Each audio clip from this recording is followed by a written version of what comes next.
candlelight as time unwinds. I find myself lost in your eyes. In midnight talks as darkness falls, I see your tears when we say goodbye. Watching stars as we drift on by. A touch, a glance, fly away. Will our faults converge 'neath the sun? A silent descent, a melody sung beyond the stolen night. We share a cherished dream between souls whispered that it seems. Will shooting stars line 'neath the sun in whisper. The hustle and bustle of the world, still so charming.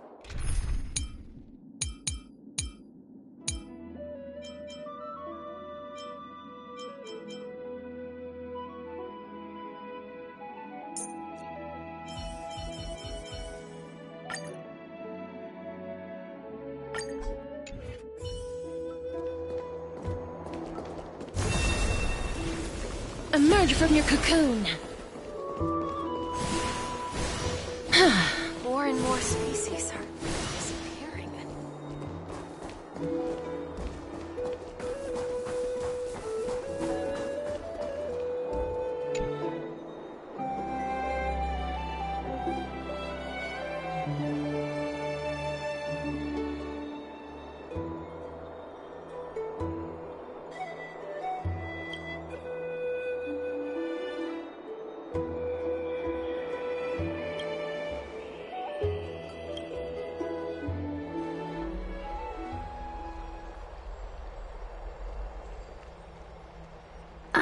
It's you, Cass.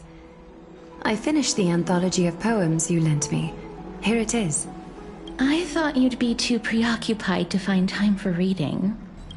Precisely because of these obligations, I felt compelled to read it swiftly. Wouldn't all these preoccupations slow your pace? On the contrary. Knowing that time is limited can push one to overcome their limitations. The weight of these responsibilities seems to have enhanced my reading efficiency. I understand completely.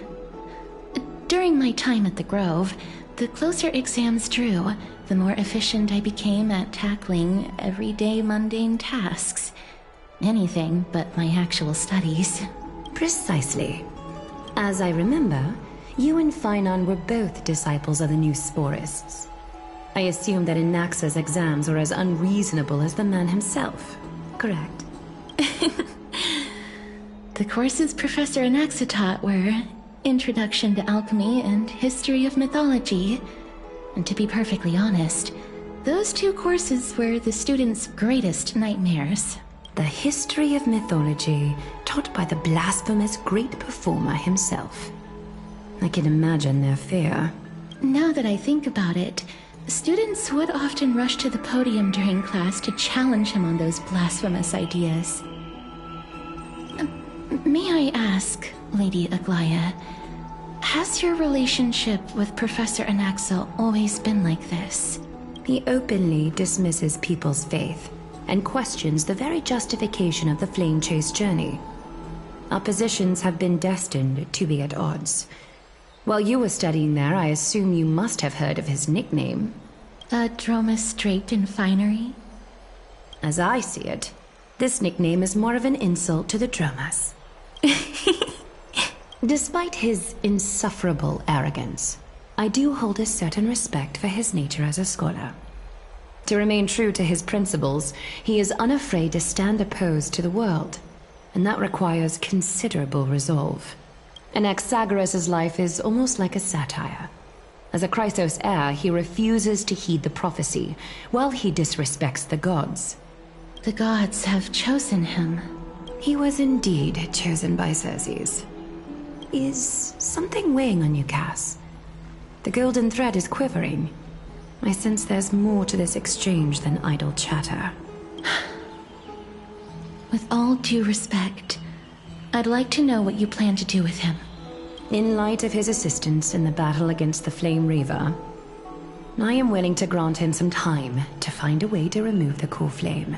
However, if Anaxa decides to make any move that places us in danger, I will not hesitate to take extreme measures. Just as I feared. The Flame Chase journey is the destined path for the Chrysos heirs. Yet he now seems more like an empty shell.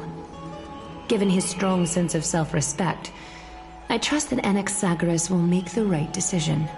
Still, I can't help but hope for another possibility. Perhaps Anaxa will also overcome his limitations, now that he knows time is limited. I understand your stance. Let's continue this discussion another time. But now, let's greet our guest. You're here. Does this mean you're ready to take on Orynyx's trial? It seems that this sacred beast is just as indispensable, given their intricate ties to the Titan. Memmy mem, memmy mem mem mem mem, memmy mem memmy mem. Surrendering the core flame is a Chrysos heir's duty. Your selfless assistance is deeply appreciated. However, I urge you to carefully consider the risks of accepting the trial. Becoming a demigod means forsaking your humanity. You will inherit Orynyx's divinity and bear the time of Amphoreus, all on your own. From that point onward, your fate will be forever intertwined with ours, never to be separated again, until the end of Genesis. On the contrary, you are the only one who qualifies to attain divinity. Yet, for that very reason, I do not wish to pressure you. It's exceedingly rare to find a capable Chrysos heir. If this path proves unattainable, I am willing to lower my expectations. There are still many priests of Yanissopolis and their descendants in the city. If I'm left with no other option, I'll try to find someone worthy among them.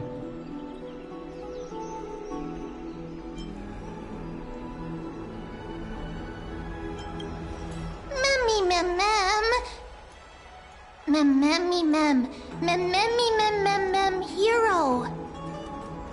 Memmy mem mem, mem mem mem mem mem mem, memmy mem mem mem mem mem, memmy mem mem, memmy mem mem mem mem mem, memmy mem mem.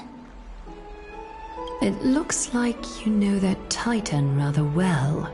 Memmy mem mem, memmy mem mem mem, memmy mem mem mem mem, memmy mem mem mem, memmy mem mem mem. Memories that exist outside of your own experiences. I can't explain why, but I can vouch for Mem's words. When I was in the Abyss, I heard the Titan's groans, full of pain and grievances, yet without any ill will. Since you've made your decision, go back to the bath chamber and get some rest. Trinem will call for you when the ceremony is ready. It is difficult for me, as the guide, to absolve myself from blame for things to have progressed to this point. Time and again, you have risen to the occasion for Akima. Nearly rewarding you with some honeydew is no longer able to express the extent of our gratitude. When the dust settles, I hope that we'll have the chance to have a long chat regarding your return journey and the curse of the sky. It's about time that we lift the taboo and discuss things openly.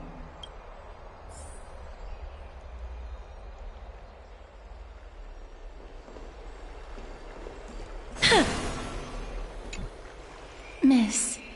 May everything go well for you and Mem. It's nothing. I only came to discuss some matters with Lady Aglaya. Previously, I lent her an anthology of poems that Lady Trianne had gifted to me. Tracing back, this anthology was something left for Lady Trianne by a bard before their passing. Although personal properties should be cleared out once their owner has passed on, Lady Trianne gave this book to me since she knew how much I liked to read. No, it's just an ordinary book. It's definitely not some kind of unique copy. It just contains an allegory. In a faraway land, in a city known as Styxia, a dragon corrupted by the Black Tide descended one day, swooping upon the city like death itself. It swallowed the princess of the city whole before it was suppressed. After taking down the evil dragon, the warriors discovered that the princess's life had already met its end. Overwhelmed by grief, the queen hired an alchemist to resurrect the princess using the dragon's flesh and blood. However, having lost memories of her previous life, the resurrected princess turned into an evil dragon herself and wreaked havoc on the city. As a result, the prosperous Styxia met its demise.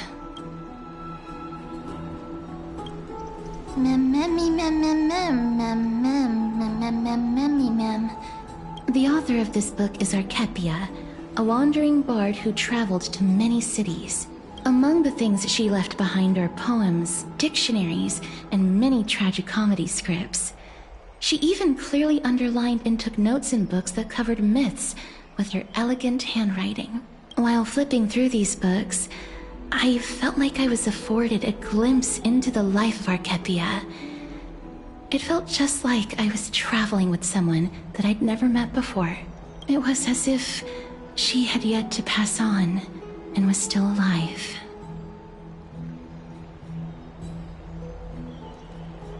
That's right. Writing, drawing, and taking photographs. It seems like human nature to try and leave records of things. Speaking of taking photographs, when I was helping you to take the photo previously, I did not look through the photos in your photo stone out of courtesy. But I'm also very curious about the story of the Rosy Celestial Maiden. Despite having visited many cities in Amphoreus, I still understand nothing about the world beyond the sky. If there is an opportunity, forget it. Let's talk about this in the future. For now, I only hope that you'll be able to complete the trial safely and obtain Orynyx's blessing.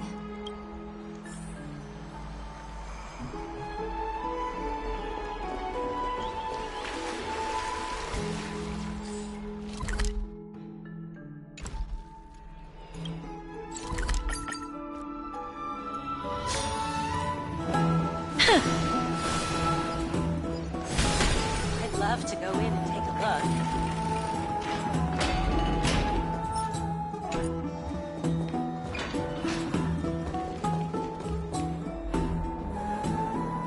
That's right. Oh, partner, you're back just in time. This is something that the both of you should probably know. Good news? I wouldn't call it that.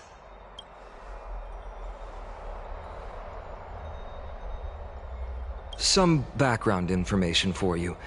The Council of Elders is an authoritative body in Amphoreus, made up of different city representatives. They hold legislative power over the Holy City, and are in charge of presiding over the Citizens' Assembly held once every few years. This is the most important social event of Akima. It is highly influential, and can even affect what happens to the Flame Chase journey.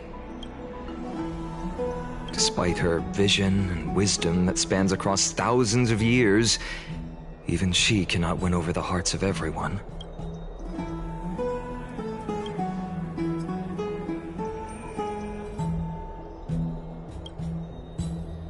Every 5 to 10 years, the Council of Elders organizes a Citizens' Assembly at Dawncloud. During the assembly, The representatives will vote on major issues, such as whether the Chrysos heirs led by Aglaia should still hold the right to govern the Holy City, and whether the Titan's conquest should continue. That is correct. However, the problem lies in the fact that there are ill-intentioned extremists in the Council of Elders. They view the Citizens' Assembly as a way to restrain the Chrysos heirs and hope to take complete control over the flame-chased journey. We can refer to them as the opposition. During the assemblies held in the past 100 years, the voices supporting the opposition have been growing stronger in the shadows. It's only thanks to Aglaia that the flame-chased journey has been able to continue to this day. The Citizens' Assembly is just around the corner, but this time, there seems to be a new variable to the situation.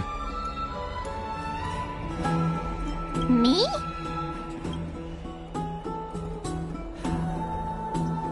I'm afraid that the Council of Elders might want to take advantage of Professor Anaxa.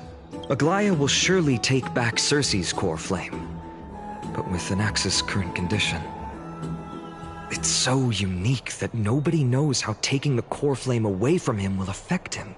He has always been someone that is only concerned about his own research. I'm certain that he must want to escape from the monitoring of the Golden Thread and protect himself. If the opposition were to offer an olive branch at this time...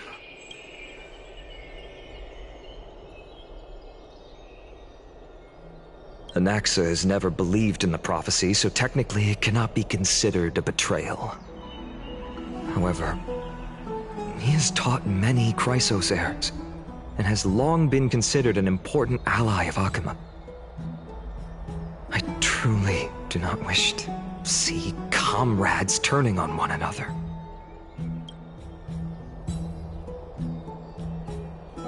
As I believe in his character, I plan to plead with Aglaia and try to buy more time for him.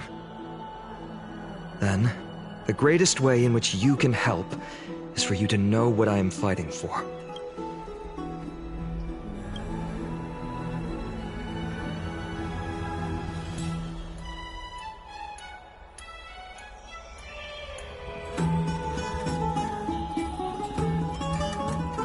Allow me to apologize for the fact that we always seem to be troubling you. I hope that Orynyx will show more benevolence and be more accommodating. I remember that they seemed quite fond of you back in the Abyss. Go and rest and regain your strength. We'll meet at the Vortex in a few days. Oh, right. You can read this scroll if you want to find out more about the Council of Elders and the Citizens' Assembly.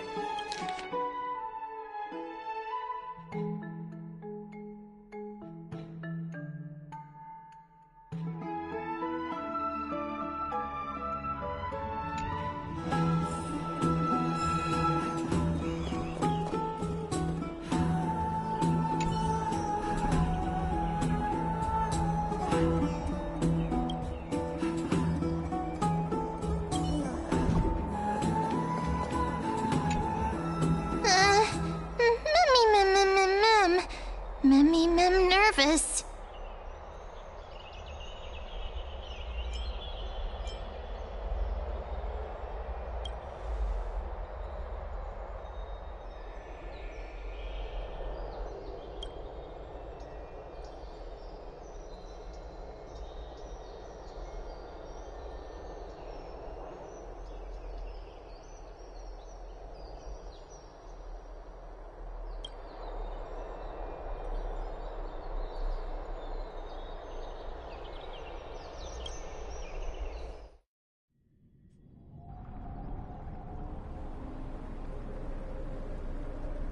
Esteemed one, Orynyx's vacant totem awaits. If you have already made your preparations to become a pillar of Amphoreus, please, step forward.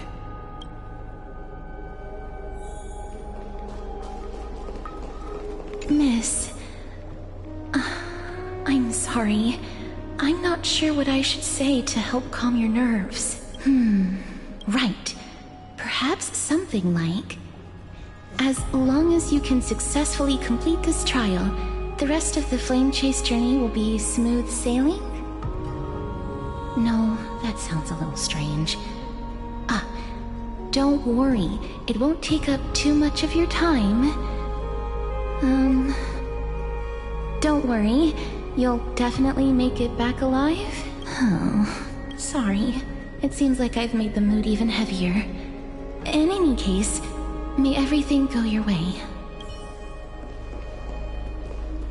Accepting a Titan's trial is a very peculiar experience. I'm afraid that I'm not able to accurately describe it. You can only go and experience it for yourself. I believe that you'll be able to pull it off. I can still vividly recall when you entered the vortex of Genesis for the first time. At that time, I could never have imagined that a guest from beyond the sky would shoulder the fate of Amphoreus. Don't feel burdened. Just like during the trial of strife, Trinan and Finan will be waiting for you outside. If something unforeseen were to occur, they will intervene in the trial and rescue you. May Kefali bless you. Little Grey and Mem, thank you. Your resolves cannot be questioned. We praise your pure selflessness and courage. May Kefali light your path forward. Get ready to assume Orynyx's divinity, Trailblazer.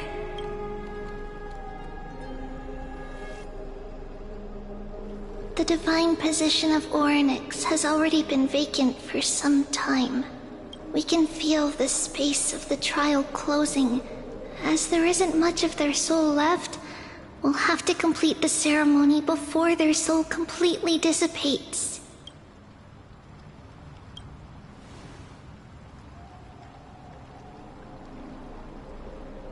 The eighth core flame coveted by the miracle that once belonged to the great Veil of Evernight, Orynyx. It shall now be returned by the two elected heroes of the Chrysosairs.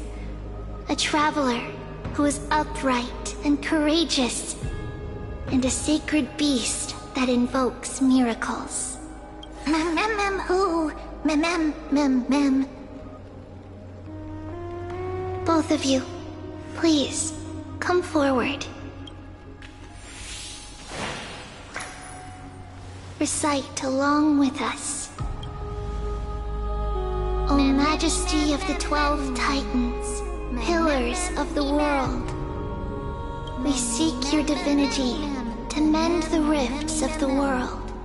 Fill our bodies with blood of gold, till we wither in willing service to the prophecy.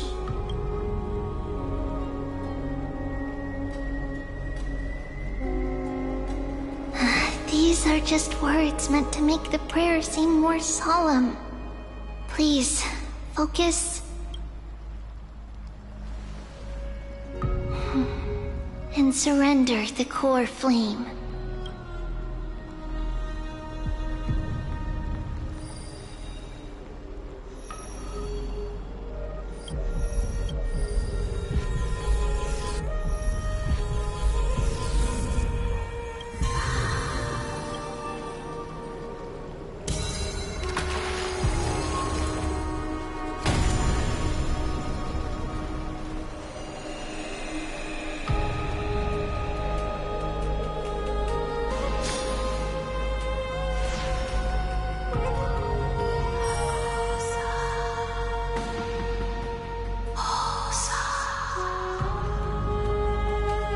Orynyx. Their soul has been waiting for a long time. Perhaps they're also quietly waiting for the arrival of their successor.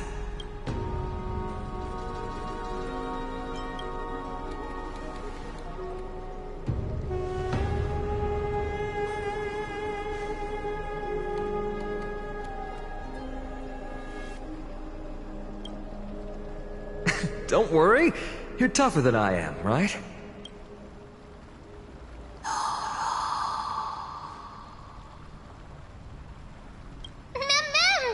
Mem.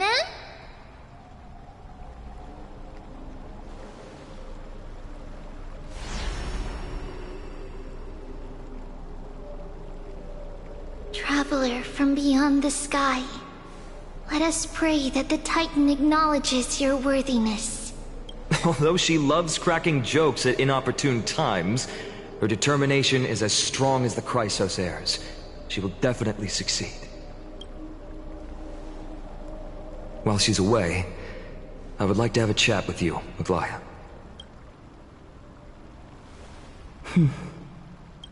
Speak. I'm listening.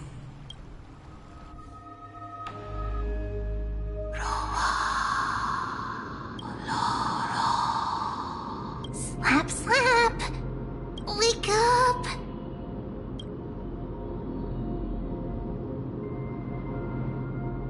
How is it? How do you feel? Right?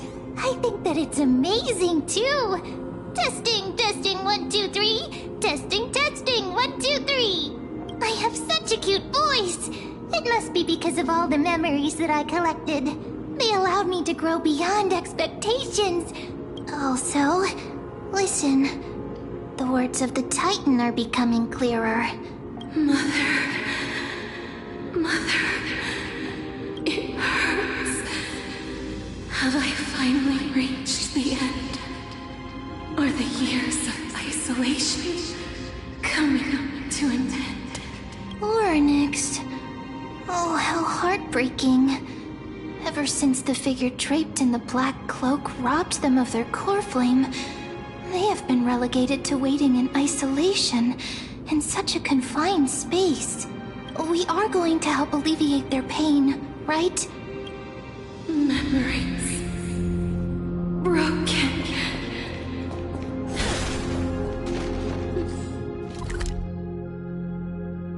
Mother, where?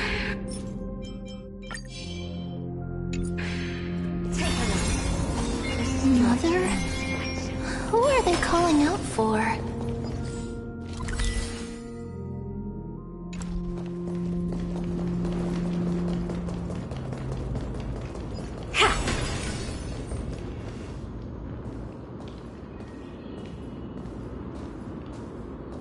You. It's you. I remember you. Skyfather has gazed upon you. Mother is calling for you.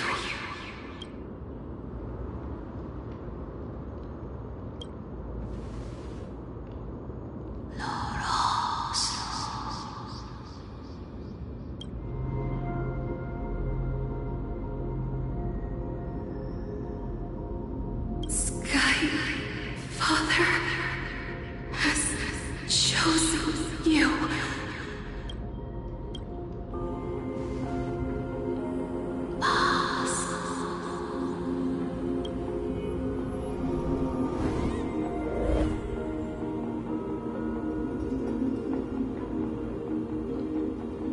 Mother is no longer responding.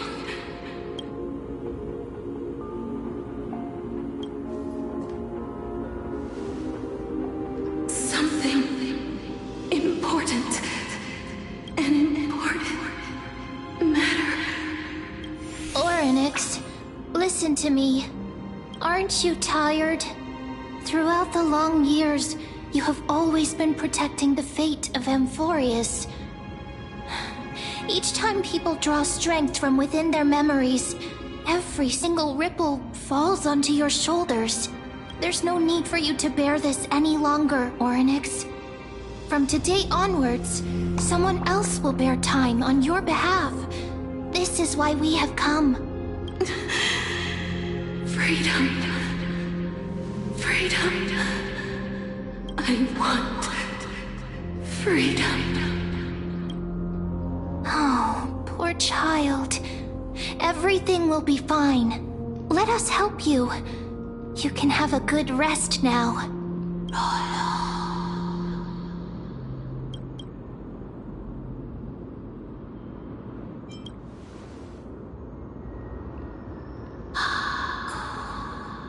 You have potential, strength, willpower.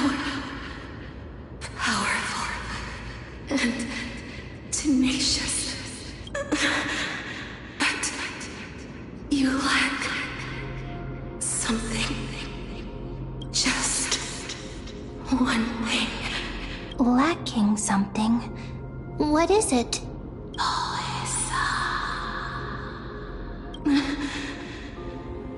What you lack is a future.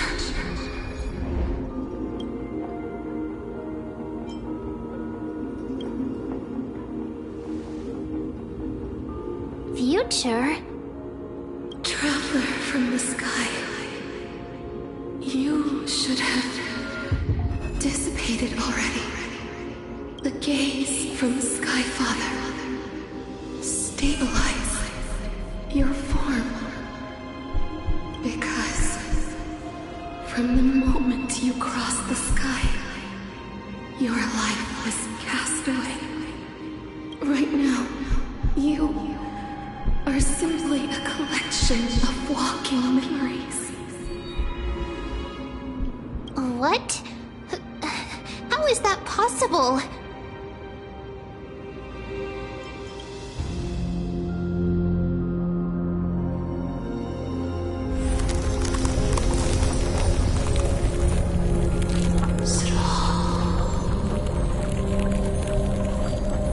The space is collapsing. Someone must inherit the authority of time. If the pillar is lost, the laws of time will collapse. Amphoreus will succumb to eternal disorder.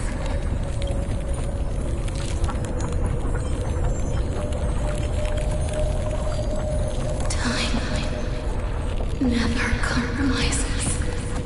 Never bears grudges.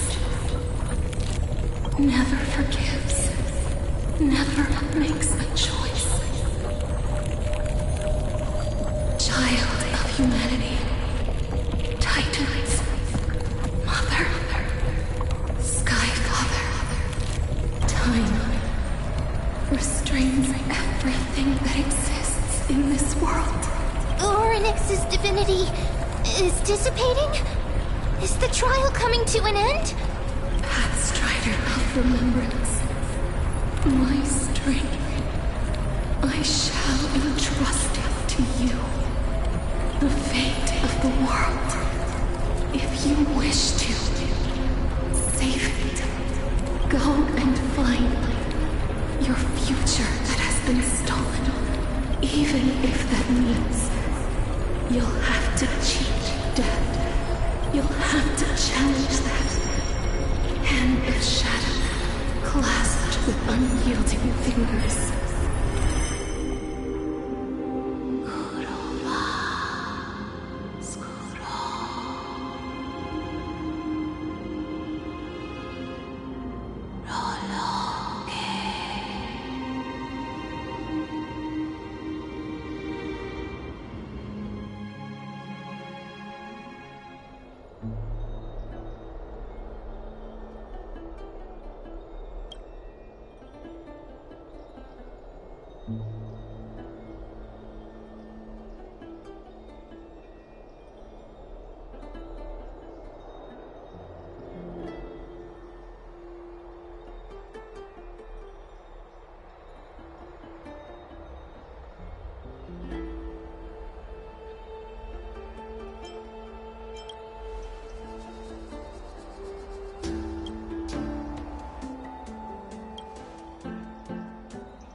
Are you alright? I heard you two talking about Thanatos. Cass is also very concerned about the warning. She has left the vortex and returned to the garden. Shall we go and look for her? Thanatos is the titan that Cass has always been looking for. Regardless of whether there are any clues, there's probably no one else that understands death better than her. Oh, right. There's something that I have to tell you. The Chrysosairs already know everything that has happened to you. I was too worried, so I told them everything. Please don't hate me, okay?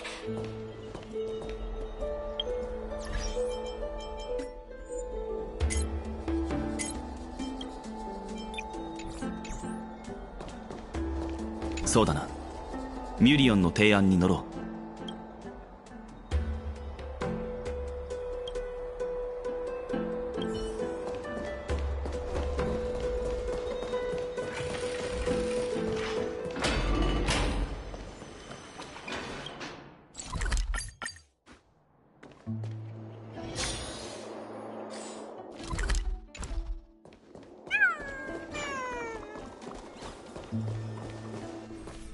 こちらに。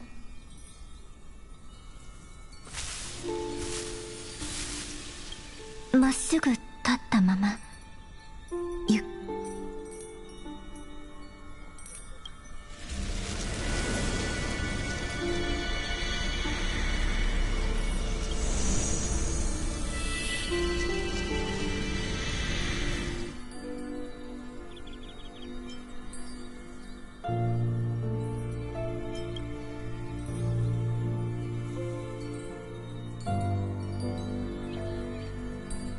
失礼します。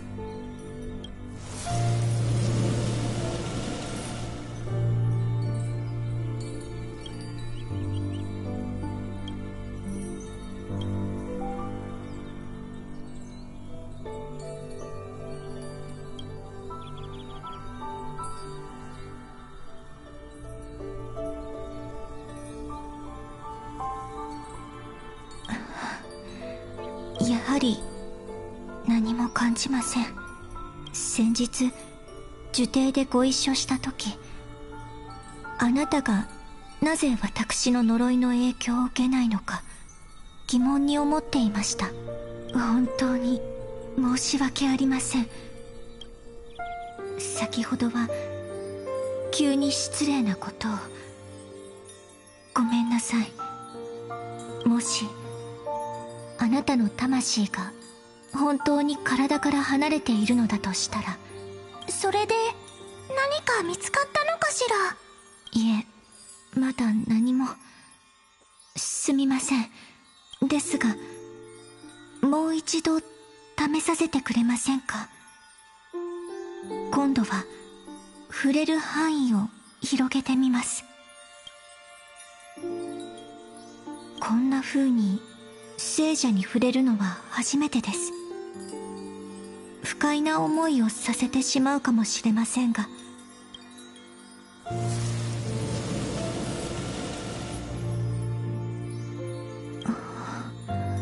これは何かを捉えたようです。活路を見出せずどこかをさまよっている。ですがそれは必ずしも悪いことではありません。さまよっているということはまだ時間があるということ。私たちにはそれを取り戻す機会が残されている。タナトスの誤使が全てを奪い去る前に手がかりをもう少しだけでも。どうか私に導きを。つながりが途絶えてしまいました。今の私の力では追跡することができません。大丈夫です。請求すぎたのは私の方ですから。心配いりません。今はまだ手がかりが少ないですが、私は自分の話に確信がないことを理解しているつもりですが、今の約束は覚えておいてほしいのです。オンパロスにはあなたが必要なんです。アグライア様とファイノン様がピュエロスで話をしているはずです。お二人もとても心配していましたので、よければ無事を知らせてあげてくだ。少なくとも僕から見れば君は生きている人と全く変わらないどころか、むしろ大半の人より顔色がいいくらいだ。あなたたちは歳月の試練を完遂しました。正直私の予想よりはるかに順調だったと言わざるを得ません。きっとあのタイタンの心には最後まで人の子への優しさが残っていたのでしょう。それにしても奥平魔に同時に二人の死を欺く者が現れるとは。さっきちょうどその話をしていたんだ。くそ、どうしてモーリスが奥平魔にいる間に誰一人としてあいつの不死身を調べようと思わなかったんだろう。少しでも成果があったら。すでにそれを調べた者はいたようです。ですが結局何の成果も得られませんでした。ですが諦めるのは焦燥というもの。少なくともまだ希望は残されています。サフェール、この世に死の居場所を知っている者がいるとするならば、奥平魔に呼び戻す努力はしてみますが、希望が絶たれることも覚悟しておいてください。タナトスは全てのものを時の果てで静かに待ち受けている。気にすることはないよ、相棒。君はこれまでにも数えきれないほどの奇跡を起こしてきたんだろ。サフェルが戻るまでの間は。どうしたんだ。最悪は常に重なって現れる。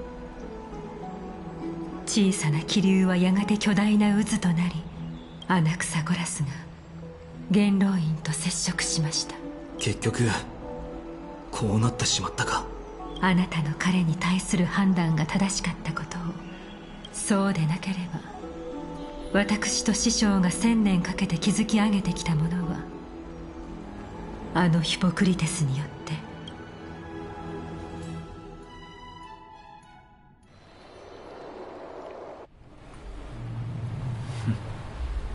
またここに戻ってきましたか。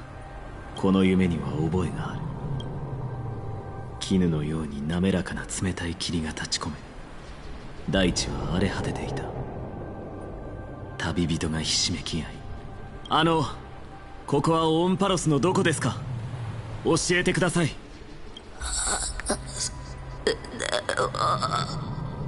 旅人は私の知らない言葉をつぶやいていた。あるいはただ上の空で。教えてください。ここを支配しているのはどのタイタンですか。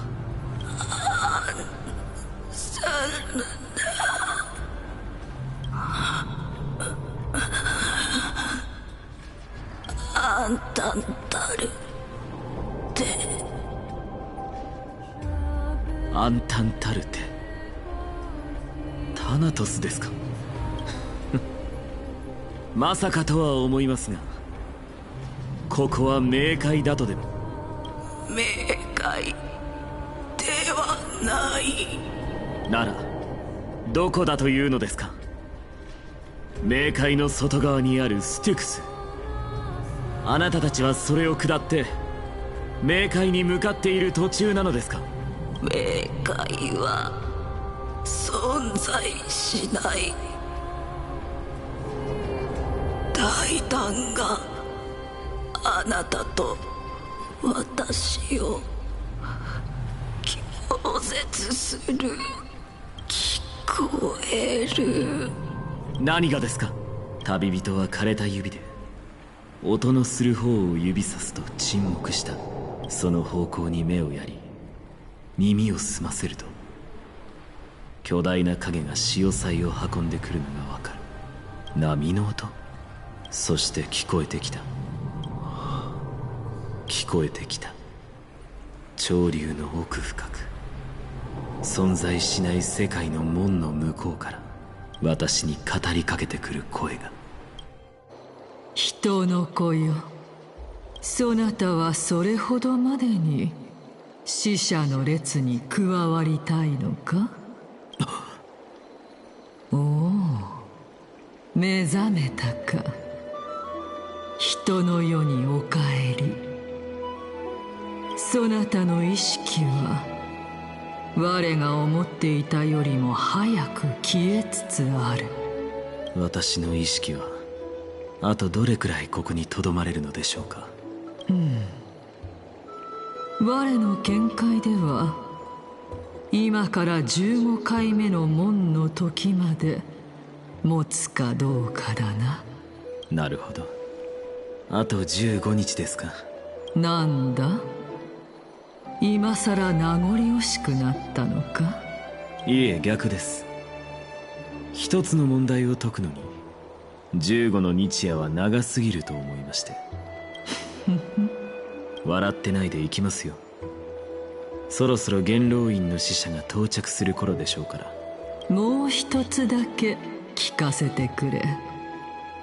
そなたは本気でアグライアを裏切るつもりか？裏切るも何も、そもそもあれに忠誠を誓ったことなどありませんが。ではあの白髪の小僧はどうだ？そのような行い、門下生を不義の共柄にしても良いと。盲信には必ず代償が伴う。これはファイノンにとって本当に厳格な死だな。ええ、昔からずっとそうです。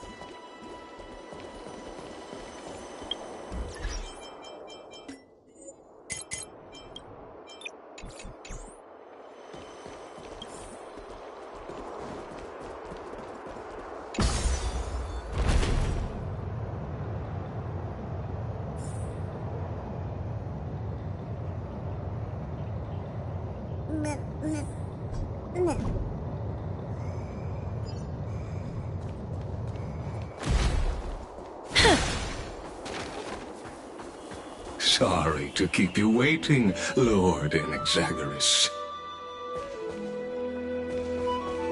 It's been a while, Lord Anaxagoras.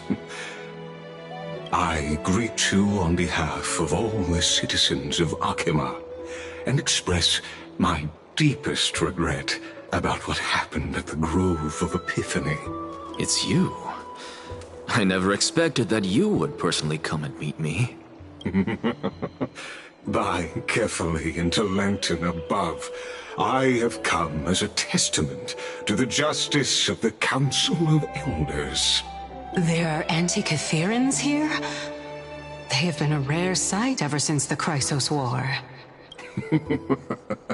I extend to you my utmost respect, revered Titan. I am Lycurgus, though you may call me Lygus, holding an honorary position within the Council of Elders in Akima, and as the Theoros, I stand to protect the right of all upright citizens to express themselves freely. You can see them too? You know about us. We Antikytherans perceive the world through the amplitude and frequency of souls. Just as I am conscious that Lady Aglaya is secretly listening in on our private meeting from afar. If necessary, Lord Anaxagoras, I can sever the golden thread to protect your fundamental rights. The demigod should know better, for such is her station. Spare those poor threats, and just let her listen to my words. They shall serve only to unveil her own folly. May I interpret this as you having a countermeasure? I need not any plan, because she can do nothing other than petty espionage.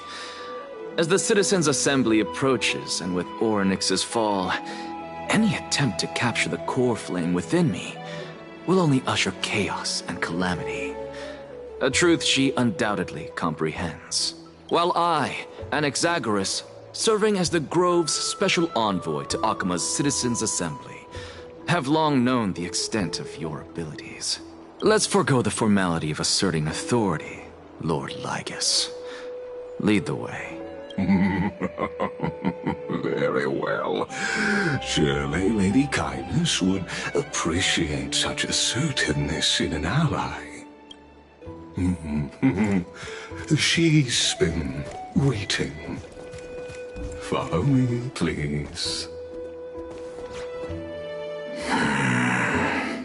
Is there something on your mind, Lord Anaxagoras? Nothing, really. It's just a question that I contemplate every time before I ascend to Dawncloud.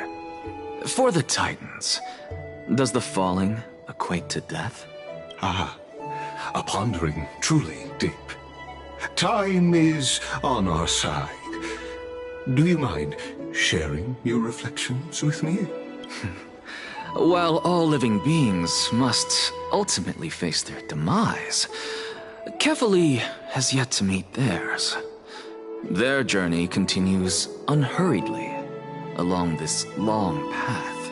Are you suggesting that Kefali may not have truly passed? Yes. For dying implies an ongoing process, an action, whereas death signifies a static state, a definitive termination. In contrast to mortals, Titans exist on a grander scale of space and time, thus elongating their passage into death. The notion of their fall is but a misinterpretation born of mortal ignorance. Ah, an intriguing concept, albeit challenging to substantiate. After all, Kefali has maintained a profound silence ever since the era Arasa, while scholars and priests alike have conveyed the message of the gods' imminent fall. Perhaps the gods, in their arrogance, deemed it beneath them to reveal their perspectives to mortals. Could you elaborate on your statement? Circes, the kin of the Skyfather as recounted in myths, now resides within my brain. Were I to inquire, Kefali would have no cause to refuse. Oh. That very well could be true. But what if the world-bearing Titan still chooses to remain silent? In that case, the myths crafted by the people of Amphoreus are nothing more than pitiful jests. It's worth a try. I believe, and I'd love to witness the fruits of your theory and the change it may bring to this imperiled world. Because I completely concur with you on this aspect. If the Titan has indeed met their end, any response from them would be impossible.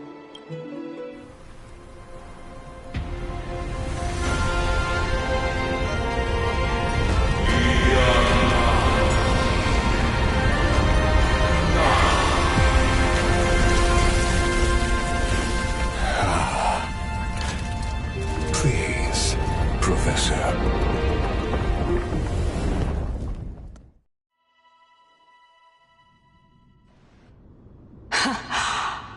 Children of humanity have indeed created a spectacle. Welcome to Dawncloud. The atmosphere here carries a greater sense of solemnity than the mundane clamor of the Marmorial Palace, with entry permitted only to the invited. Only esteemed beings grace this place, and among them I've received priests, scholars, warriors, and now we even have the honor to be in the presence of a Titan. Oh, what a joyous occasion. Once deemed a blasphemer, now a surrogate for revered divinity. The honor should rightfully be mine, shouldn't it? I'll notify Kindness and the others of your arrival. Kindly wait for a moment. A soldier will be here to guide you shortly. In the meanwhile, you're welcome to explore the vicinity, but kindly remain within the guard's view. Delaying the crucial meeting is something none of us wish to see, I presume. I'm well aware of Kindness's methods. There's no need to emphasize that. As you wish. Your cooperation is much appreciated. Alas, I had hoped for a brilliant plan from you, but it turns out you just left one cage to enter another. Save your concerns. I know very well what I'm doing. I shall depart to explore the surroundings then. Now that I look around, I wonder if there are any murals bearing my portrait around here. I'm quite intrigued to see how the children of humanity beyond the Grove perceive another Titan. Off you go. I won't be joining you. This Titan appears to be quite at ease. I should investigate the Council of Elders' recent activities first. Be aware, I can hear you perfectly well from here.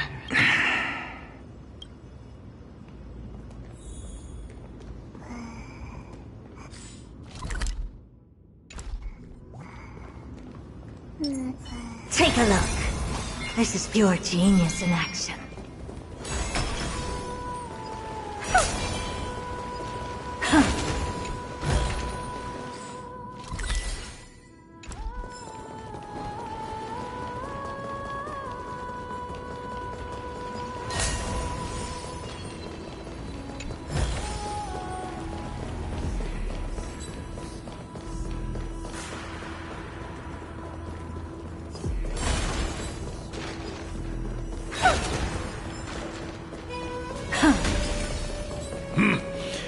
Even blasphemous scholars can come here, it seems.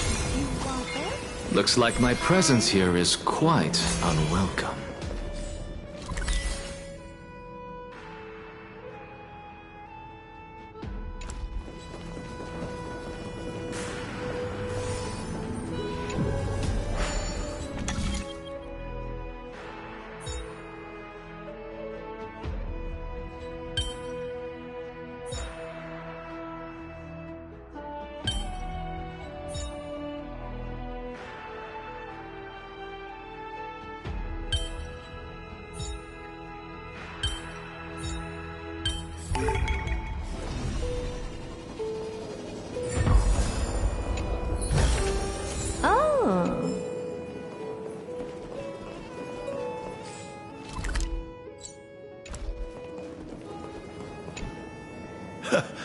Anaxagoras, I thought that you had died to the Black Tide. As Kephale's priest, are you not aware of the decorum of respecting the dead?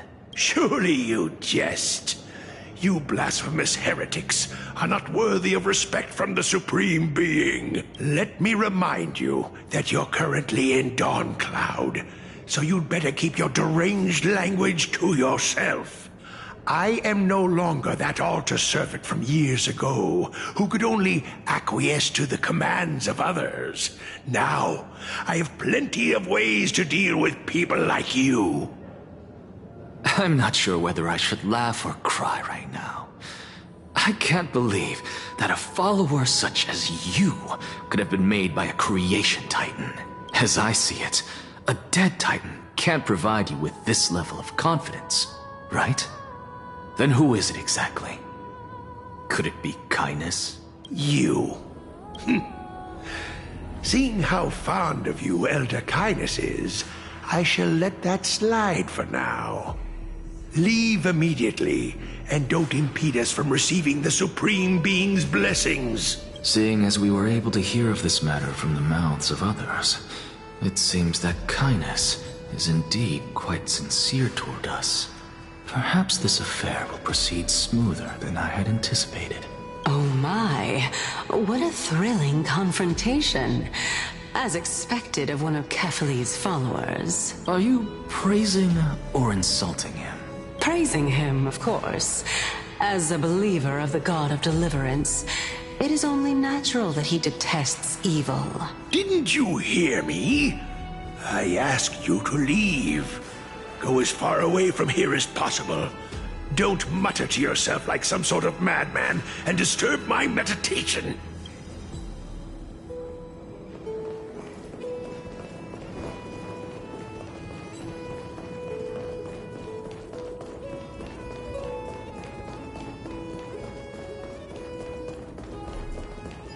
Professor Anaxa!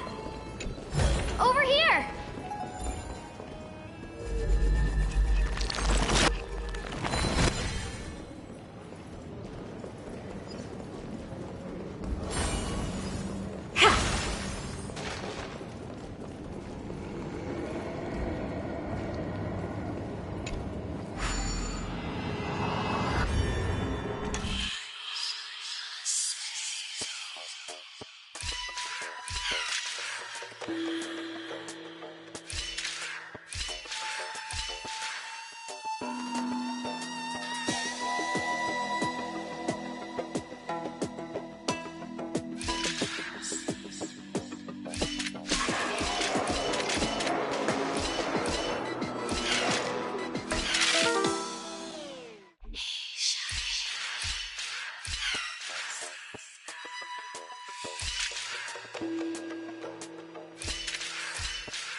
You want this?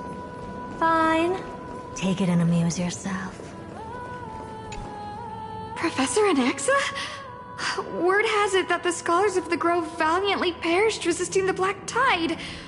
To find you here safe and sound, thank the Fates. You could say it's the Fates toying with us. It's only the Kremnoans and Idonians who chase glory through death. But your survival is a victory in itself. I'd settle for that gladly. So, are you here to report the incident to the Council? I heard that after the Black Tide devoured the Grove, Akuma would be next in line. Even with the demigod of strife standing alongside humankind. Tell me, how much does the Council of Elders know about the Black Tide? Once Kindness and her followers learned of Circe's and Orynyx's fall, they proclaimed in the council that the Flame Chasers could no longer stand against the calamity alone. Yet, when the Crown Prince ascended to godhood and repelled the Black Tide, she immediately altered her tune, declaring that all was resolved beyond Akuma, with the only remaining menace now being Aglaya and her adherents. They might well make their move at the upcoming Citizens' Assembly. No surprises there, those shifty opportunists. Thank you for your honesty, virtuous student. Being an opportunist could very well be a facet of wisdom. Shouldn't you be searching for murals of yourself? I've had enough of your prattling. I was really curious to see how you would find the middle ground between both factions, so I came to listen in. But it seems as though this Kindness is much more ruthless than Aglaya. If so, why do you want to work with her? Could it be that perhaps you've decided to readily surrender this hollow shell of yours, just because you feel like death is fast approaching? I'm afraid you'll be sorely disappointed if that's what you truly think. I I've had enough of this. Could the 15th entry hour arrive any faster?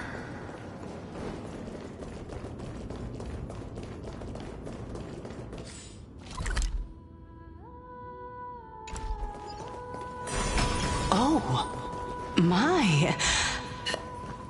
Every plant, every tendril, no, even every leaf could be the embodiment of Circe's. As a result, mere mortals who did not know what the Titan actually looked like chose to paint them as a giant tree instead. Their wisdom was portrayed as fruit, to symbolize how they shared their knowledge equally among the masses. Such exquisiteness indeed. This mural is quite abstract. I really can't tell whether you are praising or demeaning yourself. Now I'm quite curious whether the Reason Titan has studied figures of speech before. Of course I find such stylistic devices interesting. For all we know, this could be the answer to the question, what exactly are we? I, for one, am not willing to admit that I could look this ugly. Was this the reason why you failed in your attempt to refine my soul when you were ambushed at the Grove? Since you are aware of this, why did you save me back then? From my perspective, this point alone was enough to separate you from the average person. How do two lunatics coexist in the same brain? Therefore, it seems that your journey to Dawn-Cloud this time is not just to seek protection. What, then, is the intention behind your actions? The entire plan is stored in my memory. So why don't you look there? Then don't mind if I do. 1 year old? 2 years old? Oh my!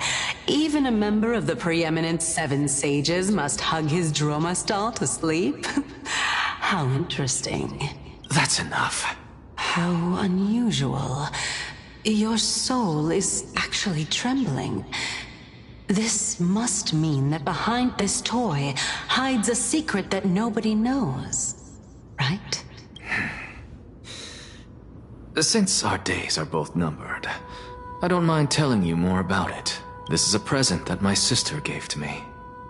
It's a doll that was made to look like our family pet. So there are other members in your family, eh? Are they also living in Akama? Don't you just love to pick through my brain? Go on, continue flipping through my memories. It won't take long. You'll discover the answer when you reach the memories of when I was 5. Oh, the black tide is everywhere. I can't bear to look. When I was young, I couldn't accept this outcome either. Georios, Aquila, Kefali, and you, of course.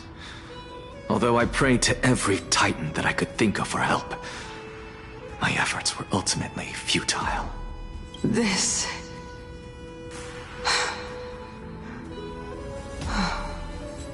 Could this be the inception of your research into alchemy? Indeed it was.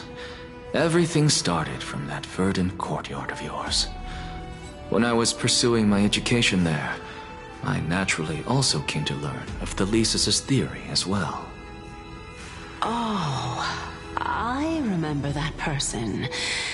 He was the one to come up with the concept of souls, right? Not only that, he also believed that life, as well as the composition, movement, and transformation of matter, all stem from souls themselves, since all living things stemmed from the same origin. Why could I not sacrifice myself in order to resurrect my nearest and dearest? Anaxa? You... I did it, teacher! But this is absolute blasphemy. Regardless of how much freedom the Grove provides, such an act could cause you to be burned at the pyre. Your beloved, where is she now? Send her away from the Grove at once, to a place where nobody will ever be able to find her. Otherwise, the both of us will be judged by the Council of the 7 Sages. Calm down, teacher. My sister, she's still not in the mortal realm. Even to this day. What do you mean? It was naive of me to think that I could snatch the deceased from Thanatos' grip by merely sacrificing one eye. Equivalent exchange. All I received for that price was but an opportunity to see her for one final time. Nothing more. Let it go, Anaxa. As one of my best students, I cannot watch you go down the wrong path without doing anything to stop it. Never do something taboo ever again. Don't disappoint the deceased, and never harm yourself. If you can do that, this classroom will still be yours, and you'll have a chance to live out your own life. Since I was able to see her one last time, I have no other desires. You're right, teacher. It's time for me to start a new life. I am sincerely glad for you, child. Now then, what topic would you like to study? I wish to continue Thalesis' research. Continue the research into souls, but you know that the Grove has long since understood his philosophy like the back of their hands. Even if you continue digging into this subject, your efforts will likely be futile. No, teacher. After my fleeting glimpse of the deathly fog, I finally understood a single truth. Since ancient days, our understanding of souls is but the tip of the iceberg. I may have lost an eye, but my view of the world has become clearer than ever. I have grasped the truth with my bare hands. Watch as I turn this farcical world upside down. Who would have thought such a secret lay concealed beneath that hefty eye patch of yours? However, this story doesn't seem to be connected to your plan. In fact, I'd say that they aren't related at all. The answer lies within the tale. If even you cannot understand it, perhaps you should relinquish the divinity of reason to me. After all, it'd be a waste for you to hold on to it. My story ends here. Now it's time for you to tell me your secret. After all, this is what equivalent exchange means, correct? As expected, you laid a trap for me to step into, unfortunately. Even if I was willing to talk about my past, I may not know more about it than you do. Oh? Are you saying that the renowned Reason Titan is now admitting a lack of wisdom? Your followers are going to be sorely disappointed by this. Child of humanity, remember this. Being cognizant of one's ignorance is the greatest wisdom of all. Now I understand. No wonder you asked me to answer your random, nonsensical questions. Not only that, you're the only one who can shed light on my query. As the saying goes, onlookers see most clearly. Is that so? Lord Anaxa. I saw you muttering to yourself and was wondering whether you were caught in a delirium of reflective thought. I'm sorry to interrupt you, but time is of the essence. I have a message from Lord Lygus. Lady Kindness has met up with the Council of Elders and is awaiting your arrival, so please depart forthwith.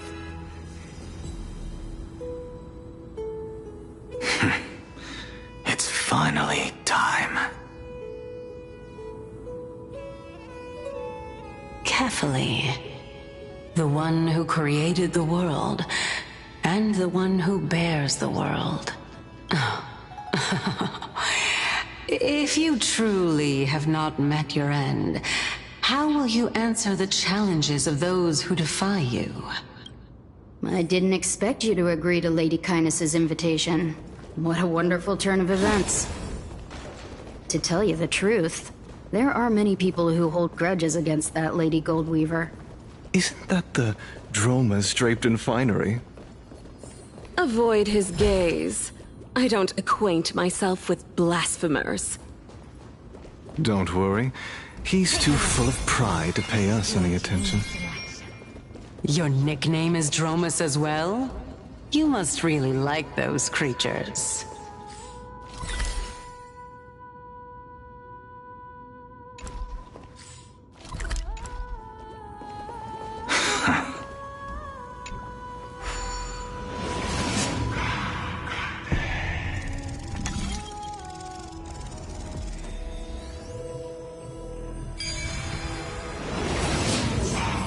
A student of Empedocles? I hear that his views run counter to the Venerationists.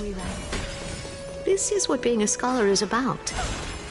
A collision of ideas only occurs when there are differences in beliefs, and it is such collisions that lead to progress. Yet Lord Lygus and Lady Kindness are just ahead. I'll take my leave for now.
Welcome to the Demigod Council. Lord Anaxagoras, I've heard so much about you. Head of the Nusporists of the Grove of Epiphany, notorious blasphemer, a Chrysos heir who bears Circe's core flame, a survivor of the Grove Calamity. Did I miss anything? Well, if so, please be so kind as to enlighten me. Since Lady Kindness is already well acquainted with me, I won't waste any effort introducing myself again. But then again, perhaps the customs are different here. Back in my hometown, there is a form of etiquette known as honoring guests. The host will welcome their guest with warm hospitality by treating them to fine wine and a cozy bed. And yet, ever since I arrived, I have not been welcomed with warm courtesy or ceremonial gifts. Instead, I am met with intense scrutiny. Even more absurd, the host has sharpened their blade and instructed their servants to lie in wait in the shadows. Perhaps you intend to cut open my heart, retrieve the core flame, and then hold a grand feast for all of the guests. Everyone, stand down. Thank you for understanding. I am but a feeble scholar who is not used to the stench of avarice and blood. No need to be humble, my lord. From my perspective, your courage and gumption are worthy of the reputation of the Seven Sages. Your bravery is more than adequate to accomplish our perilous endeavor. So, you wish to start a war? Well, since the Chrysos heirs are calling for war, we will respond in kind. Conflict is inevitable. Since Aglaya endeavors to suppress the virtuous commoners with blood of gold, we will not hesitate to display the rights and mettle the citizens of Akama are so entitled to. As to your question of whether peace is still a viable option, well, to that I can only say this. Everything hinges on the next citizens' assembly and whether they have a sudden epiphany amid the clamor of the masses. And since you, as a Chrysos heir, accepted our invitation, you have indeed given us a glimmer of hope. What brazen arrogance. What you're saying right now is worlds apart from what you were saying before you retired your cleaners. I don't deny it. After all, they're responsible for cleaning up any threats, and just a moment ago, you were on the side of the Chrysos heirs. But now that you're an ally of ours, we can continue talking somewhere else. As you know, these walls have ears.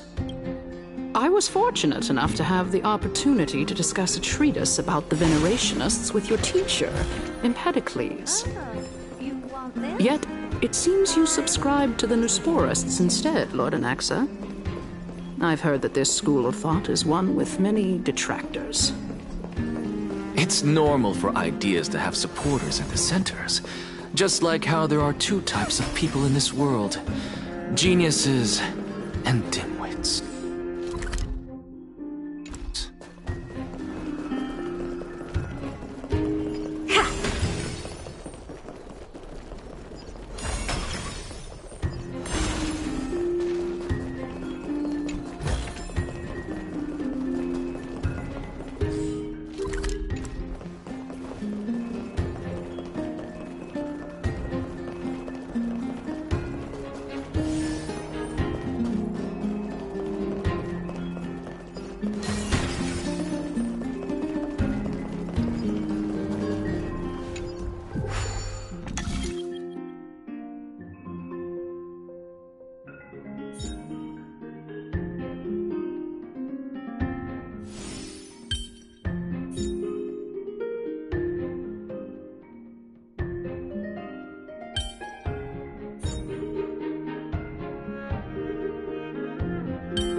Take a look. This is pure genius in action.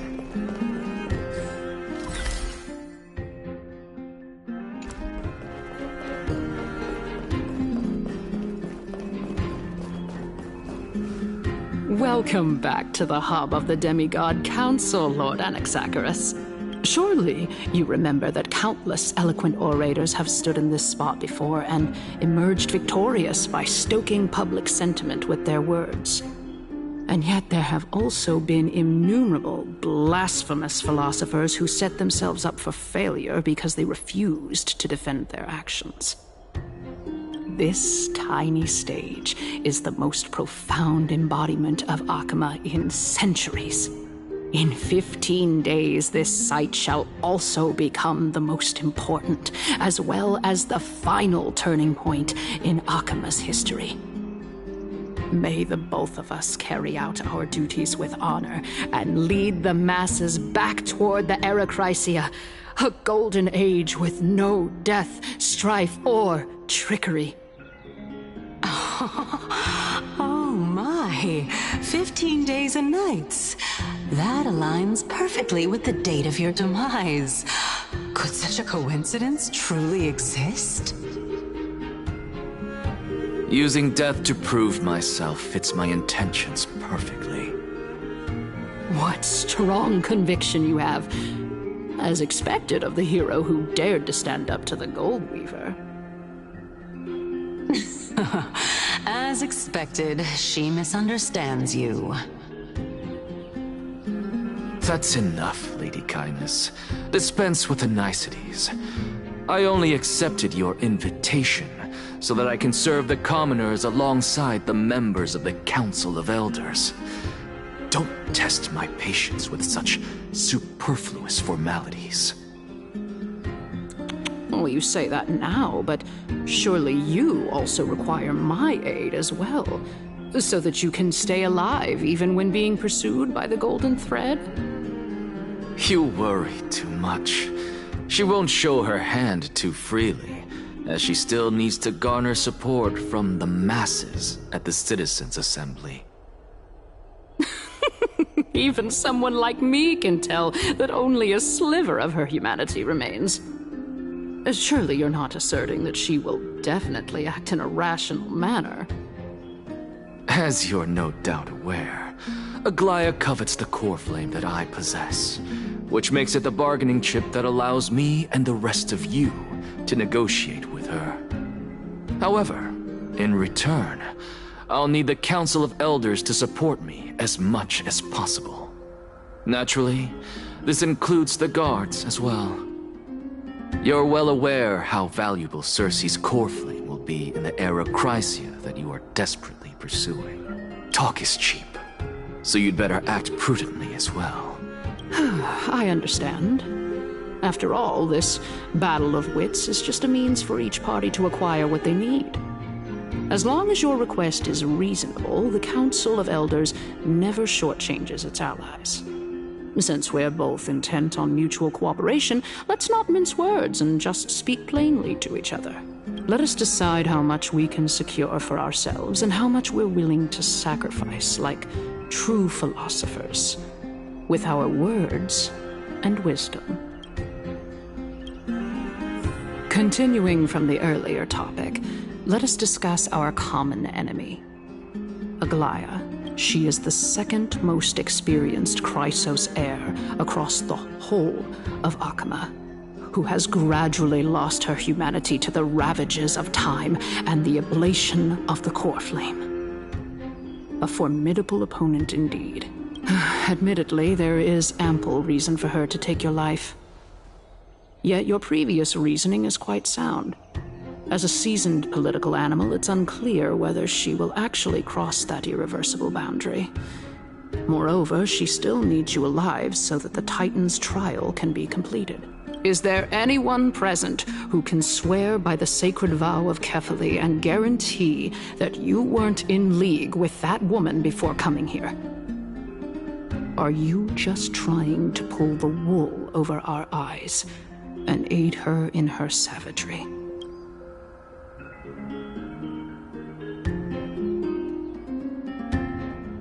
If Aglaya required a suitably intelligent Chrysos heir, then I'm the best fit for her needs.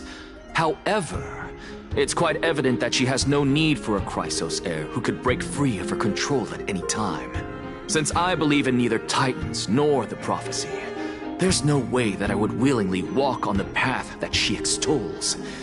Given how rigorously she enforces her principles, how would she ever accept a heretic such as me? I understand what you mean. At the very least, the both of us agree that this tyrant who wallows in extravagance and greed is the greatest threat to achieving peace in Akama. The Council of Elders is willing to defend your right to live, just as we defend every oppressed citizen. However, I regret to say that sentiments in favor of the Chrysos heirs and Aglaya are only growing in magnitude. The peace that we are aspiring toward, as well as everything that we hold dear, will be destroyed completely. The city will be burned to ashes, and the citizens' blood will be shed.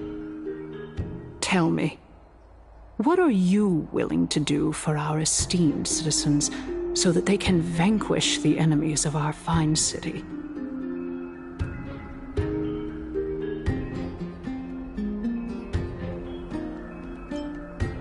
Aglaya's authoritarianism, conceit, and arrogance have granted her unfettered control for the most part. Yet these traits are also her greatest weakness. If I can render her helpless by forcing her to experience the agonizing pain of betrayal, I am certain she will never recover from such a setback.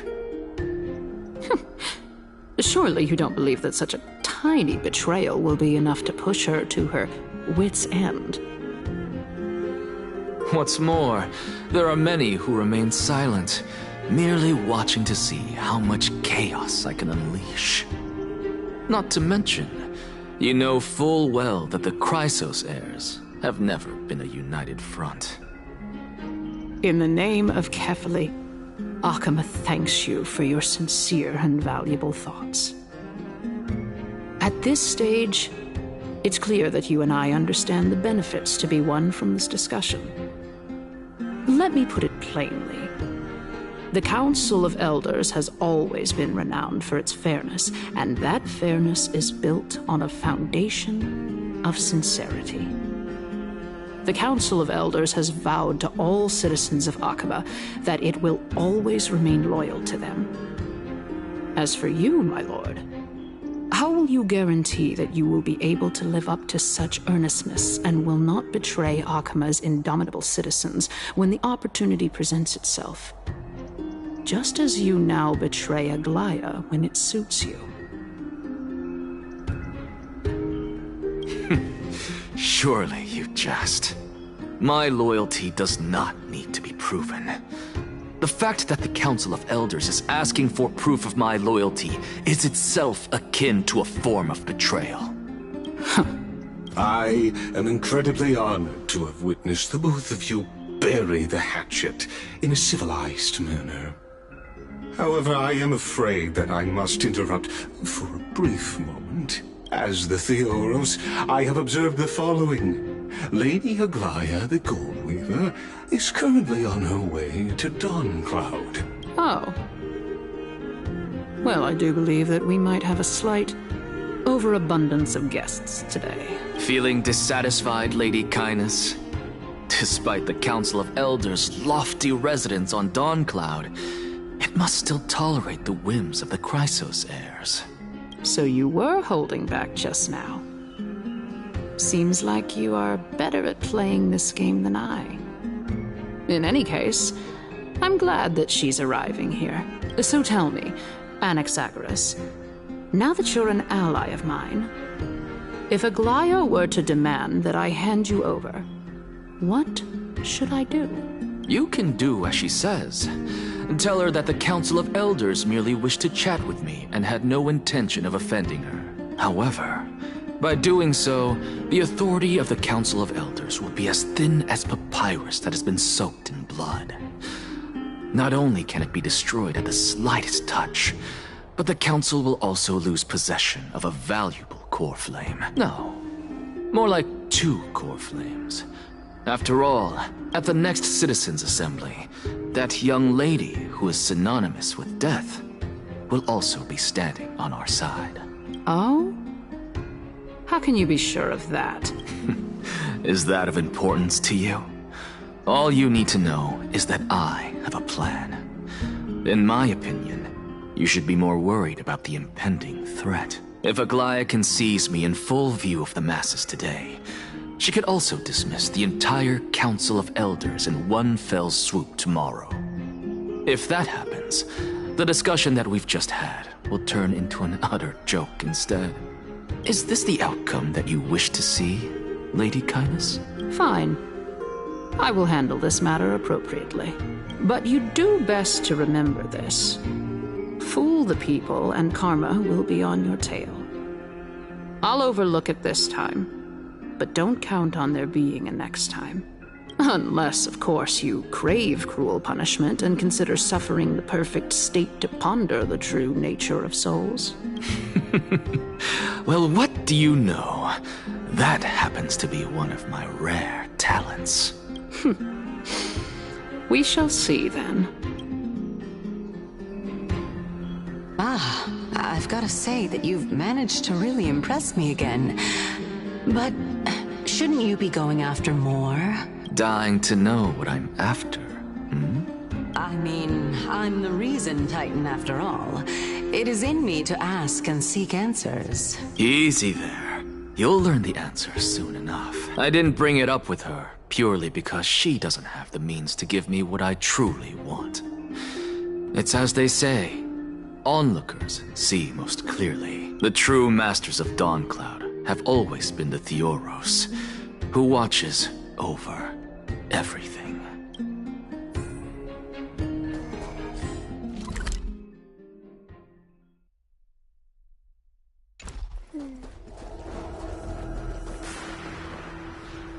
Unexpected visitor. Welcome once again.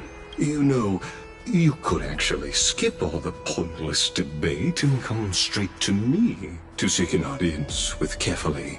I have no reason to refuse you, do I? You may not, but kindness has. Whoever gets hold of Kefali's core flame will get to rule over Akama. She's wary of me, so naturally I had to gain her trust. I would say that debate was not at all pointless. Very true. In my view, this individual has gone to great lengths to get close to Kefali. He might very well be plotting something nefarious against the Titan. Are you still willing to let him pass, knowing this? Yes, very much so. All living creations are always free to visit Kefali's transcendent vessel. This comes with being the World-Bearer. How convenient it is to be able to hear what they say. It is truly my honor to speak to a venerated Titan in person. Please, go ahead. Let me join you both on this journey. Oh, a bygone myth tells of an occasion where Kefali once answered their followers' questions on the peak of the holy mountain. Their followers have since believed that scaling this Titan cliff is one way of being with the god. Hear that? It's not every day that you get to climb a mountain with Circes. You should sing me a hymn of praise. Titan hymns are beyond me.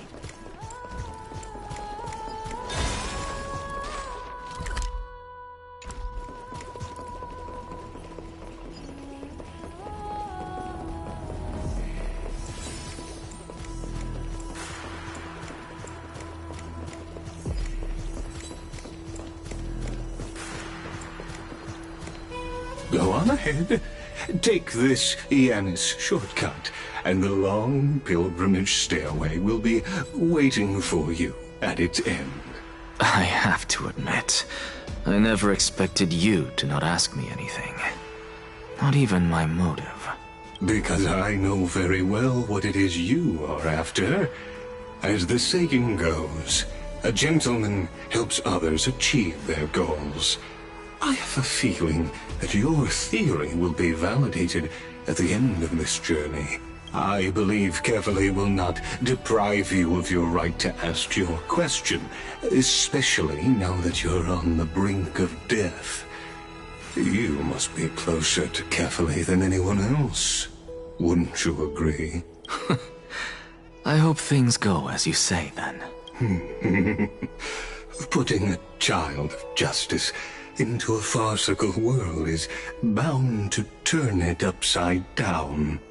It is my hope that you bring a much-needed change to this world which is on the brink of destruction.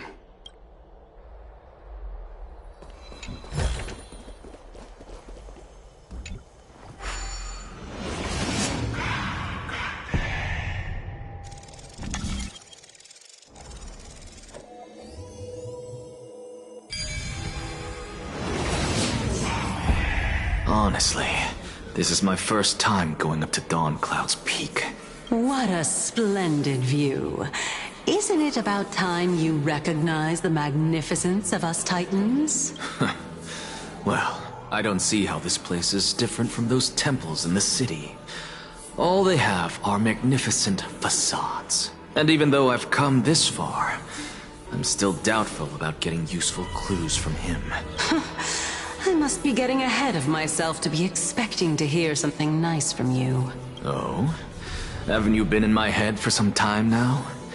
It's high time you get used to how I feel about things. Alright, we're just a short hike away from Kefali. No time to waste here. So the intellectual debate from earlier was too draining for you, huh?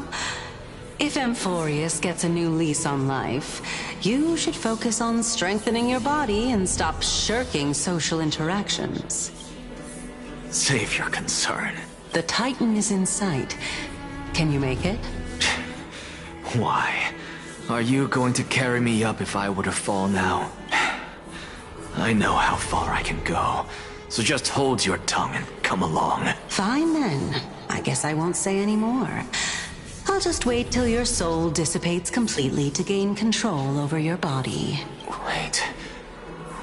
Who is that? Cersei's? Hey, look at that. Huh? What should I be looking at? Am I hallucinating? Or do we even get to see souls when we're close to dying? Take a look. This is pure genius in action.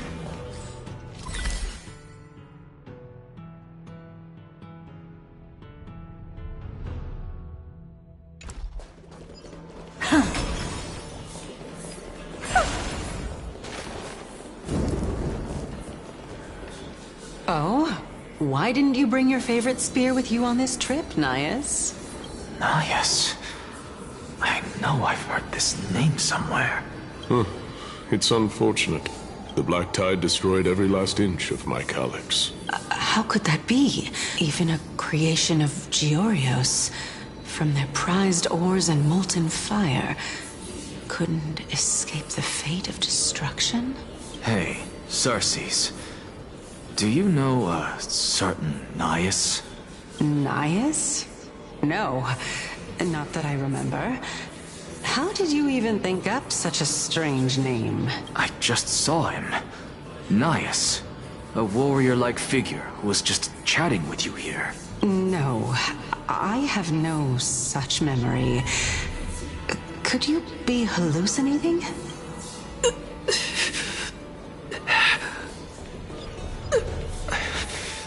This is a departed spirit?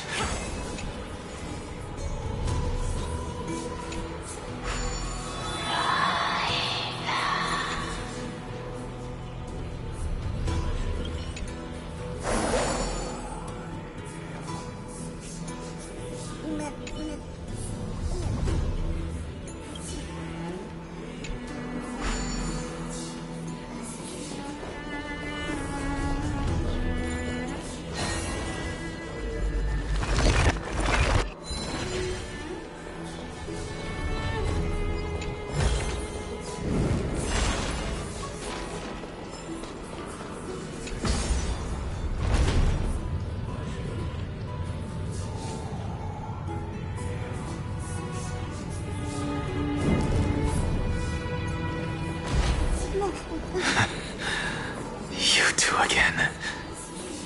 Enough about me. Did Kaos ever reply to you? Well, regrettably. Seems like the price of becoming a demigod is a lot heftier than we thought. Kaos. Demigod. I've never heard of this person. Which Titan's authority did he inherit? Look on the bright side, Nias. Since we've come all this way, I doubt he'd snub his old friends, would he? Let's just hope we mean as much as the world to him. Hey! Are you seeing that same hallucination again? Yes. It's still you and Nias, but You're now talking about a certain Kaos. I'm guessing he's one of your companions? Kaos? This name sounds just as strange to me. Never mind. I think I know what this is about. If things are as I thought, then they aren't hallucinations, but the souls of people. What? But if those are the souls of the dead, then what am I? Beats me. For all I know, you're just an illusion I conjured up in my dying moments. Let's just keep going. As long as I take in more sights and hear more stories. Know your limits. Wander too far among the dead, and even I might not be able to save you. I'm fine.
This thing? What I've got is leagues beyond.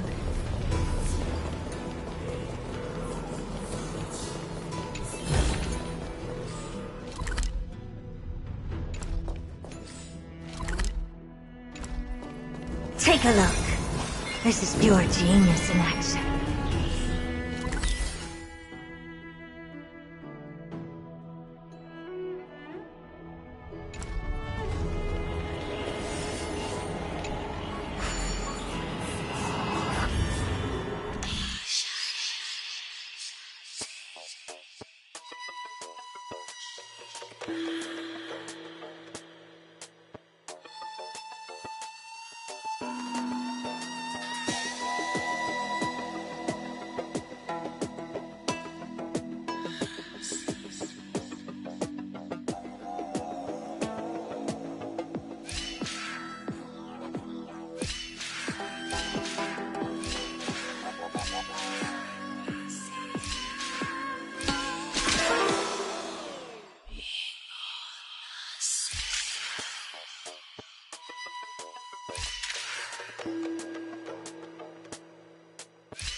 You want this? Fine. Take it and amuse yourself.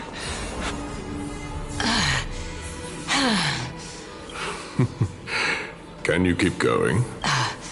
Of course. I'm just... If I knew we had to climb a mountain, I wouldn't have come along with you. I guess this also counts as one aspect of the world-bearing burden.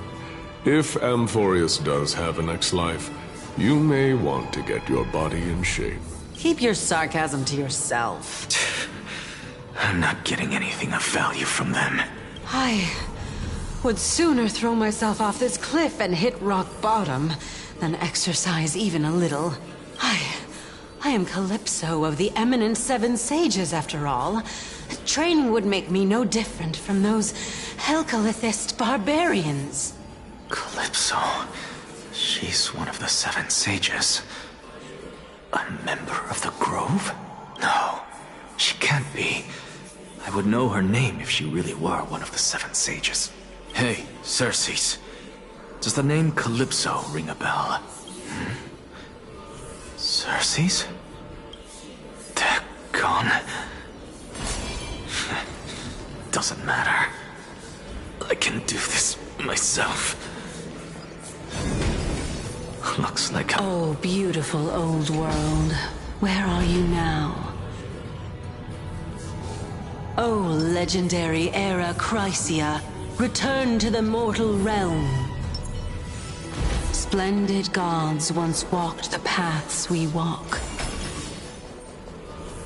Alas, all that's left of that warmth is a hazy mirage. Why are you chanting that too?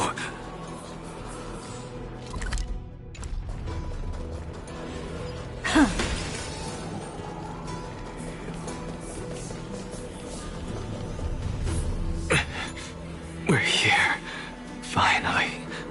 So, I don't get to ask the Titan my question, but all of you make for a pleasant surprise, nonetheless. Very well then.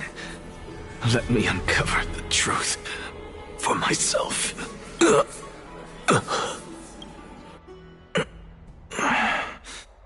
Did I still fail to make it in time? So, I'm back here again. I can hear it. I hear it from the depths of the tides, behind the closed doors of the Void World. A voice ready to tell me something. This time, the voice is a lot clearer than before. Since we've come this far, let's just wait.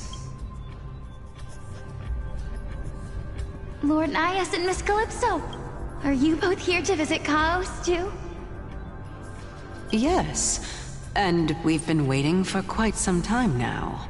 Regrettably, he hasn't answered us. The worst-case scenario is that he's already been overwhelmed and crushed by the world-bearing burden. You're overthinking, Lord Nias. I can still sense Chaos' soul in the area. And besides, we both know Chaos' nature. A deliverer like him wouldn't fall so readily, much less give up on all that he holds dear. Isn't that so? Yes. I have faith in him. That reminds me. Why are you making this trip alone, Polixia? Oh, my sister needs more time to make sure the flowers are fine. Such a pity. Both of you have hearts kinder than anyone else. Yet you are born only to take over Thanatos' divinity. Everything that I see and hear this time has left me shaken to the core. What may seem like a mundane conversation is in truth a once-in-a-lifetime exchange that has revealed the ultimate answer to Circe's question. The conjecture has taken shape and must now be solidified into a theorem. Next, I only need to seek verification from Kefali. By doing so, I can answer Circe's question and reclaim my body.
But no, I will not do that.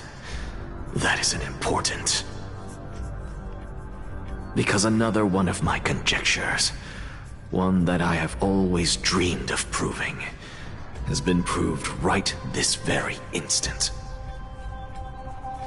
Fusing a mortal soul with that of a Titan to replace said Titan is not a ludicrous idea after all.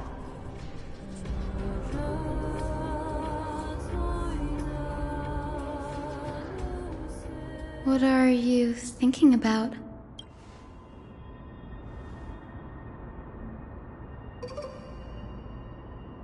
Is that so?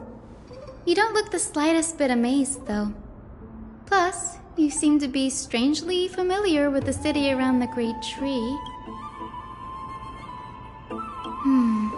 Events of the past, huh? I was also a child when I looked up at Circe's.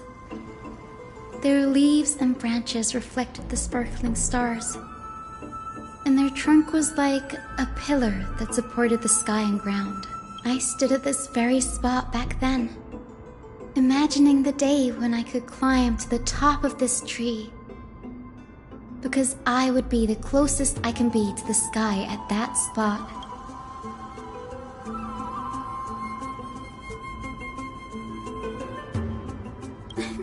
Don't read too much into it.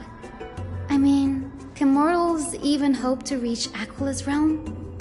They're a strict and draconian god. Nothing like Circe's. Reason is willing to share what is theirs with others, but Sky only expects people to revere them. You get what I'm saying, right, Denny? After all, the Titan that imprisoned you and Grey here in Amphoreus is none other than Aquila themselves.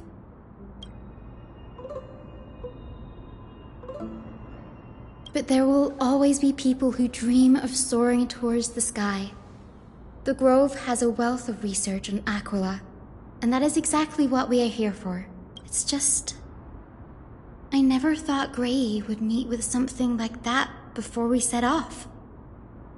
As a physician, I should have been there by his side.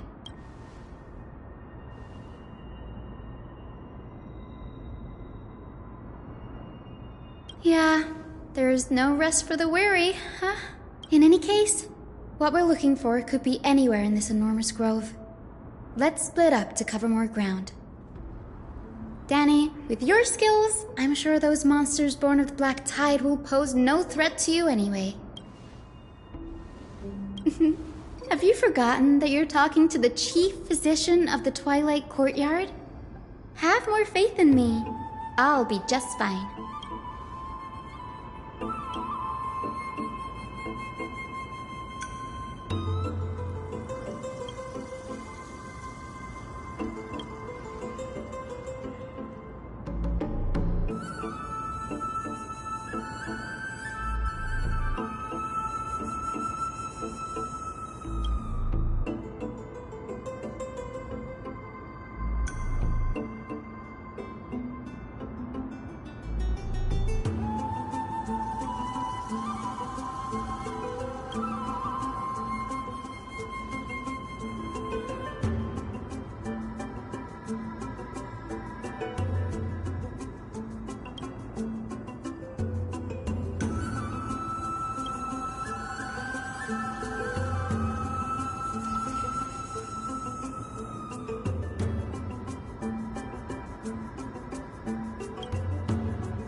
ほら、これが天才。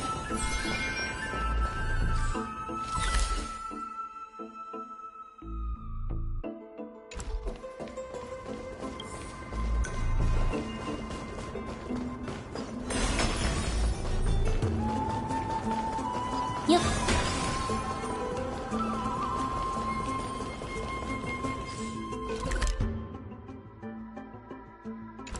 ふん。よっ。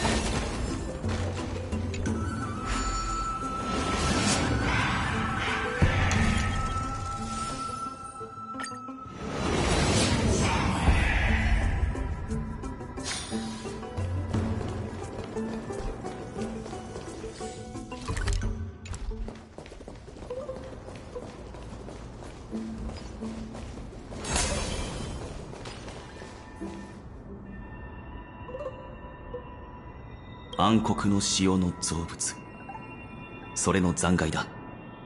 近くで見ると確かにタイタンの眷属とは少し異なる。下に何かあるようだ。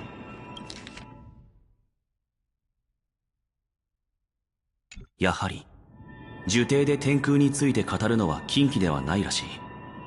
それにこの二人の学者が議論している天船、アグライアに尋問された時にも聞いたな。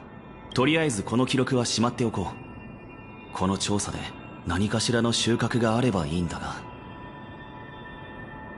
あれは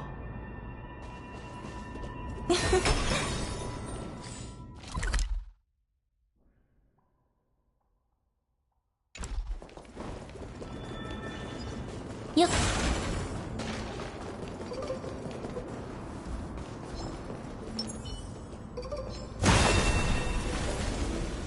眉より見てよ。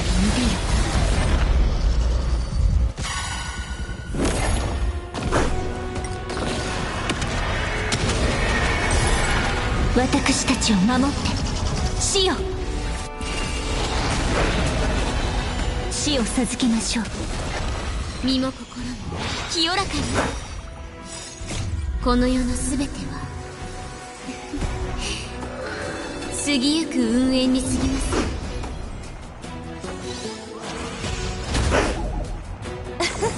思考を広げないと。謎はたくさんあっても答えはないんだから。新世界への扉、未知を見通す瞬間に夢中になっちゃえ。朽ち果ててイラでごまーひょっ。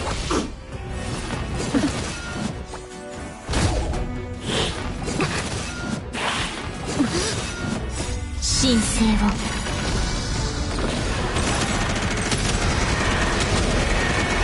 死よ守れ。涙雨へっへっ降りてあふれる。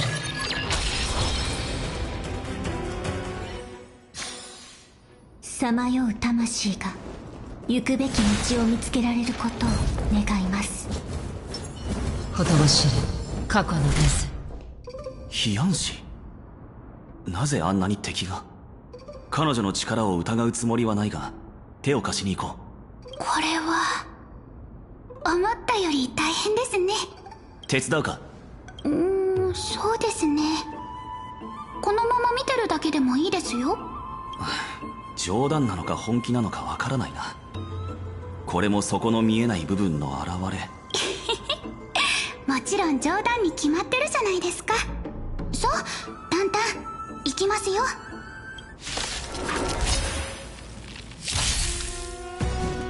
授けます。答えはないんだから。思考を広げて崩れちゃえ。汚れを払わん。引導を渡そう。またか。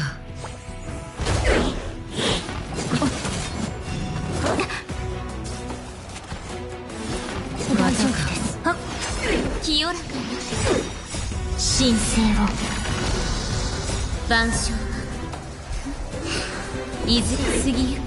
涙雨降りてあふれる。一体何があったんだ？廃墟にこれだけの敵がいるとは考えにくい。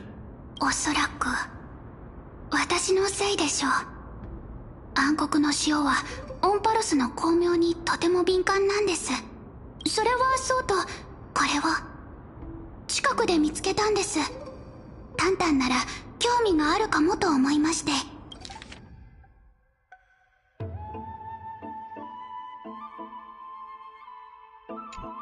アナク・サゴラス。理性の火種と一体化したあの学者のことが書かれている。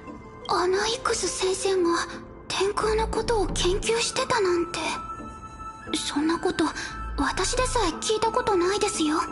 火を追う旅とは対立するかもしれないとファイノンが言っていたな。かもしれないというのはちょっと遠回しかなと。先生は神を敬いませんし、信託に対しても否定的な態度をとってました。自由ですが、まさか冒涜者がサーシスに選ばれるなんて。道中俺も巻物を見つけた。お前が持っているものと関係があるかもしれない。本当ですか？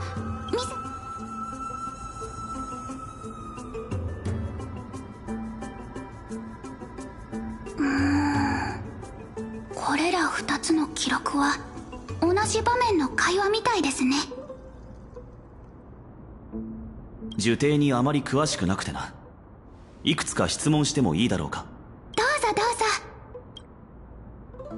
真語の呪典には7つの学派があるんです。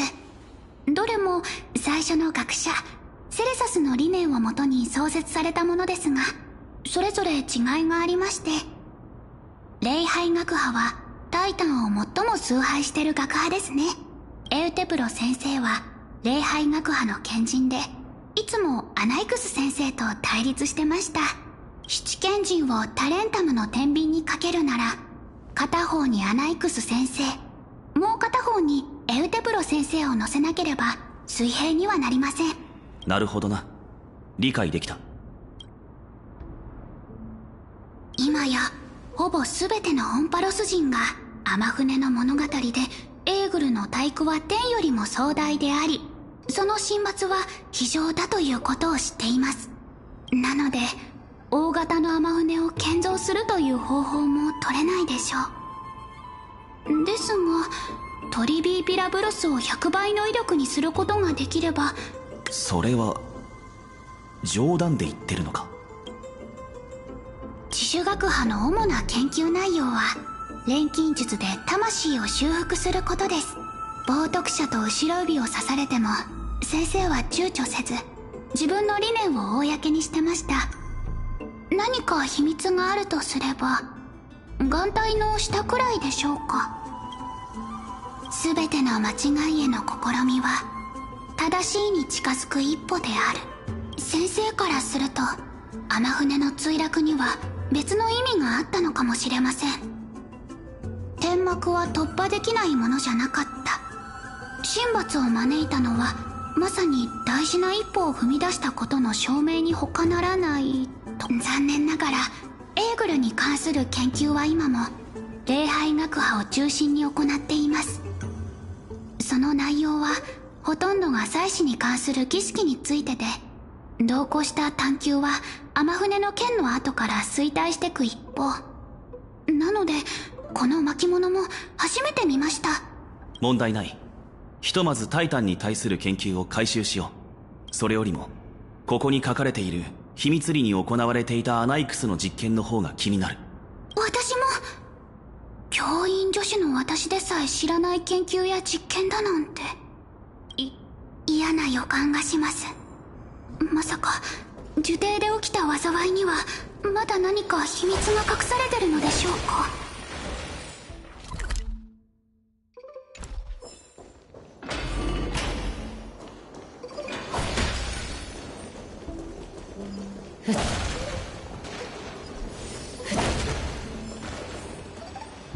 ここは呪典の図書館、友愛の館です。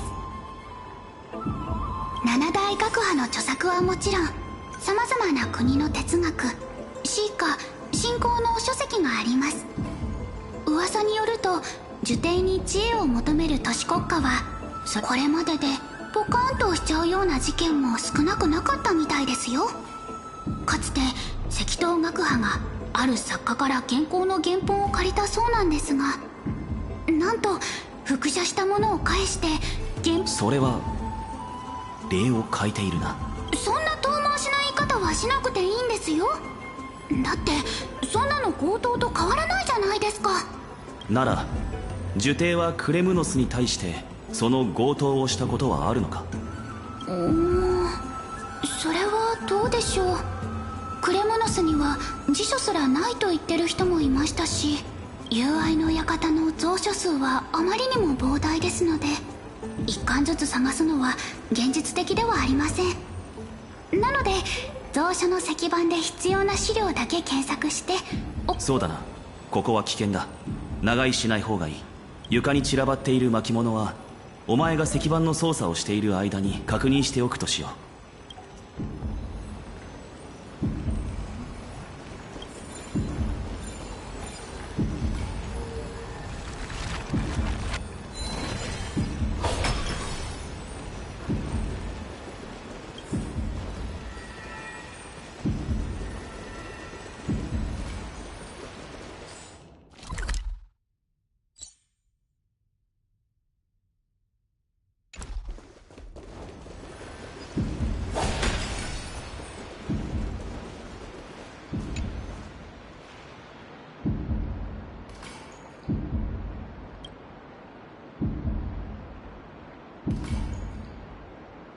どうやらアナイクスについての資料のようだ。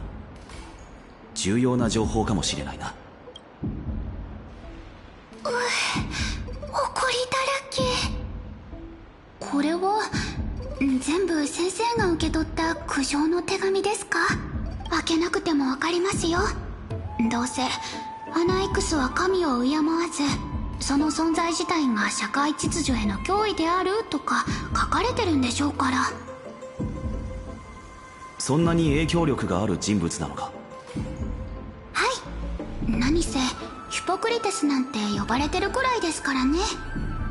先生は学派を創設した時、全員の前で自分の著作を読み上げ、こう言ったそうです。タイタンは本当に人間の神に対する認識に合っていると言えるのだろうか。神が作った世界は完璧であるべきだが、アンパロスはどうだ？愚鈍さと醜悪さに満ちているではないか。彼が言いそうな気がした。それからどうしたんだ？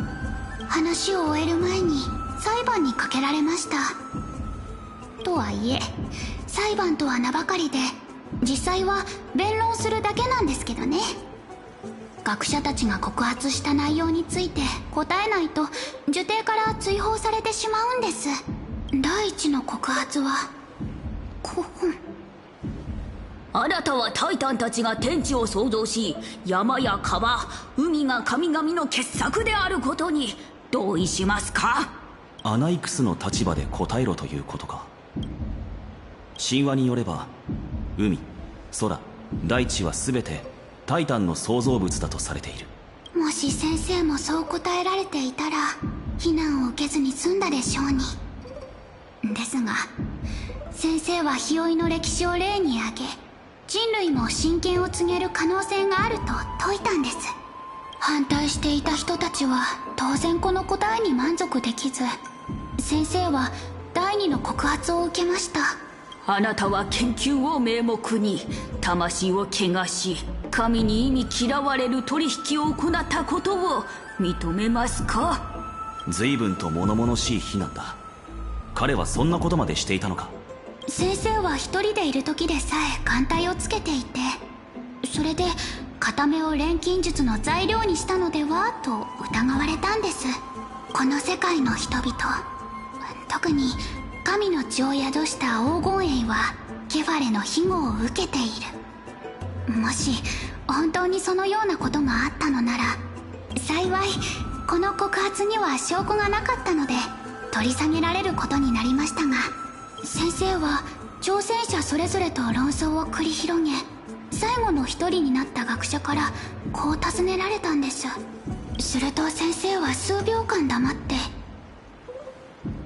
タイタンは偉大な存在であるべきだということは一度たりとも否定していない。明らかに含みがあるな。まるでタイタンは偉大ではないと言いたげに聞こえる。はい。あの騒動がどうやって収まったのかは知りませんが、その後も先生は呪帝にいられることになりました。そういえば苦情の手紙で思い出したんですが、呪帝にはまだ探してない場所があります。根石の間、アナイクス先生の錬金実験室です。蔵書の保管方法からしてそんな重要な場所を見落とすとは思えないんだが。これはあまり知られてないのですが、実は名義だけの首席を除いて他6人の賢人にはそれぞれ他の人の立ち入りを禁じた特別な部屋が与えられてるんです。友愛の館の管理人でさえ禁を破り賢人の研究を記録するようなことはできません。呪帝がこんな状況になってしまいましたし、ちょっとだけ禁を破っても大丈夫なはず。アナイクス先生、ごめんなさい。入り組んだ樹海だな。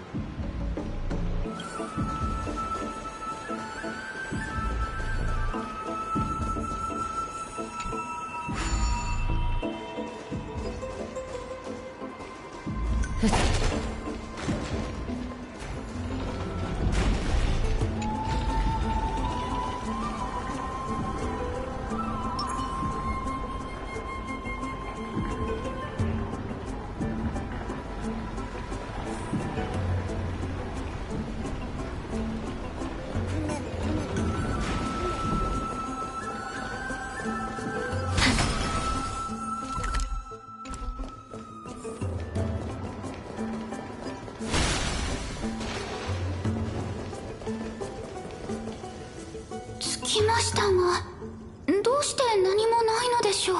錬金用の材料にジンの図案、部屋の封印まで。まさか全部暗黒の潮に飲み込まれてしまったのでしょうか。道理で来た道に外敵への備えがなかったわけだ。ここに入ったことはないんだったな。はい。そもそも錬金術は危険なものですし、他の学生たちが言うには、アナイクス先生は奇妙な素材を収集しては実験を行い、顔は埃まみれ、髪はボサボサになって出てくるそうで、なのでここには誰も近づこうとしなかったと思います。あら、あそこの本棚だけ綺麗に残ってますね。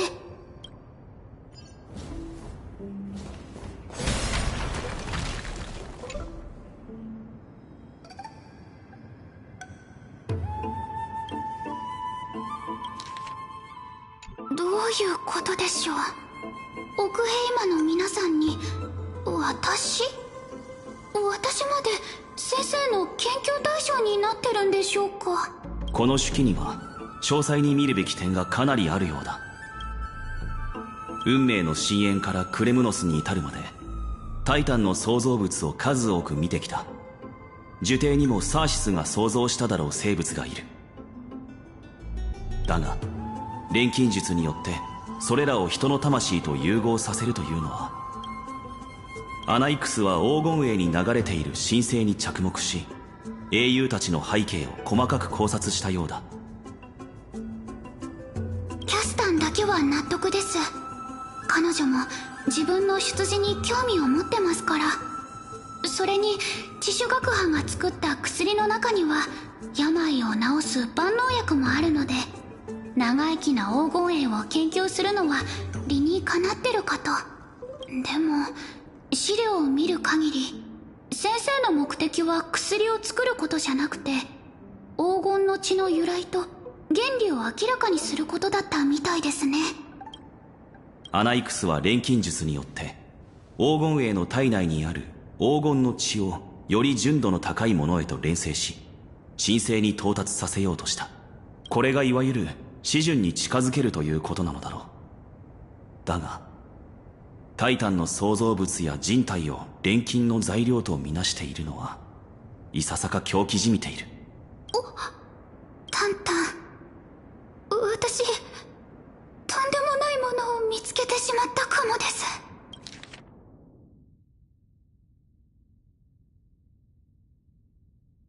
一番心配していたことが現実になってしまいました。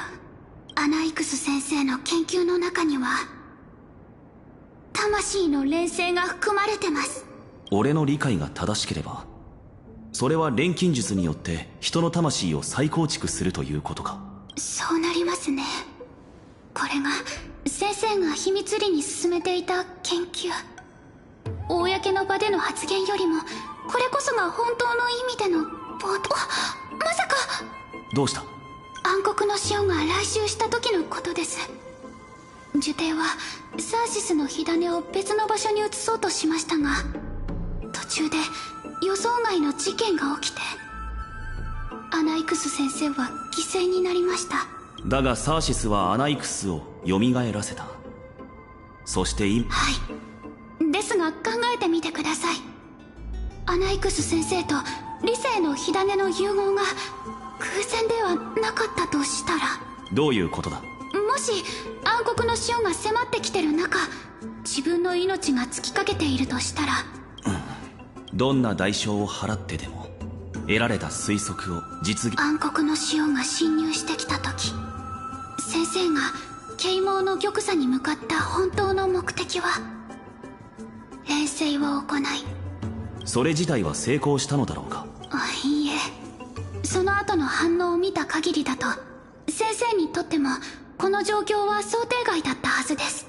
錬金術の思考がなくなってることが研究がまだ終わってないことの証明ですよ。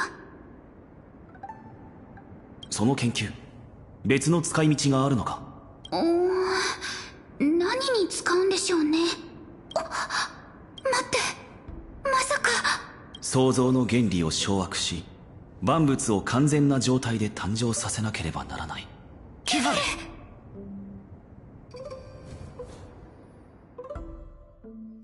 先生、私たちが見ているこの空は偽物なんでしょう？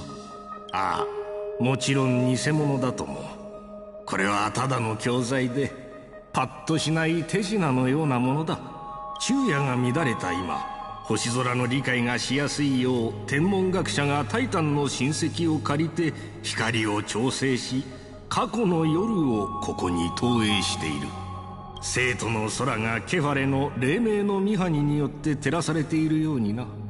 ではオクヘイマの空も偽物なんですね。そう、結論を急ぐな、アナイクス。手品の種を暴いて得意げにするのは子供だけだぞ。多くの場合、実際は無知でなかったとしても、人は無知を装わなければならない。それは自己欺瞞ですよ。人々はケファレの創世神話も司祭が言うことも全て信じている。ですが私とあなたはすでにタイタンが紡いだ法則が適用されている世界で、空には彼らが投じた星空が満ちている。この事実にはもう気づいたというのに、なぜ私たちはこの偽りの栄夜を見るばかりで投影機を操作する側には回れないのでしょう？アナイクス、君が私の心に疑念の種をまいてからもう随分と経った。私は数えきれないほどの昼夜を費やし、推論や競争を書き留めてきたが。なぜ？私たちが家計に処されることになるからですか？私は礼拝学派の賢人として唐に根茎のように大樹とつながっているのだ。その一挙一動はその枝葉だけにとどまらず、しかし最も重要なことは、死を目前にした私は黄金の血と魂についての考察をただ直感的に疑うしかなく、ですが私ならできます。先生、機は熟しました。私があなたの代わりにこの偉業を成し遂げてみせます。そうだな、アナイクス。私もそのつもりだった。次の賢人会議では君に相互の権利を与えられるよう全力。さあ、己の学派を立ち上げる準備だ。私たちは一体何者なのか、それを明らかにし、世の真理を征服するものとなろう。だから人の子よ、そなたがそれほどの手間をかけてケファレの光を浴びようとしていたのはただ神を問いただすためではないのだな。そうですが、もし私が知性を持たぬ大知獣であったなら、偉大な力を前に頭を垂れ、神々が信託を授けてくれることを願ったでしょう。率直に言うが、このような途方もない力の前では。あなたもスティコシア人の話を聞いたことがあるでしょう。彼らは押し寄せる荒波に直面しても座して待つことはせず、波の激しさに見合った堤防を築き、狂乱するファジェイナに枷をかけたといいます。サーシス、人々は私を冒涜者だと罵りますが、私は神聖の存在を否定しているわけではないのです。タイタンなど、所詮人類がまだ征服していないだけの力に過ぎない。おや、タイタンに匹敵する力を手に入れようというのか。ならば信託に従い試練に挑めばいいだろうに。タイタンの力だけで満足するようでは浅はかですよ。私が掌握したいのは生命の根源にある法則であり、魂の本質。あなたのおかげで死は魂の終わりだという事実を様々な面から検証できました。しかし死があれば生があり、終わりがあれば始まりがある。魂はどのようにして誕生するのか、私の計算式に不足している解は。その口ぶりからするに何か考えがあるのだな。いえ、もう結論は出ています。先ほどの死の旅でその解をこの目で見たのですよ。アナイクス先生、約束通り伺いました。一刻も早く彼女の命を救わねばなりません。もちろんですよ。率直にあなたの欲しがる答えをあげましょう。ですが10日交換の原則に従い、あなたは代価を支払わなければなりません。構いません。代価が何なのかすら聞かないのですか。死のタイタンの真相、そして彼女の命、これが私の人生で唯一人の命を救える機会かもしれないんです。わかりました。では舞台の幕を上げましょうか。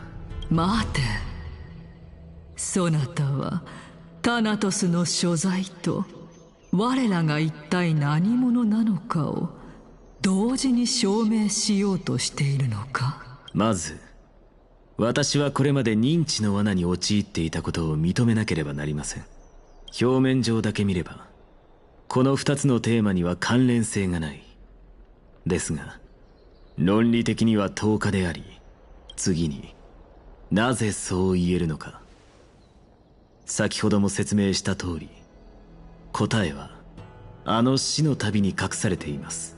先生は冥界に行ったのですか。ええ、今の私は生ける屍も同然。しかしそんなことはどうでもいいんです。肝心なのは私があの英雄たちの会話を聞いたことですよ。サーシス、覚えてます？あなたもあの場にいたと話したでしょう。我にそのような記憶はないと言ったはずだ。死ぬ前に幻でも見たのではないか。覚えているはずがあります。なぜならあれはあなたではなく呪帝の七賢人カリプソーだったのですから。カリプソー。それはこの娘の前で適当に名乗った偽名のはず。七賢人だというのもなおさら馬鹿げている。我の庇護のもとにある賢人なら気づかぬはずがない。魂に焼き付いた記憶すら忘れてしまったようですね。少しは頭をひねって考えてみてください。それが全て死者の領域で起きていたことなら、聖者がそこに足を踏み入れることは絶対にできません。では彼らは一体何者なのか。答えは明白でしょう。そう、すでに滅びたあの英雄たちこそがタイタンたちが神になる前の姿。神々は無から生まれた創造主などではなく人間だった。人間が進化したものだったんですよ。どうしました？この真実に失望したのですか？無論だとも。だがそれに何の意味がある？それに、たとえそれが事実だったとしても、それはタナトスの居場所とは無関係ではありませんか？そう言うだろうと思っていましたよ。私には確かな自信があります。この目の前にいる至高なる神に一から全てを語ってもらいましょう。そなたはタイタンを復活させられるというのか？死した人が生き返ることなどない。まして神なら。ですが考えを逆転させれば解決は容易ですよ。答えは私がケファレとして生まれ変わり、彼と同じように世の万物を再創造すればいい。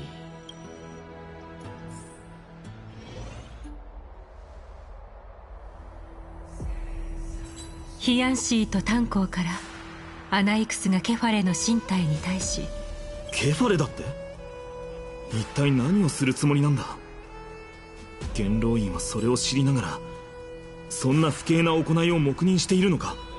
いえ、それはありえません。その演技であらゆる人を欺けるのでしょうね。すまない。気に病むことはありません。これはむしろいい知らせかと。元老院の盟友となったアナイクスが彼らに忠実でないというのなら、今はカイニスがどのような罠を仕掛けてくるかを見極め、臨機応変に対応しましょう。阪神議員は奥平間の政治の中心。その重要度は創世の家臣にも引けを取りません。私が使命を終えた後、十分な時間があるうちにこの舞台に慣れておいてください。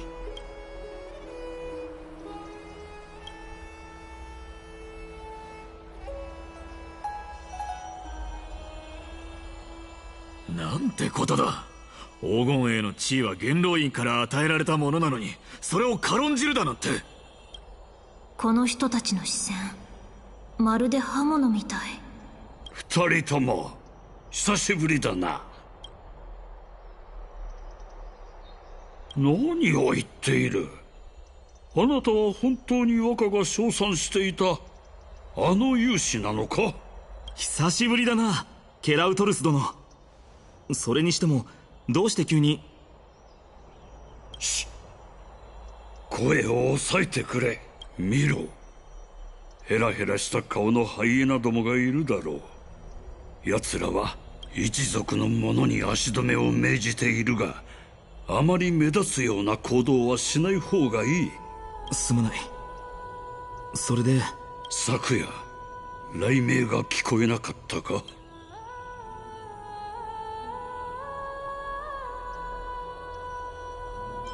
ヨミ？何のことだ？気にしないでくれ。彼女は最近とても疲れているんだ。雷鳴は紛争ののろし代わりだ。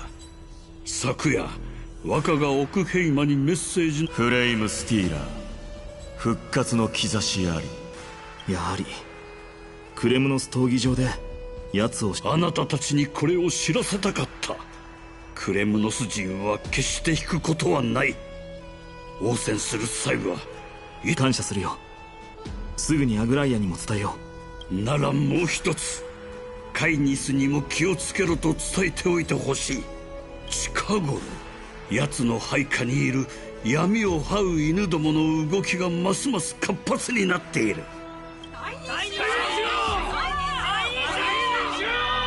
これはこれ以上言う必要はないようだな。戻って状況を確認してみよう。情報提供ありがとう、ケラウトルス殿。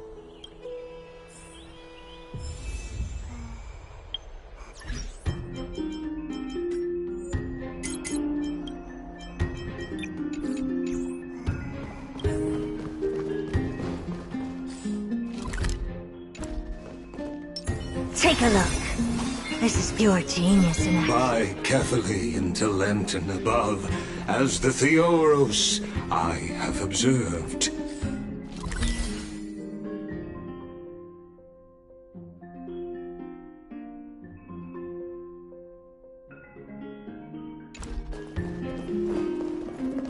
Virtuous citizens of Akama, fine and... Aglaya, what happened here? I know about the poisonous fangs of that king snake through the golden threads. In the past, I would be confident about keeping her in check, but I admit I am now unable to do so. What do you mean?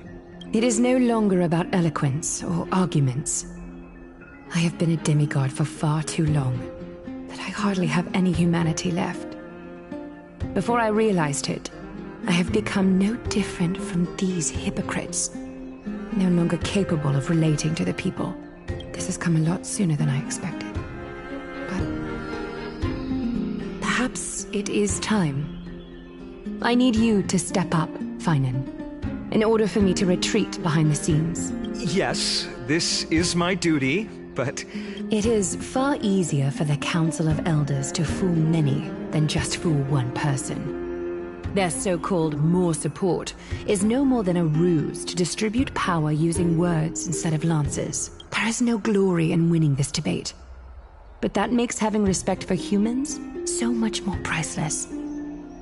Finan, you are a Chrysos heir without flaw, capable of relating deeply with humans.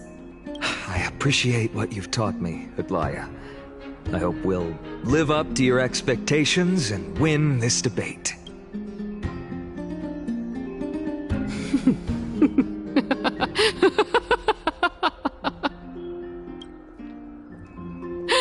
Oh, you've done well, Lord Calictus. Let me take over and personally close this debate for today. Dearest counselors, let it be known that I sorely miss the blissful times portrayed in lyrical poems.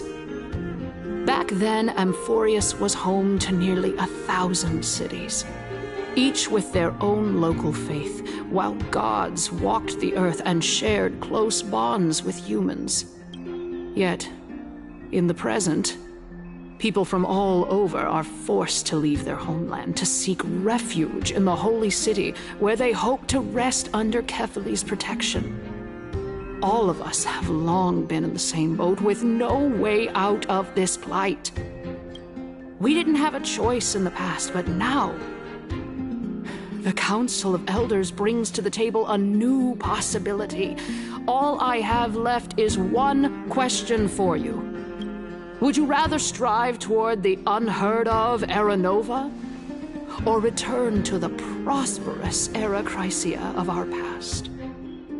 Make your choice. Now, which of the two would lead mortals to an ideal future?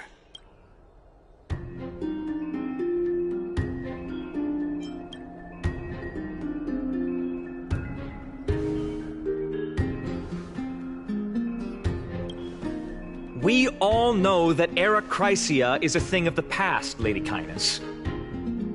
Please, enlighten me. How does the Council of Elders plan to turn back time? Let the three Titans of Calamity be born, and Era Chrysia is nevermore. But bring demise to those Titans, and Era Chrysia will descend upon us again. Know that the Council of Elders is never one to make empty promises. look at who we have on our side. Anaxagoras, one of the Grove's 7 sages, and Castorus, Idonia's goddess of death. With the help of these 2 heroes, I can promise all of you that Era Chrysia will exist once more. Aren't they Chrysos heirs? They're supporting the Council of Elders instead? It's clear from the start that these heroes do not get along well in their group. All the more proof that Aglaya isn't fit to speak on behalf of every Chrysos heir. I am in favor of Era Chrysia. Era Chrysia! Era Chrysia!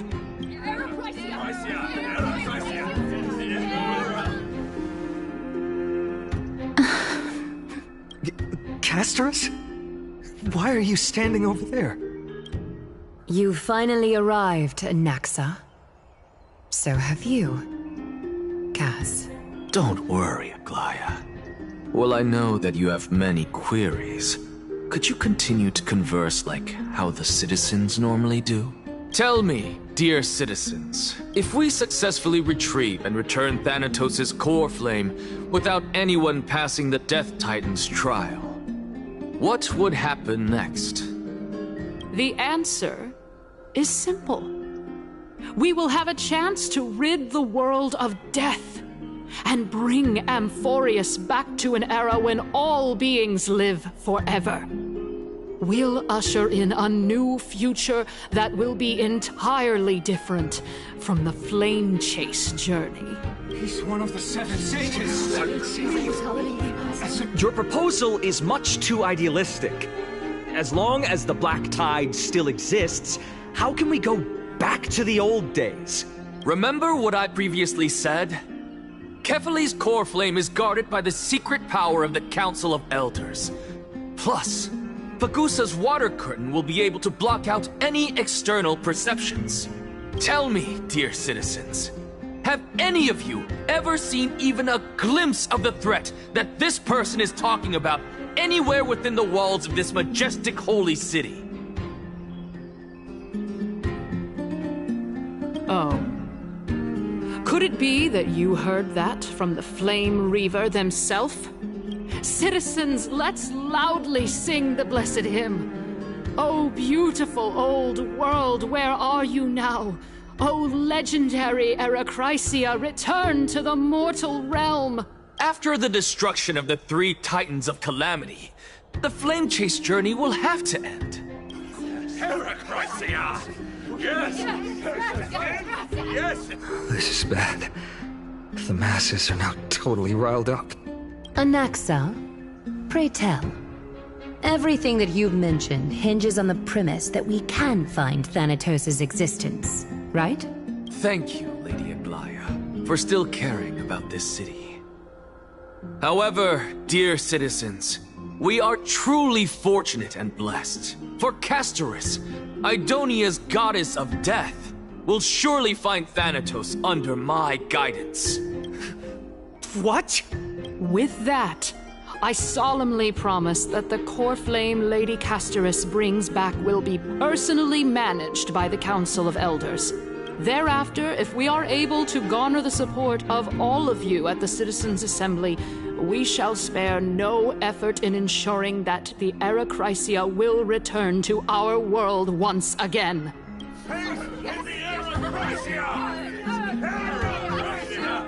With the balance shattered, the result is clear. By Kefali and Talent and above, as the Theoros I have observed, Akama has chosen her destiny. The issue up for discussion at this Citizens' Assembly shall be modified to the suspension of the Flame Chase journey. This resolution shall be put up on the Wall of Heroes, such that all citizens are aware of the city's way forward. Aglaya, dear Aglaya, what has caused your heart to soften? You also don't seem to be as quick-witted as before. Wag your tongue as much as you like. Since the Flame Chase journey has been preordained by the prophecy, Our failure has never been on the cards. Well then, I guess we'll find out if that's true at the Citizens' Assembly.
I grant you this, as you wish. Time to cleanse the filth. Expand to agree. Endless riddles. Nothing but a void. Open sesame. Glimpse the unknown. I'm okay.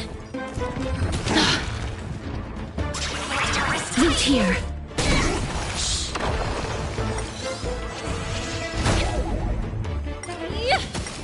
Expand your thinking. On the still waters of oblivion. Embrace new life, Pollux. I weep for the departed.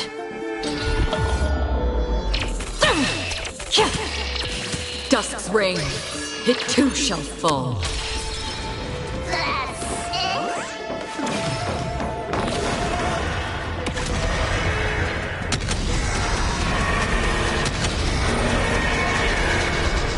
I only wish that death may protect us.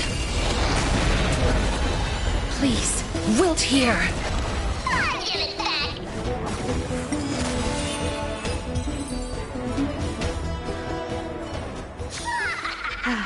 Needs.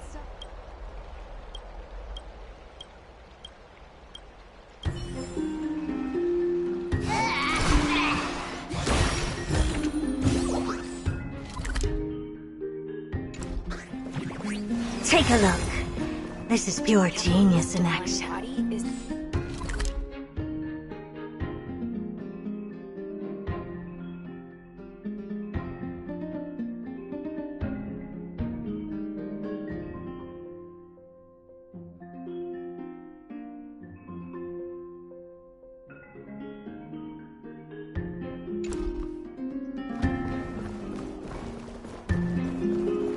Take a look. This is pure genius in action.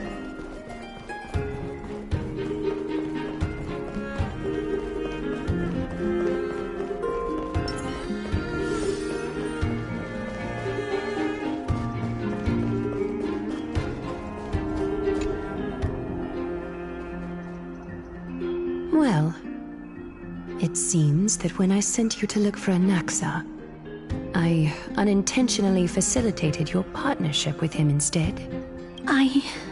My apologies, everyone. I know that you have many questions to ask me. I will answer them to the best of my knowledge. In that case, please tell us as much as you can. In actuality, he showed me a past that was both long and heavy. The reason I say this is as I've mentioned earlier. The answer was hidden in my journey unto death. Anaxa, you were in the Netherrealm? Yes, I am but a living dead man now. But that's not important. What truly matters is, I overheard a conversation between heroes.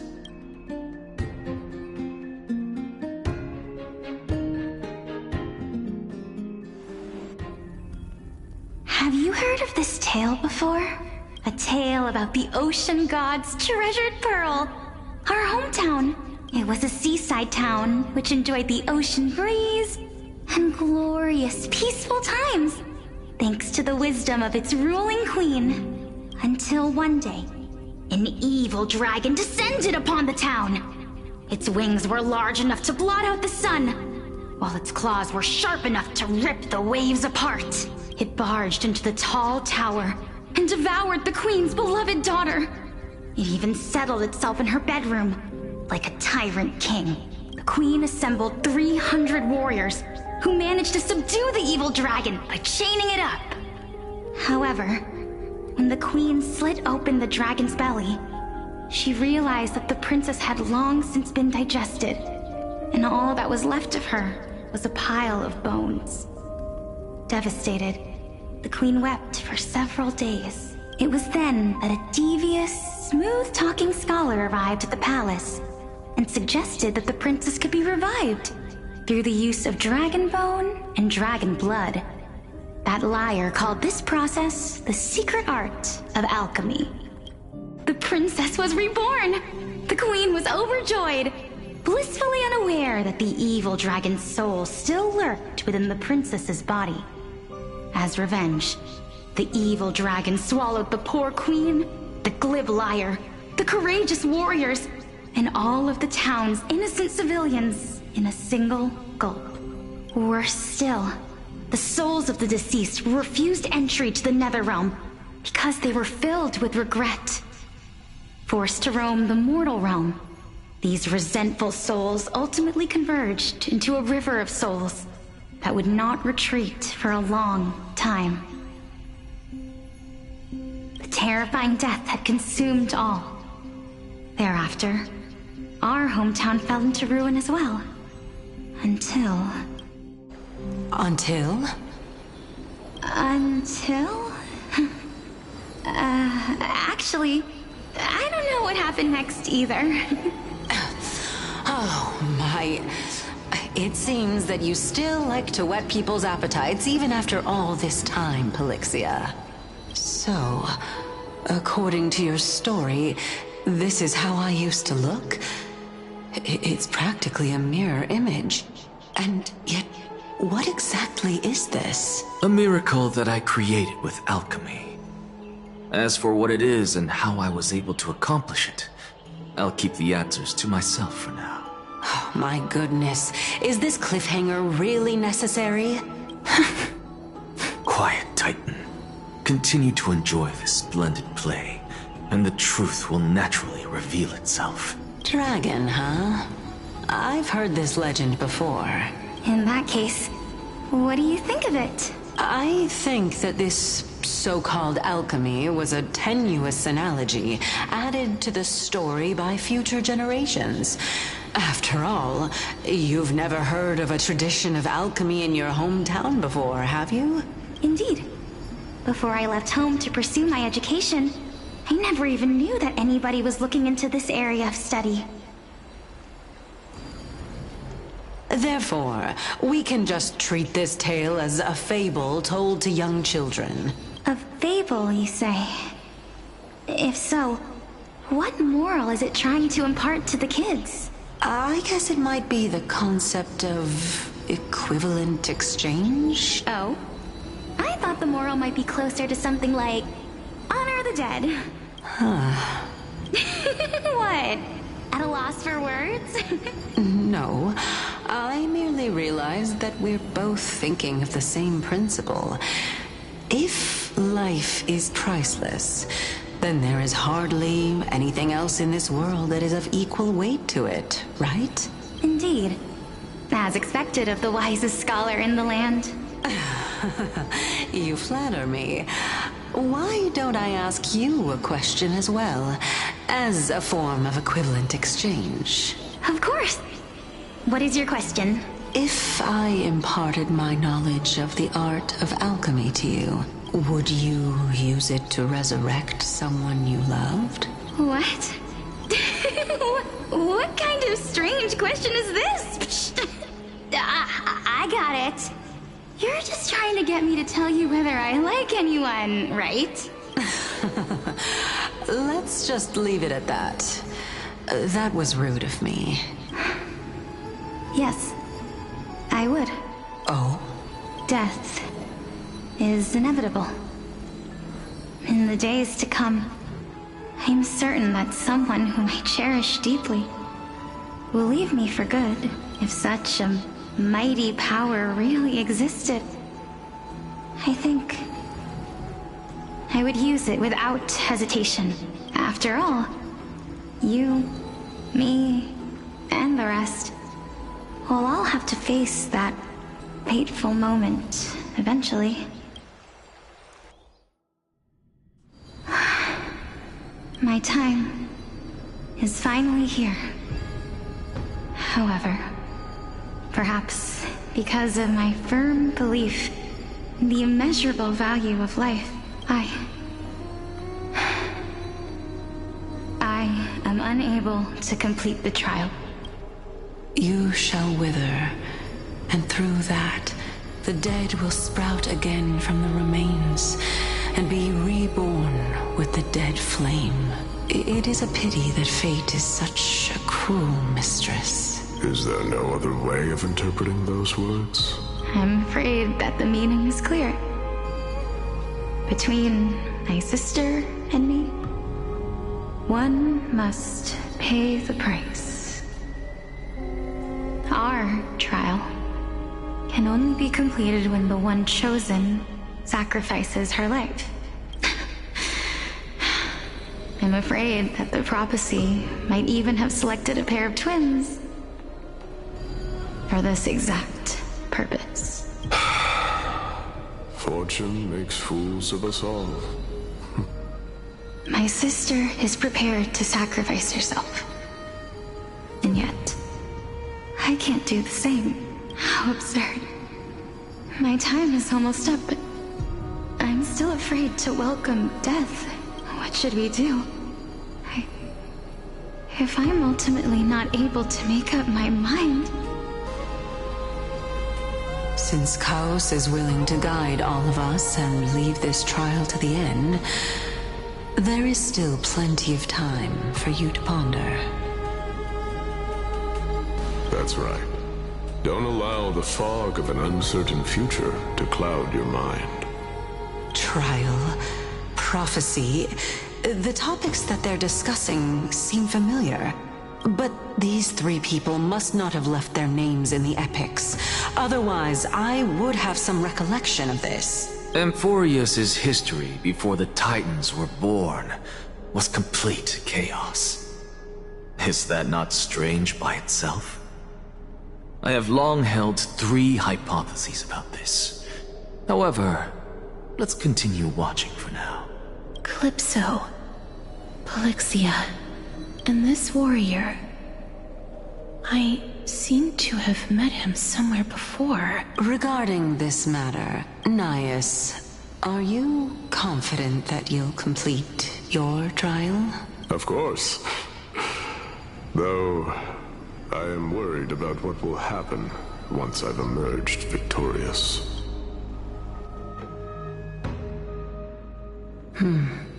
Looks like you have made up your mind.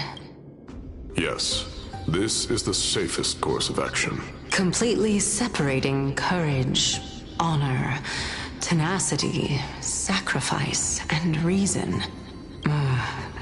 You really know how to make things difficult. Please, young lady, witness my fall and demise. Lady Calypso, you shall host the soul-rending ceremony. I do not understand. Why would you dare to sacrifice yourself for a future that you won't get to witness? Because this is our destiny.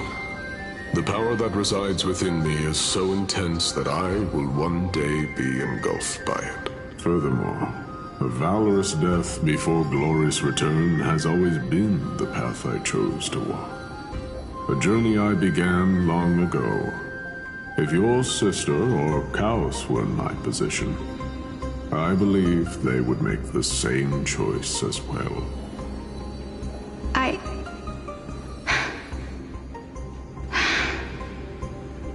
I'm not that brave. Despite being Death's chosen one, let's chat, young lady. Perhaps I shouldn't end my journey so hastily. Since there's still time, I'm not worried about letting fate wait a little longer. Of course. This warrior is Lord Nias. As the embodiment of Nikador's divinity, he entrusted his life to us and allowed humankind to end his madness. That means that what I'm currently seeing before my eyes is, in fact... Looks like one hypothesis of mine has already been proven true. These heroes are the true forms of the Titans, before they attained their divinity. If so, the chosen one of death that he speaks of is actually... Polixia? Is the previous form of Thanatos? But her appearance... If this is true, as long as we can find out where she went, we'll naturally be able to figure out the location of the Death Titan. But before that, we first need to witness what ultimately happened to Lord Nias.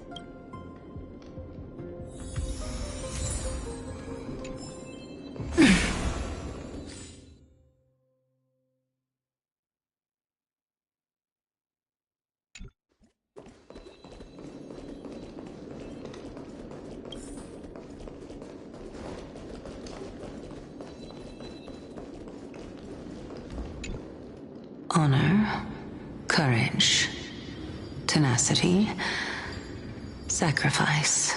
And, finally, the only thing that remains is reason. Cheer up, young lady. There is no need to shed tears over a glorious death. All farewells in this world are sorrowful, Lord Nias. No, young lady. As a warrior, I have witnessed too many bitter deaths. But now, all I feel is peace. I did not know until this moment that mortals could live their lives in such a way. Although only a sliver of your soul remains, you remain so optimistic. Or maybe the truth is that you aren't able to feel sorrow anymore? To be honest, I don't know either. But I am certain of one thing. This is not an acceptance of death nor apathy toward it. It's not even a feeling of despair. I am just enjoying what remains of my life to the fullest. Enjoying? Indeed. Along this journey that we've taken together, not only have I changed the world, I myself have also changed in the process. And now I have reached the journey's end. When I look back and see the grand epic that I've personally written, how could I not revel in that fact? But when you depart the mortal realm, won't all of your accomplishments be reduced to nothing? Separation and death are two sides of the same coin. Reconciling this doesn't come easily for a mortal. Finally, let me recount to you a story of mine, young lady. The first time I returned from the battlefield, I felt extremely hollow. The calamity had devoured everybody on the battlefield but me. When I returned to the city alone, the citizens held a banquet for me that was far from pleasant. I felt as though I was still on the battlefield, and the person who had returned was nothing but an empty shell. It was late into the night by the time the banquet ended. My head still reeling, I returned alone to the barracks. On the way back, I encountered someone. It was a crazed scholar looking at the night sky and muttering to himself by the side of the road. Although I tripped over him and fell, I wasn't angry in the slightest. And maybe because I saw myself in him, I inexplicably asked him a question. Do you think that it'd be better if we just died on the roadside like a couple of stray dogs? To my surprise, he shrugged his shoulders and sighed. How does someone who is currently experiencing death, dying and living, afford the same amount of bliss? Now please go away and don't block my starlight. Are you trying to say that there is no difference between living and dying? For they are both journeys that lead toward death? That's exactly what life is, and death is, but a scale to measure how valuable the journey was. Journeys and epics are only glorious and magnificent because all things eventually fade to dust. Therefore, young lady, don't detest your fate. Instead, willingly and respectfully embrace it. The embodiment of strife telling me about the majesty of the world. Indeed. I believe that when the fated moment eventually arrives, you will be able to understand my words. It is time for me to knock on death's door. I will set up a long table at the end of the road and humbly await your arrival. When that moment finally comes, let us drink and be merry then.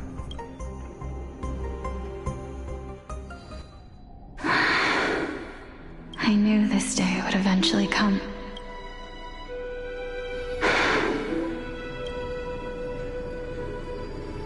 Are the both of you ready? Mm-hmm. Polixia, I'm here. What? This... This is quite interesting indeed.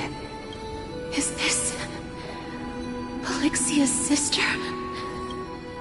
Is it... me?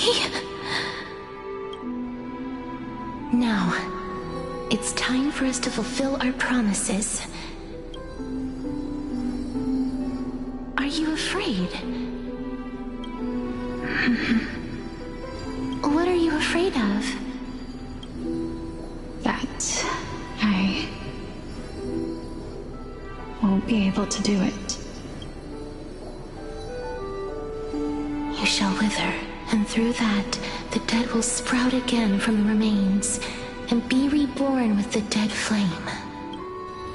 As foretold in the prophecy, and according to our vows, once it all ends, we must face our fated moment head-on. Even if it was prophesized, do we have no say in the matter? It's so unfair. Why are we the only ones who are forced into mutual destruction? Let me do it, sister. Let me be death's sacrifice. I was never long for this world anyway. But you're different.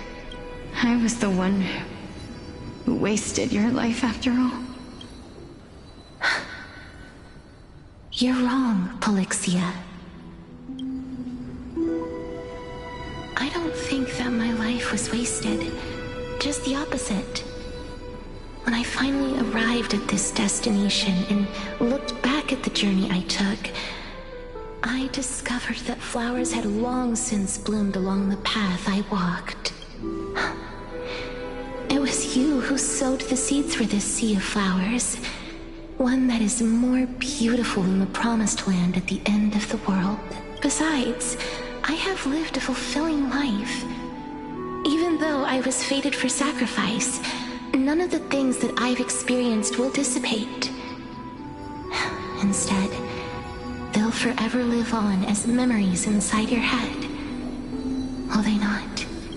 How could my memories of you ever compare to the actual you? Well then, tell me, what exactly are we?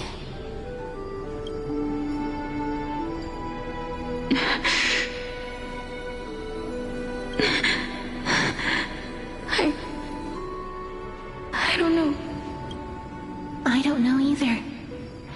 But regardless of what the answer is, regardless of how we're shaped by others, or even by this world, since we were born, the fact that we existed was predestined, and nothing could erase it. This is why I will always, always be by your side. We're twins, after all.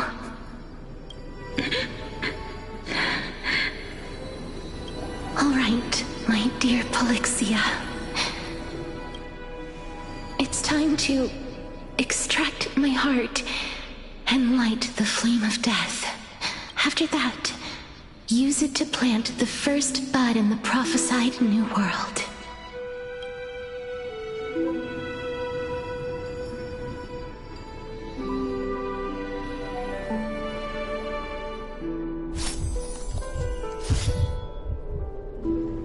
If I imparted my knowledge of the art of alchemy to you, would you use it to resurrect someone you loved? Death is inevitable. In the days to come, I am certain that someone whom I cherish deeply will leave me for good. If such a mighty power really existed, I think I would use it without hesitation. Even now, my answer remains the same. This is why, sister, I promise you, in the prophesied new world, I shall plant the first bud on your behalf. Go now. Return to the ocean god's treasured pearl, our hometown. I shall open wide the entrance to the Netherrealm and grant you a second life. The living beings on this earth shall respond to my call and lead you to the sacred daylight. Remember, do not look back on the land of the dead, and do not stop moving. In the new world promised by the prophecy, march toward your new life. As for the price of our equivalent exchange, let me be the one to pay it. Everybody, we've come to the end. Unfortunately, I am not compatible with the Supreme Being, so I was unable to completely fuse their soul into my own body. However, being able to glean all this from them is exciting enough. I'm certain of this now. Before the Titans that we are well acquainted with were born, a group of heroes roamed the land. These heroes followed a prophecy and took possession of divine authorities one by one, until they eventually became the pantheon of the new world, just like the flame chase journey of today. Amphoreus' history is cyclical in nature. Huh. What a startling revelation. This means that the demigods, who bear the core flames, will also become the new Titans at the world's end, thereby shaping a new world? I believe that this is the truth behind the Era Nova, as mentioned in the prophecy. This is utterly unbelievable. Besides, those twins in the past, even if they really are Thanatos, their whereabouts are still unknown even today. Are their whereabouts truly unknown? Didn't Polixia mention that seaside town? The birthplace of alchemy in the tale of the dragon. In our world, there exists a city which perfectly matches that description. Styxia. But the people there worship Fagusa and bear no relation to Thanatos. I have also never been to that place, as in the time of Idonia, it had long turned into underwater ruins. Take this. This is... the Nusporist masterpiece, the Philosopher's Stone. It was made by transmuting all of the sages' wisdom into a single entity, with their flesh and blood as its foundation. Remember, I've mentioned before that the art of alchemy is all about conversion, tempering, and ascension. This process also applies to the pursuit of truth. Regardless of how unbelievable this sounds, the truths of the world have been refined from the impurities. Think about the story of the dragon. This stone will lead you to your real hometown, allowing you to reform the door to the Netherrealm and discover Thanatos' fate. You still look as confident in your victory as ever. But what if your conjecture is wrong? Simple. I shall merely admit to the entire world that my experiment was a failure. However, my line of thinking will not fail because I have already planted the seeds of doubt into the hearts of the masses. Actions speak louder than words, Castorus. With the assembly about to begin, don't forget the promise you've made. I've already searched for so long. I'm willing to try one more time. While we converse, her life is also slowly slipping away. But before I leave, I have another question. What exactly did we witness just now? That was the world imprinted in Kefali's soul. If we are to prove its existence, you must take the final step. Go. Do not disappoint me. I understand. Hey, child of humanity. Don't get antsy. I still remember the question you posed to me. As a scholar, I do not wish to offer up ambiguous conclusions.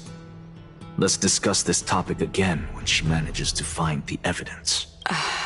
I merely wanted to ask, was that stone transmuted from your heart? If so, rebirth is no longer an option for you. Why not? When I was a child, I lost someone dear to me. When I was a teenager, I lost my faith. A while back, although you saved my life, I also lost my soul in the process. Now I'm merely forsaking my body. What's the big deal? Why are you always finding ways to die? Isn't it good to be alive? This is but a necessary sacrifice on my path to transform into the purest of them all. Can someone who's dead even claim to be the purest of them all? Furthermore, if your hypothesis is proven correct, does it not just confirm that the myths are true, and thereby invalidate all your theories? No, it's just the opposite. If my hypothesis is correct, it means that I can actually ascend to godhood and reshape this absurd world that you all have created.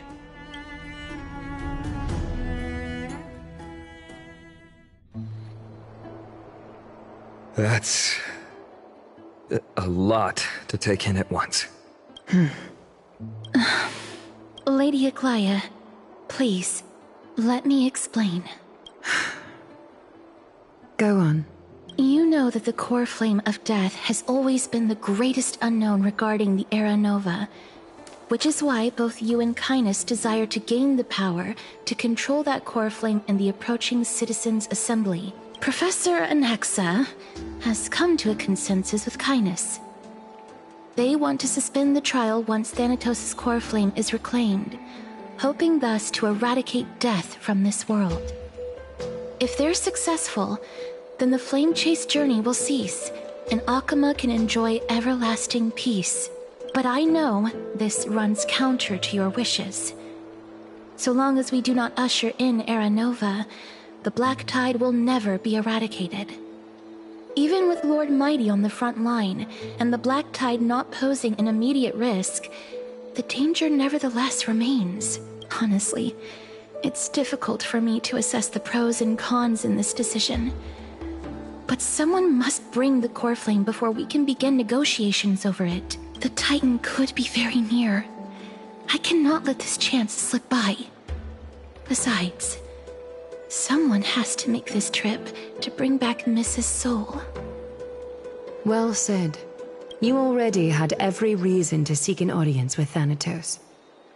It's that great performer who has weaponized your wishes and placed us in this difficult situation. A world without death. Do you desire that too? If fate dictates that my path must oppose yours, I will do all I can to resist it and protect what I aspire to achieve. Lord Mighty showed me that without taking the first step, all talk of what follows is moot.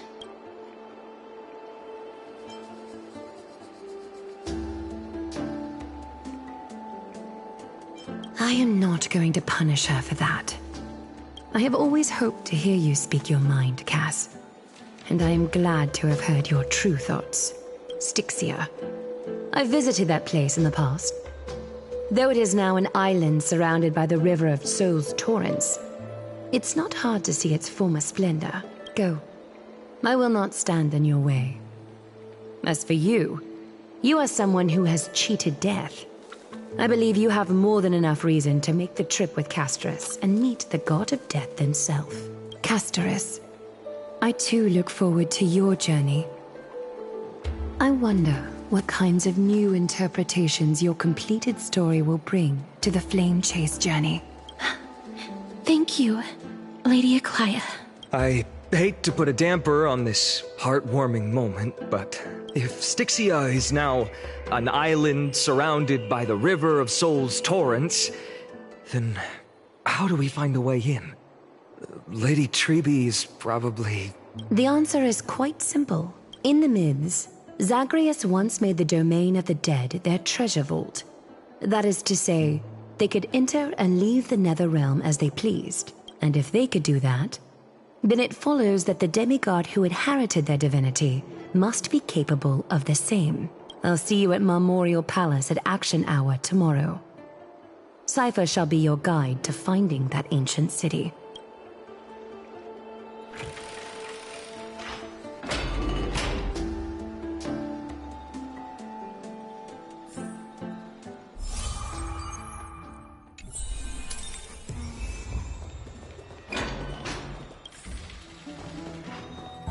Hey, friend!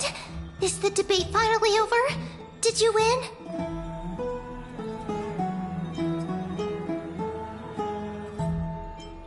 What a glorious defeat. You sure know how to look on the bright side. Well, moving on. I was hard at work even while you were at the debate. I borrowed a mountain of books from Cass to see if I could find a way to solve your problem. Let's see. I still have only 32 books to go. Really? Oh, that's fantastic news. I knew it. Hard work always pays off. Especially if you're as diligent as Mem. I feel like a huge burden has finally been lifted off my shoulders. Why are my eyelids so heavy all of a sudden? Oh, you're right. Then I'll go back to...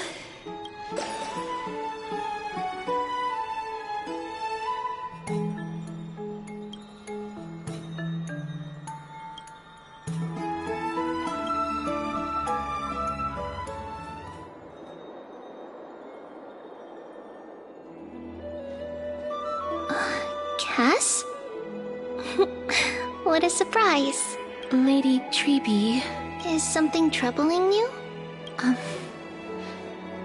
I just wanted to speak to Lady Trian for a bit before I set off. No matter how breathtakingly beautiful Styxia once was, the place is now the domain of the departed. There is no telling what we'll encounter there.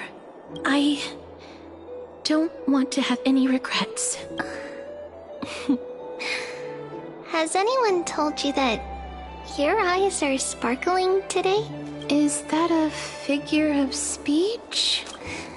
In the past, when you did smile once in a while, all of us could see that Your heart remained troubled, even as you smiled. Lady Treeby, you know perfectly well that see you tomorrow is nothing but a white lie. I hope your toughness is not a mask hiding a lonely heart. Cass, you hardly ever talked of your past. None of us knows what you went through, apart from Maggie. But we know it must have been filled with pain and hardships, as it is the fate every Chrysosaur is destined to live out. We are just happy for you that the core flame you're meant to inherit has finally surfaced. Isn't it a little too soon to say that? But you already know where tomorrow is, don't you? There is no need to rely on anyone else. Just give it your all and leave no regrets. We have always believed that your embrace is just as warm as everyone else's, because we embrace others to comfort them. And Cass, you're the kindest Chrysosaur we know. Thank you, Lady Treeby. This feeling... it's hard to put into words. I suddenly found myself with so many wishes. So much I want to accomplish before setting off. Then go do it, Cass. Trian was actually working on a surprise gift for you. It's a pity she didn't get to finish it. But now Trinan and I are working on it, and we'll make sure to give it to you. So, let's meet back here when you return from Styxia. Safe travels. See you tomorrow!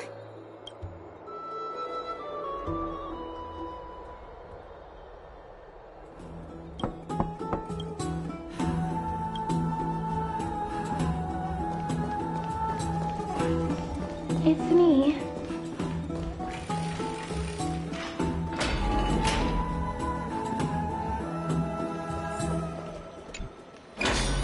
I hope I didn't wake you.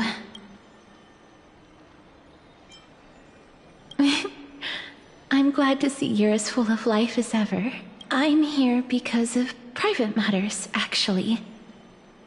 If it isn't too much to ask, I'd really like it if you could come along with me to retrieve something.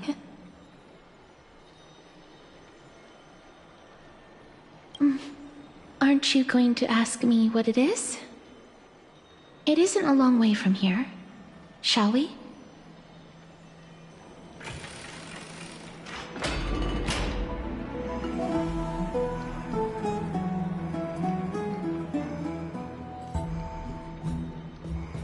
I'd love to go in and take a look.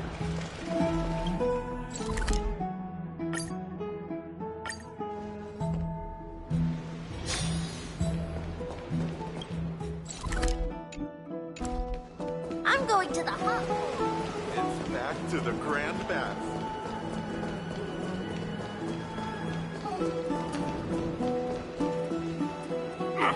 I want to vote! Tell me how I can vote! Take your ceramic shard, engraved with the Kephili rune, select the Council of Elders in your heart, and pray silently until the shard registers your choice. Then toss it into the Dolium. The Council of Elders? More like the Council of Buffoons! The Black Tide took my hometown long ago! Who are they kidding with bringing back Erechrysia? It's all a sham to create their own Erechrysia in Akama! The Titans are just. So long as we do not overstep our bounds again, we will not incur divine wrath. Oh, please. The time when these deranged titans should have vacated their spot to the demigods is long overdue. You'll see soon enough, you old fogey. And I pray that Talanton smacks some sense into you with their scales. We shall see how this turns out. That was quite a spectacle. I suppose peaceful is technically correct if no actual violence happened. To this day, I still find it almost unreal that Akama is the only place illuminated by light amidst the crumbling ruins of Amphoreus. And its people are even holding votes to reconcile differing opinions. This peaceful sight is making me forget that this is the end times.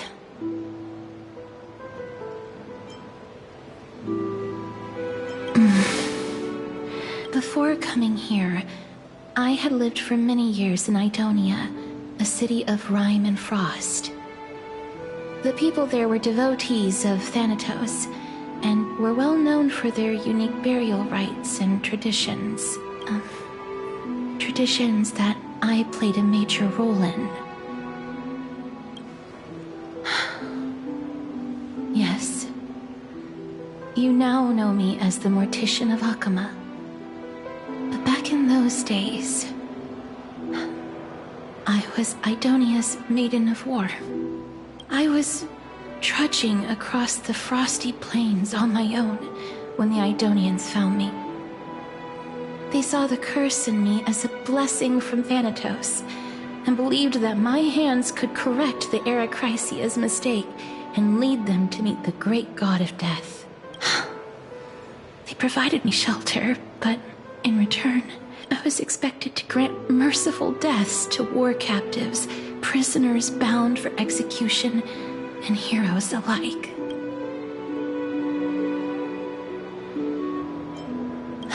Yes, no matter how kind or cruel the means, nothing can change the essence of death. Taking away someone's life is never worthy of religious worship.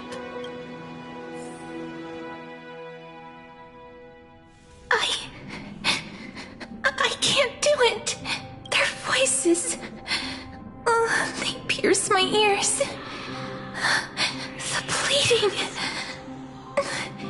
the thanks. I know that feeling, child.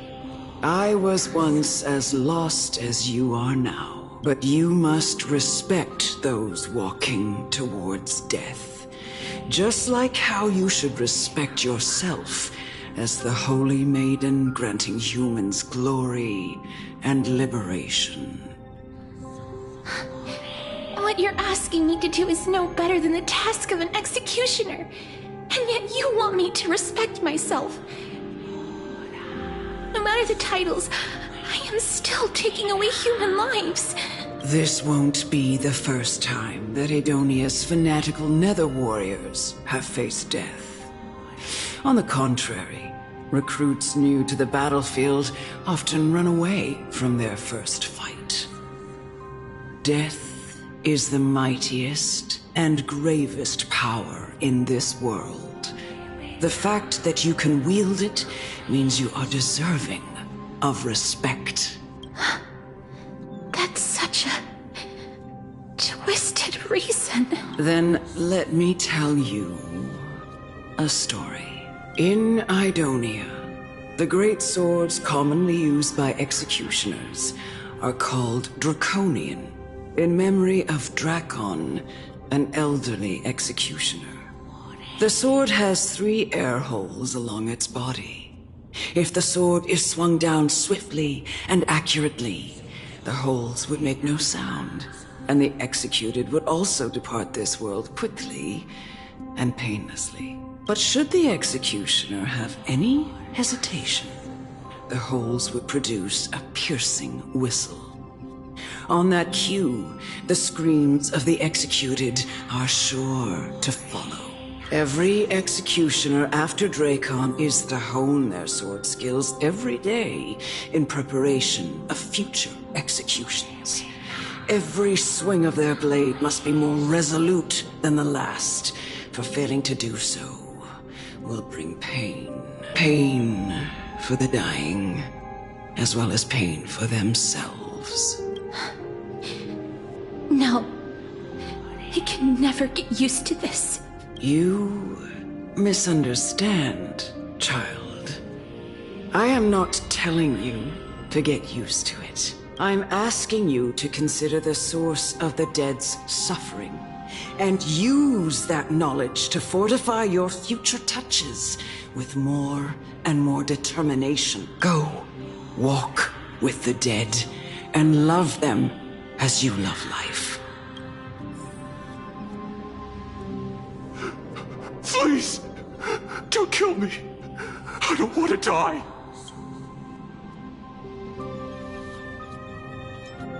This is your duty. Remember, consider the source of the dead's suffering Then give them the respect they deserve. Thank you.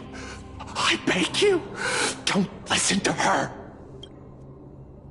If you cannot learn to accept death, then Idonia has no place for you. This is your last chance. Do it. No! Please! I don't want to die! Please! I'm begging you! No!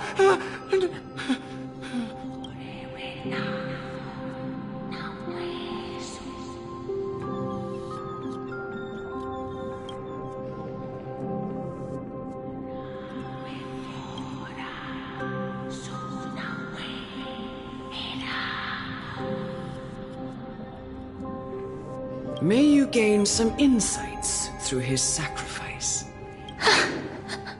Is this all? No. Come with me. This is just the beginning of your life as the Maiden of War. You executioner!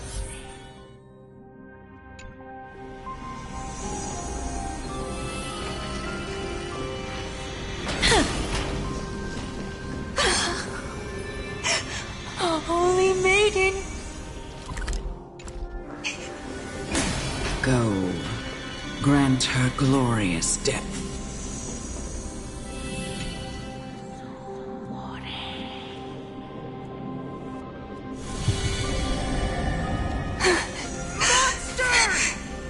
Thank you. Do it then, executioner. You heard him.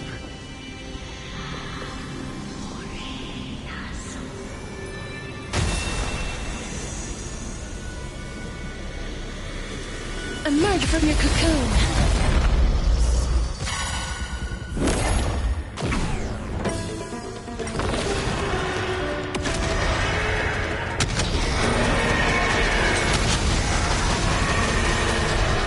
I only wish that death may protect us. Please, wilt here. Free up your body and mind. Everything in this world is bleeding. Wilt here. Endless riddles. Nothing but a void. Open sesame. Glimpse the unknown. Destined for oblivion. I weep for the departed. It too shall fall. Do it then, executioner. You heard him.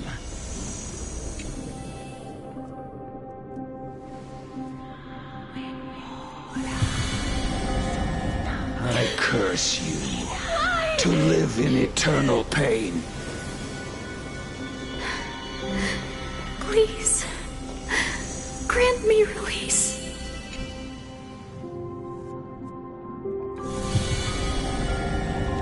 When will this ever end?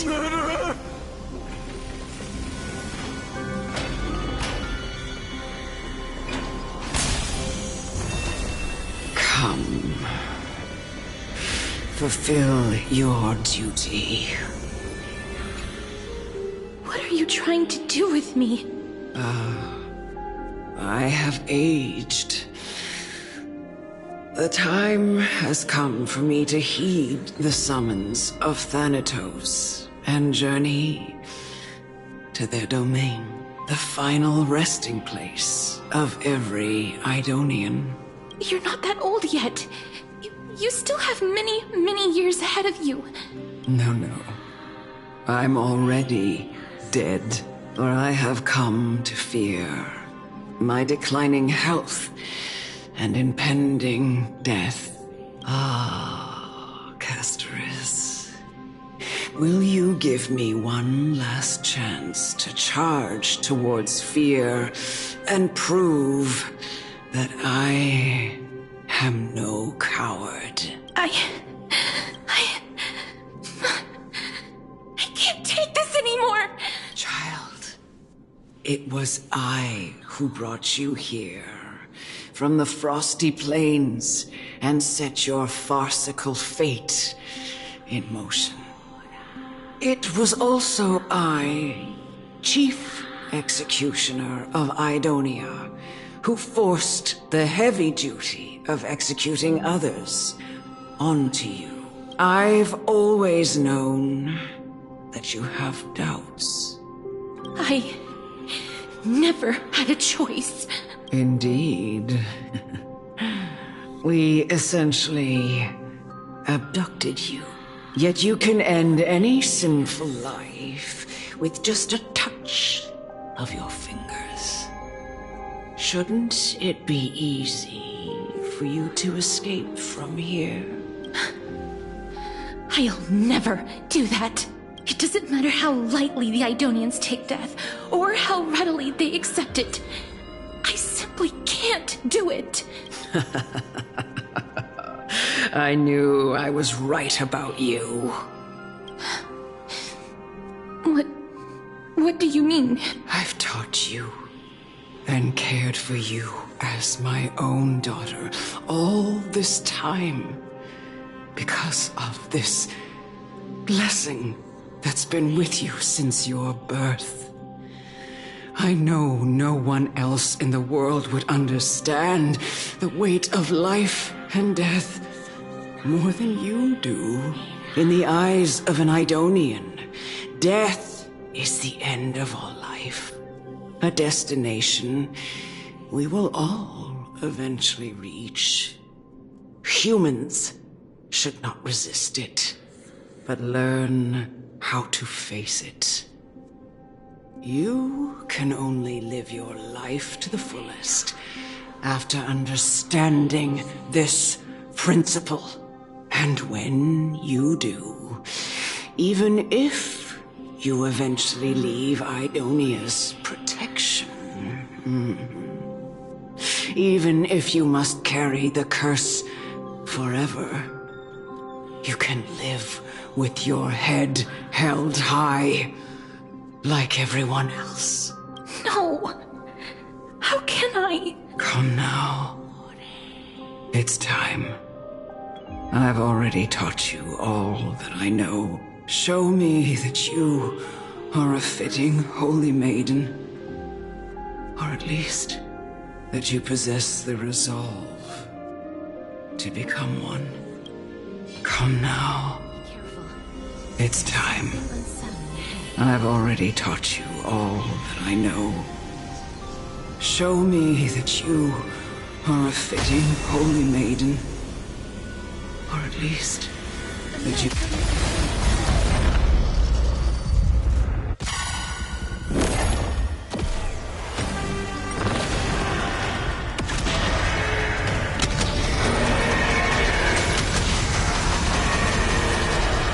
I only wish that death may protect us.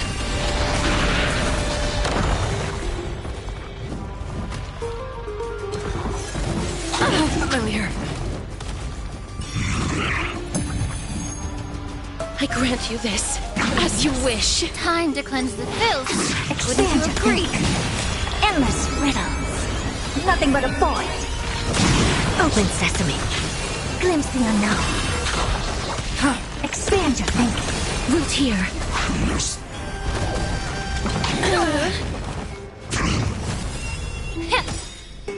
Everything in this world is bleeding.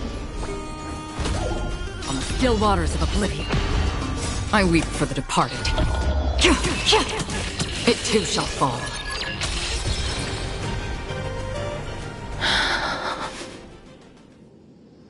This was the last time I followed her command.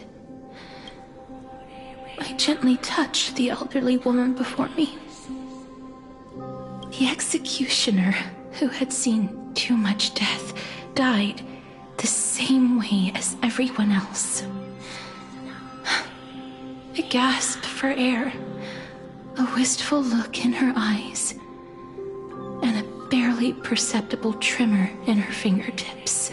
Elder Amunet, the person who tried to teach me about death, ultimately vanished like dew in the morning mist.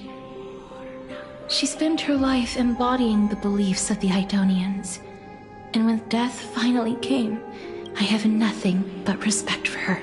I erected a cenotaph in her honor in the marshes outside Idonia's city walls with the others I had laid to rest. Then, I set out once more in search of Thanatos. It was a long, long journey. I heard so many discussions about death along the way. Life finds meaning in death. The world improves because there is an end. It seems the most terrible darkness in this world. Everyone talks about its heavy weight. Some resist it, some worship it, and some even revere it. How did a disappeared titan become the deepest fear of humankind? And why do they haunt my dreams? I continued my travels to seek an answer. Initially, I was running away. Then, I started searching for it. And now, at the end, I just want to know if my touch, if my embrace, can do more than taking things away. Can I make anything? Can I leave anything behind? I don't want to die. Please, I'm begging you, just let me go. I don't want to die, please. I don't want mercy like this. Just let me go. I don't...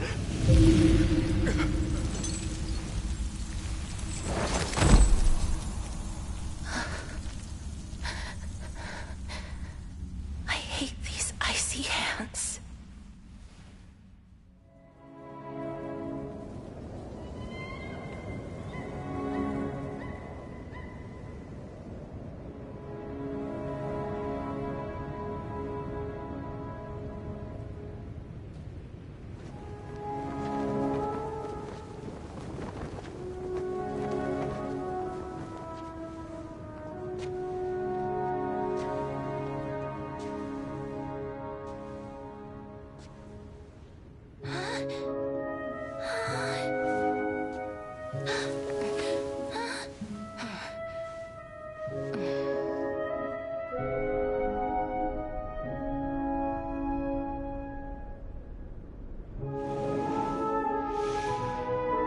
Get it over with. End its suffering.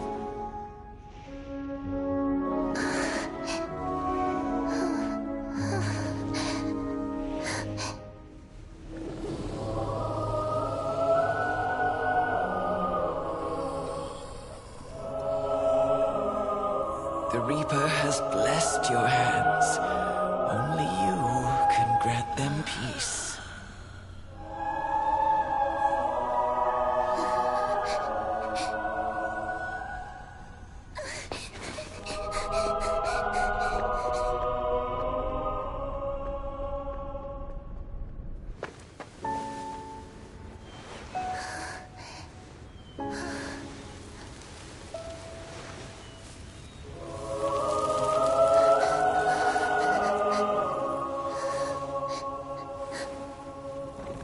Embrace death. Walk alongside it.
Is that you, Castorus?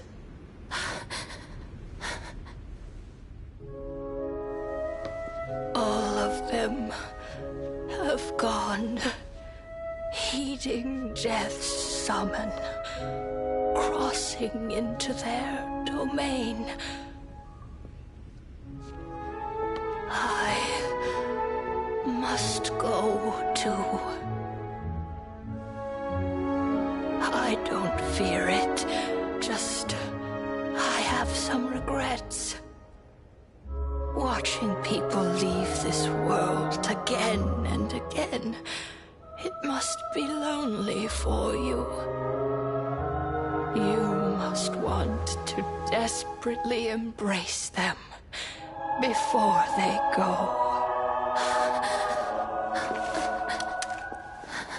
I can't. These hands, they're too cold.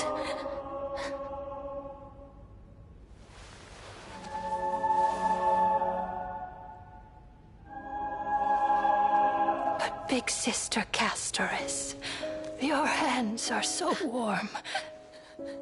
Just like anyone else's. So go on. Don't hold back. Give me a warm hug.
Can hands like these really be warm?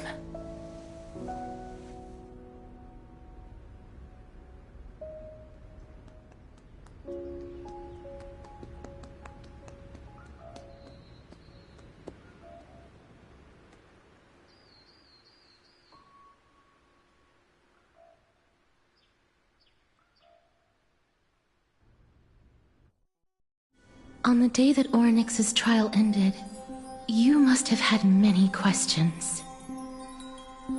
I felt just as confused. Why, as someone from beyond the sky, were you so cruelly dragged into Amphoreus' fate?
I wished I could take action, but no matter how hard I try, I cannot simply interact with the living as ordinary people do. Even when we brushed against each other unintentionally in the grove, and it was obvious that nothing had happened. When an almost unattainable hope finally welled up in my heart. When I thought that perhaps my touch would no longer bring sorrow, fate declared to me It wasn't that the curse of death had finally been lifted, but that your soul no longer belonged to this world. And there was nothing left for my hands to take. Nothing.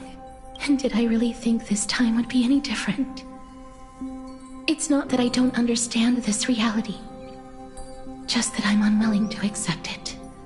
Having walked such a long road, I am still unable to find the answer to life and death. I am resigned to eternal despair. Anything I wish to hold on to, death will inevitably wrest from my grasp. From that moment on, I lacked the courage to confirm it again. Until Ornyx laid bare the cruel truth before us.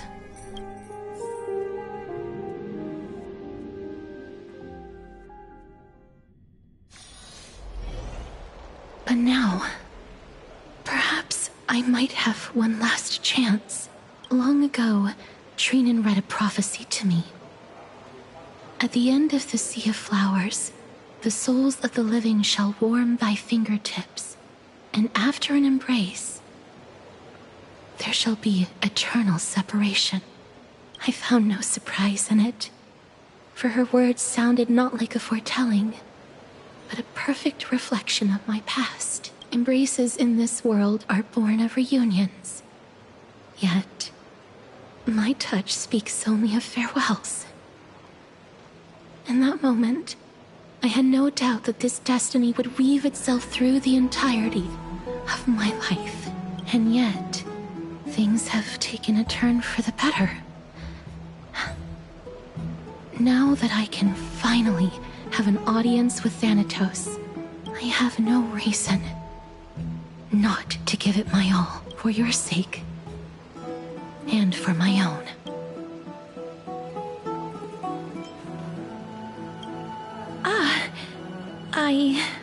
I'm sorry. I probably said too much. I hope I didn't make you uncomfortable.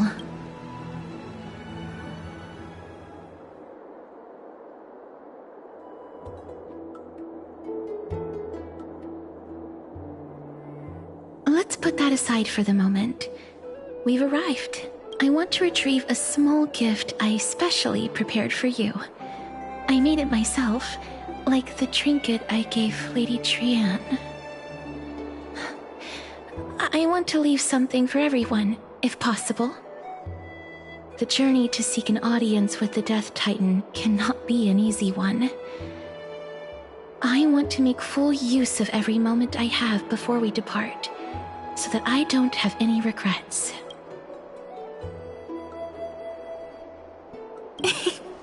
No, it isn't. You'll know when you see it. Look, it's right there. Huh? Where did it go? What's going on?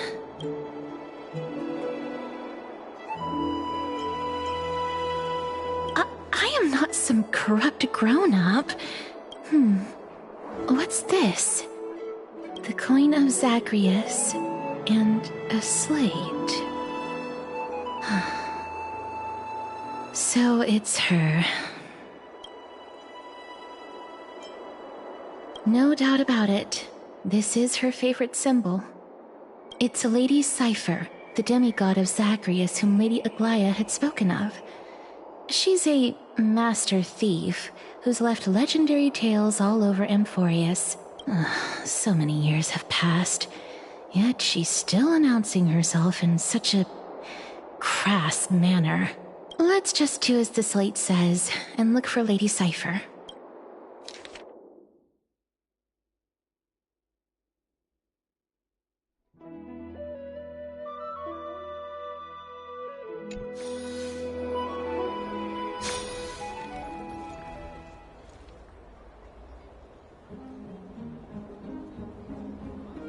Look, it's right there.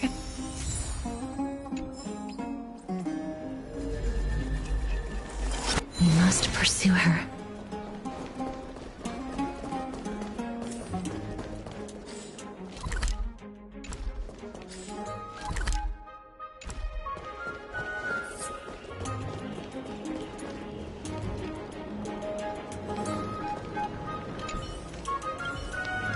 Huh? This is a trick she left for us.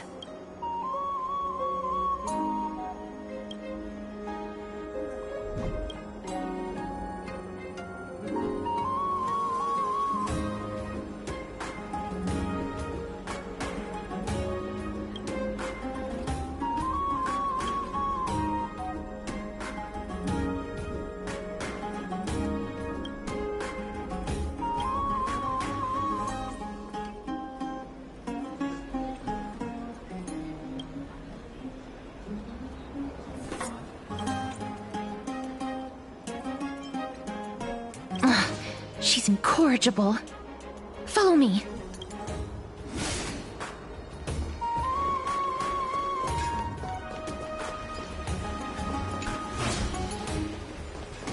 Never save for tomorrow when you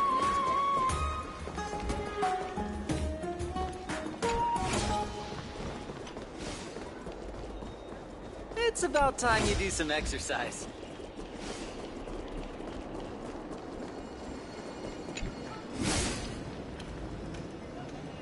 Exactly the kind of thing she would do. This is how it should be.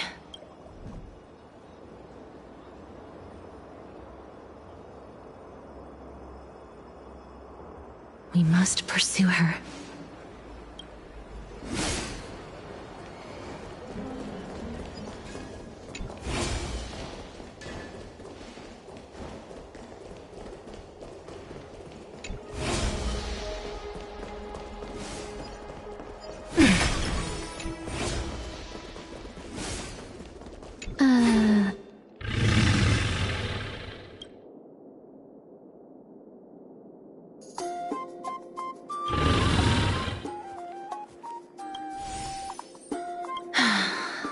Lady Cypher, please come on out. You're still careless as ever. Shouldn't you keep such a precious gift near your bosom? Since you know it's a gift for someone else, please give it back to me. Stop hiding among the people and letting the wind carry your voice. Now, since I know it's a gift, that just means I need to milk its worth. The children of the wind never stay for long in one place. Unless your offer is tempting enough to still the wind. What say you? Name your price. I'll give you however much you want.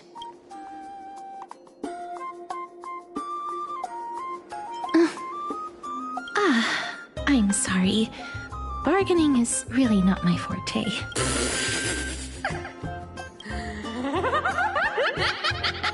No wonder they call you Princess Homebody. Why don't you two come over to my place? You'll make a better venue for proper business discussions. You can find where I live through the winds I've sown. Right. Piece of cake.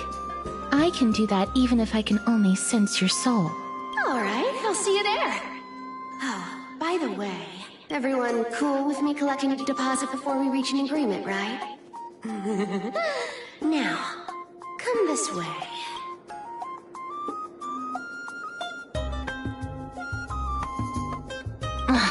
She's incorrigible. Follow me.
Over here!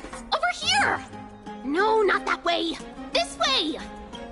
Come on. If I really wanted to hide, you'd never find me. So relax, you two. No need to get your hackles up. I'm not that scary, am I? Meow.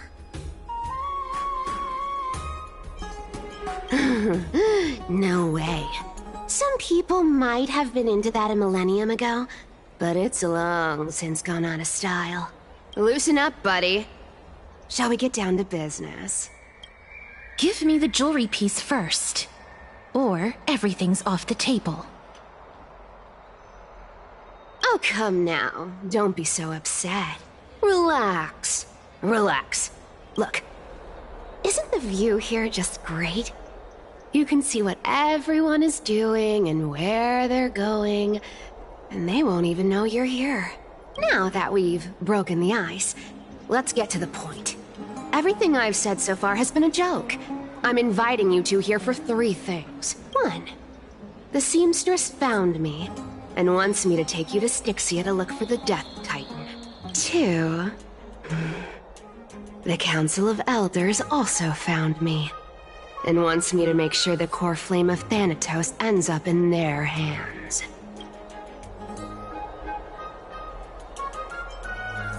And last but not least, I'm telling you that I'm not interested in doing either of those things. Don't go look for the Death Titan. The end.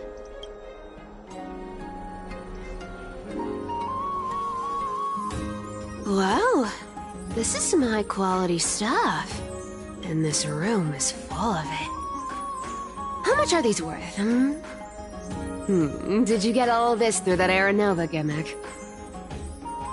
Some of it is family fortune, while the rest came from my business as a dressmaster. Don't liken the flame chase work to your shady dealings.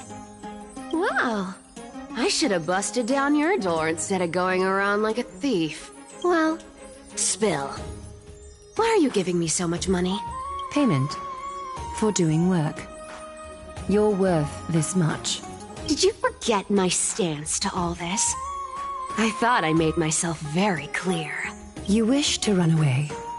Run away from your responsibilities, from the prophecy, and from your destiny. You shall walk with greed and die over petty change. I understand this prophecy weighs on you immensely. That is why I have never reproached the demigod of trickery for running away. But I need you right now, so don't turn me down. You know, maybe the gods got your tongue with their golden threads, Aglaya. I'm not hearing any sincerity in your words. Give me a reason why you're bowing your noble head to me. We lost Trian. Oh. The divine power of passages is running out. I need another demigod to escort Castoris and help her fulfill her lifelong wish. Oh, I get it now. You're sending Castoris to her death. And you want me to die with her. This is Castoris' own request. I have never seen her so determined. She brought this up herself? You're not pulling my leg. She's also made up her mind to leave her confused past behind. As will you, Cypher, when you finally make up your mind. Don't be so sure. Time is hard in the likes of you and I. But Castoris remains pure as driven snow. She can always turn back before the end, you know? Maybe she'll remember Trian's sacrifice. Maybe she'll remember the countless martyred Chrysos heirs. Maybe she'll remember you, with your one foot in the grave. I ain't as optimistic as you about what she'll want to do. Tell you what, why don't I take this room of treasures as a security deposit, and we make a bet? Go on. I bet she'll change her mind and turn back. Now, if I lose, I'll do what you want me to do. Return this deposit to you, plus giving you another room full of treasures. How does that sound?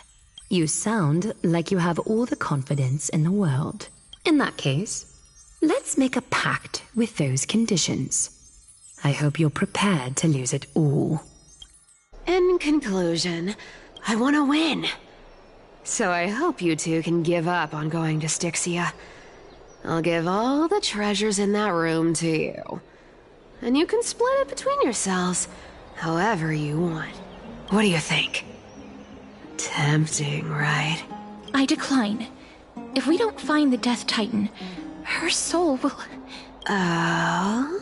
I can't go into the details, but we have to go to Styxia. I really don't get how. Princess, homebuddy, you keep talking about needing to find Thanatos, about getting rid of your curse, and you don't care about anything else. But did you ever live for your own pleasure? Even for just one day? What are you trying to say? I'm saying, contrary to your beliefs, Aglaia didn't take you in just so you can die for her Aranova. The flame chase journey walks hand in hand with sacrifices. Isn't that why you're always running away from Lady Aglaia? Fine. Never mind. We all have our own problems. I ain't gonna say anything anymore. It's not like I was gonna honor that bet anyway. But listen to me. Styxia is no tourist destination. Sure, the treasures buried in there are 10, no, 50 times richer than Aglaia's vault. Yet, I've never been there. And I never plan to. Because even a demigod can't be sure they can walk out of that place alive. And now I'm supposed to escort you to Styxia. Sure. Pay up.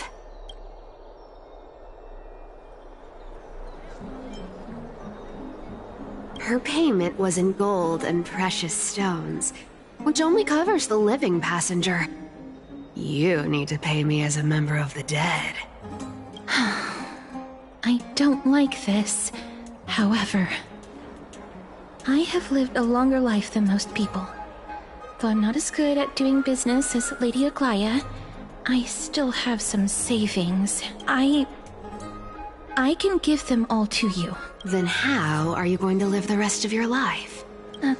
Then I'll give you 90. No, 80%. Well, don't mind if I do. 80% of Castrus's savings and a bottle of dew of divine blood. Not a bad trade.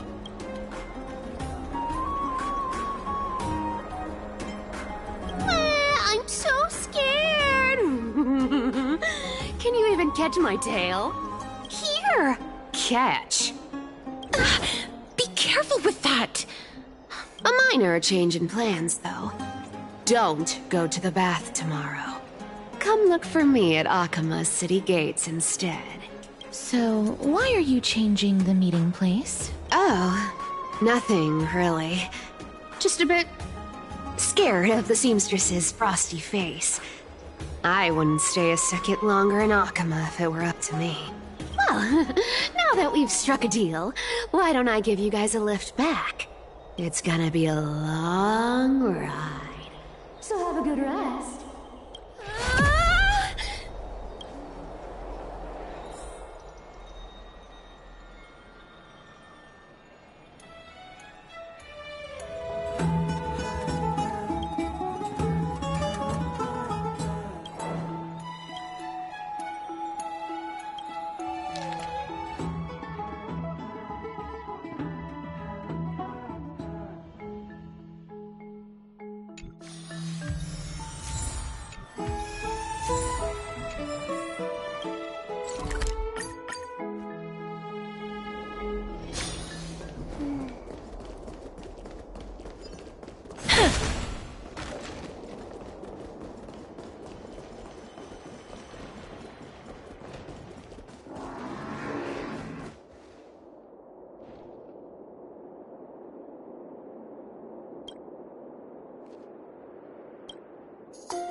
honey.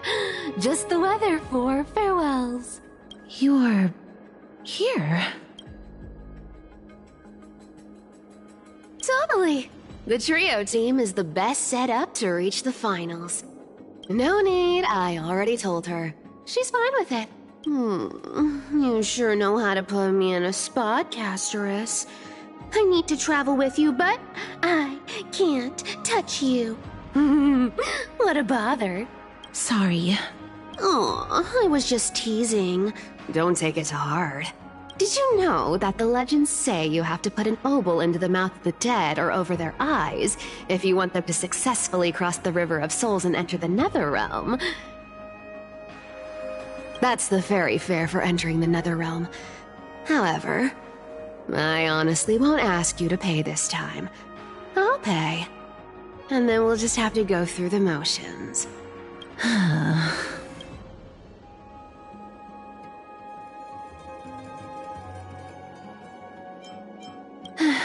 Don't worry. It's not a lot. All right, pass me the coin.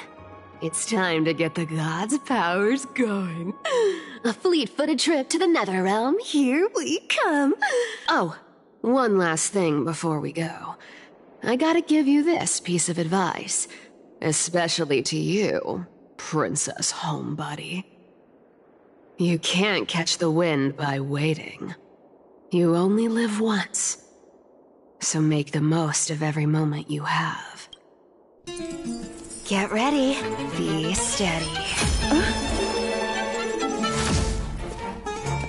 Hi, your turn. Don't be nervous. After all, it'll be gone in the blink of an eye.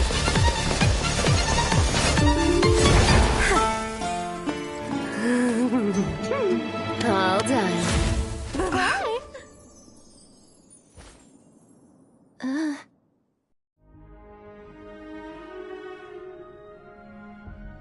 Are you feeling all right? She's the demigod of trickery. When she flips the coin of whimsy into the air, she gains incredible speed that lets her travel anywhere in an instant. Just like how she clearly had no intention of lingering here for even a second longer. We can only depend on ourselves for the rest of the way. Don't worry. Mem's here to help. I don't think I even meet the height requirement for the ticket, so I won't need one, right? This is Styxia, the city of dragons and waves. Anaxa hypothesizes that the missing Thanatos is somewhere in these ruins. This is the land of their birth. Or perhaps of their death.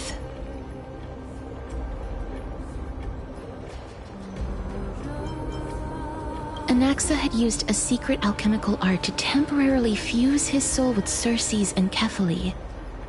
And when he was on the verge of death, he was pulled by Thanatos and caught a glimpse of the flowing river of souls. This alchemy, considered a sacrilegious act, might actually make the souls of mortals and titans attract each other. Even though Thanatos has been missing for 1,000 years, and even their followers haven't been able to find them. Perhaps that special attraction could summon them here. Oh, so are we going to use that Philosopher's Stone to conjure the Titan? I guess that's the only way.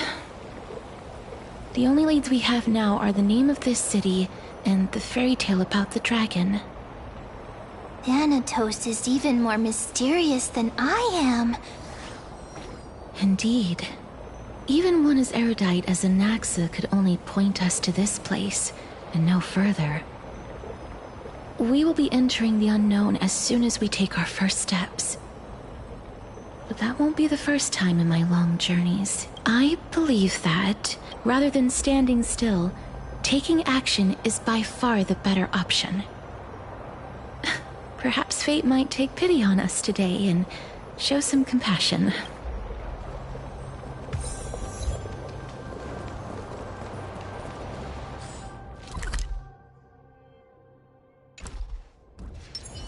Take a look. This is pure genius. Go back whence you came.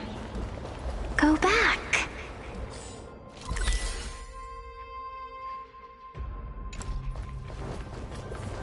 Ahead lies the realm of the dead.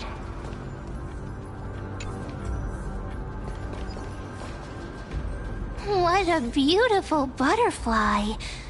Is it talking to us? This is a eulogistic butterfly. They are found in places where many have met their demise. In Idonia, some think of them as manifestations of Thanatos' benevolence. By turning the lingering obsessions of the deceased into these creatures, it is as if the Titan has made life into a specimen. Others think of them as Thanatos' messengers that guide the departed to the Netherrealm. The second theory sounds more believable. After all, the things they're saying are rather, direct. Perhaps.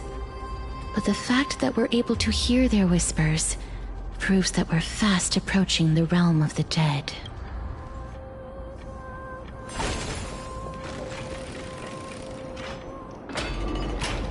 These shadowy figures...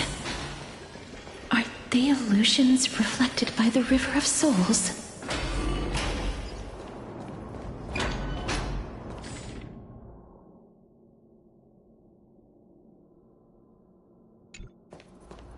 Do you want to buy any fish? Huh? He can see us? Wait. More living people. I'm not selling my fish to living people. You lot are too shameless. Buying fish without paying. Could it be that... you're all dead souls that never achieved rest? Tight. So... But there aren't any fish nearby. Other fish gone. I can only... Apologies. I don't have much in the way of savings, but perhaps there's another way for me to release you from your suffering. Please relax. May you fall asleep peacefully. This... I knew it. These people aren't illusions. They're the souls of the deceased. They're supposed to reach the end of the West Wind by floating down the River of Souls. Yet, they have floundered upon the shoals of the stream, unable to move forward. Did Thanatos reject them? Or perhaps they didn't really die at all? I have no idea. This circumstance is completely unprecedented. Hang on. Didn't he say more living people? So that means could it be that these souls are stuck here due to someone's deceit? If something is done out of goodwill, are you really gonna call it deceit? Goodwill? I can't see anything good out of... Wait a minute. Lady Cypher? That's me. I still belong to the land of the living as of now. Thank you very much. Could it be that you are the living being that those souls met? I couldn't take their behavior anymore. So I stole some things here and made up some lies there. Just trying to give them something to look forward to, you know? It's because of vile living creatures like you that we're being misunderstood by all of them. What else am I supposed to do? You can see the mess this place is in. These poor souls are denied by the Netherrealm. So now they're stuck in a few brief moments of their life. Unable to move forward or back. Did you see those two blacksmiths on the way? They've been here for as long as the sun's been around, wailing over and over about casting a shield. Styxia is so freaky. Then why have you come back, Lady Cypher? Hey, I'm not here to aid your adventure. I hate water more than anything else in this world. Especially that stinky river of souls. But, I just discovered some stuff before I left. And I reckon you should know about it. It's about that boy who defied death. I found traces of him here. Lord Mighty? Oh, right! That's his name. Well, now you know. As for whether that info is actually useful, that's for you lot to figure out. So long, Princess Homebody. So long, Grey Mystery. Huh?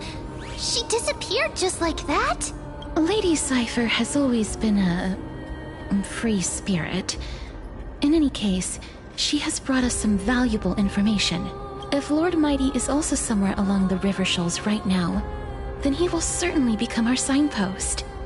After all, he's different from those wandering souls. He will find his way, even in the realm of the dead. Don't worry. It's time for me to shine. Orynyx's rune of recollection is nearby. Use prayers to return the river to before it got flooded.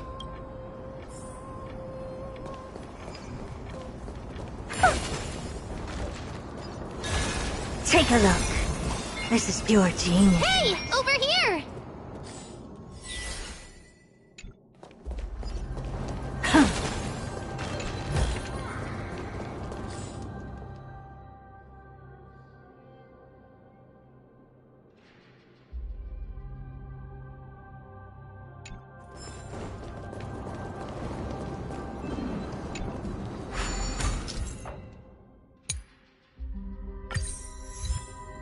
Orynyx's miracle has appeared. Amazing! It's like we're inside a giant bubble. Even the river got parted.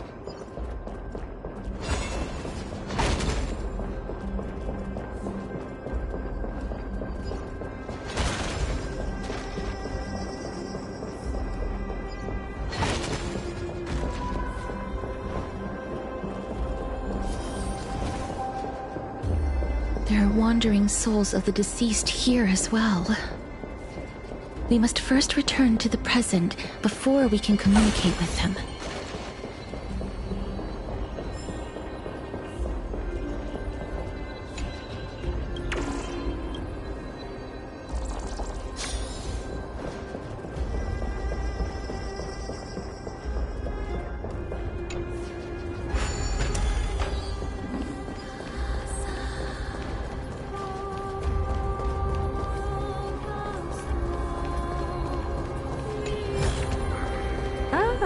You want this?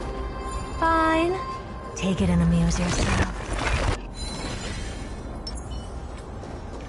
Stream forth.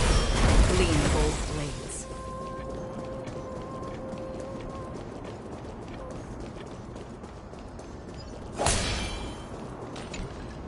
Ah, by the looks of it, you must be the foreign warriors that the Queen had mentioned, right?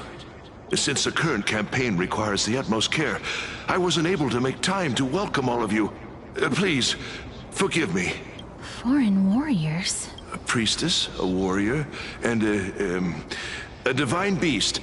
You look identical to the blessed saviors that the Queen described.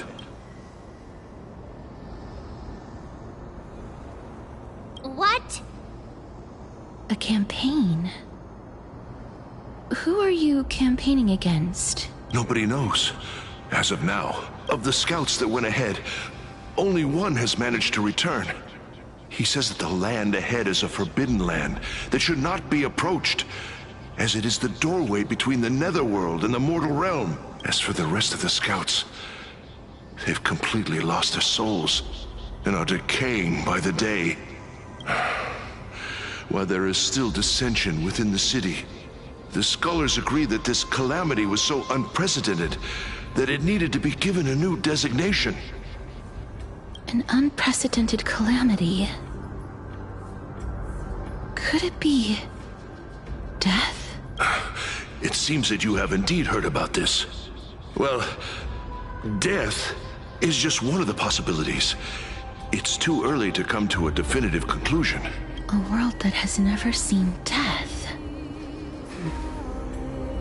Looks like these people lived in the era Chrysia, but may I ask, where is the scout who managed to come back? So he returned to Styxia.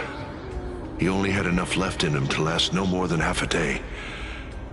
However, it was his intel that convinced us to rally together. He said that he witnessed the demonic specter of an evil dragon at that treacherous land. The apparition opened its giant maw and devoured everything in sight, and thus brought Styxia that thing called death. Styxia. It all sounds rather familiar. Wait! Sir, could I ask how the Queen and Princess are doing? The Queen? By the looks of it, you must be the foreign warriors that the Queen had mentioned, right? Oh, it's the same lines. Looks like he's still trapped in the moments before his death. Leave it to me. Sir, the war ended long ago. Styxia is no more? This cannot stand! Newcomers, hurry up and go take your positions! Oh, looks like it's difficult for this gentleman to accept reality. Sir, I am the Maiden of War, sent here by the Queen herself. If you accept my blessing... Maiden of War? I've never heard of this. Don't worry. I'm typically unwilling to prolong such a moment. Is it over? Cass! Oh, are you alright? I'm fine. I just didn't expect that I would still have to embalm others, even in the realm of the dead. Is this a remnant of his soul?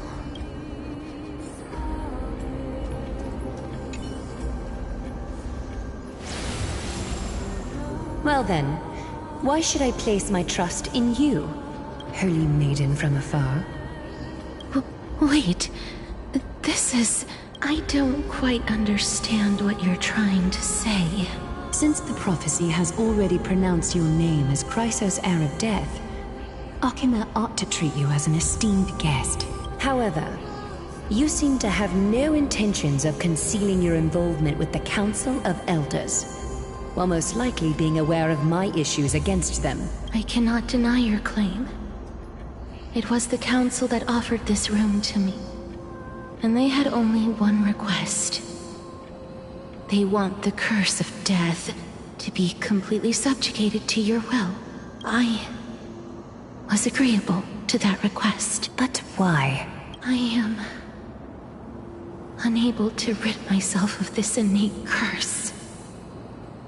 However, from this day onward, I shall use it according to your will. I will never make any superfluous moves on my own. I see. So that is how they plan to control the Flame Chase journey. They have shifted the heavy responsibility of granting death over to me. If I ever become obsessed with executing people, they will then have ample reason to terminate the Chrysos heir's journey. And yet, you seem to... not mind. That's because the fate that we were born with is a burden far heavier than that of an individual's life. I've woven many unforeseen events into the tapestry of fate. This is but one instance. Tidy up your precious garments and come with me. Akima welcomes you, Casterus.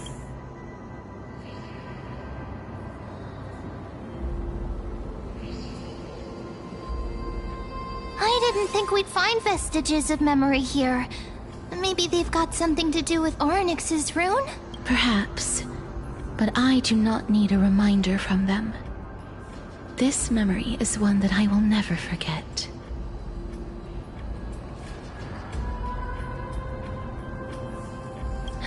Indeed. While my relationship with the Council has always been quite ambiguous, I really want to repay her for that trust. But Why would this memory appear right now?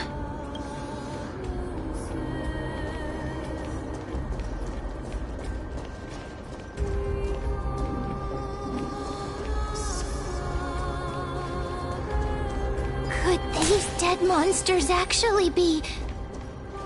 If Lady Cypher is to be believed, this could be the handiwork of Lord Mighty. Why are the Black Tide monsters here too?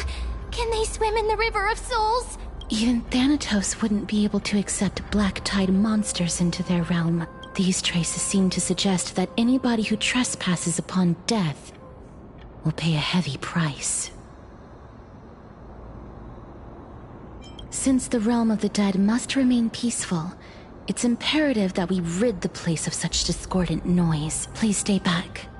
Let me deal with these enemies. As you wish. Time to cleanse the filthy. Expand your thinking. Endless riddles. Nothing but a void. Open sesame. Glimpse the unknown.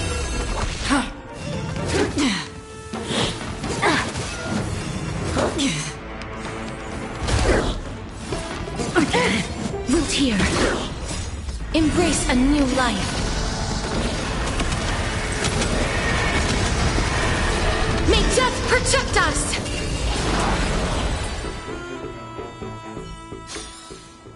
Another blood... The path ahead is blocked by the River of Souls again. In that case, let's go back to the past. This miracle sure is handy.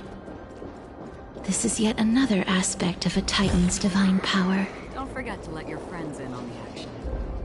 If Dan Heng was around, he'd definitely be able to raise the waters of the River of Souls into the sky. If Lady Hycelens was still alive, I think she might be able to do that too.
You seem to be able to discern both the past and the future.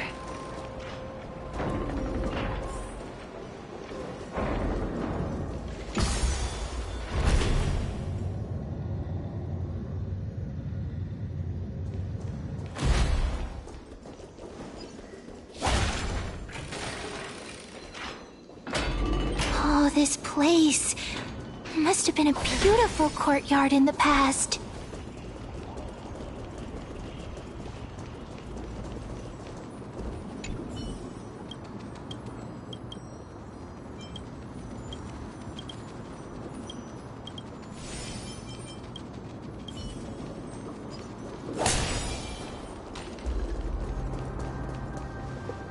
Please excuse me. I am but a scholar from a distant land who had the misfortune of falling into the River of Souls and turned into a member of the dead. Huh?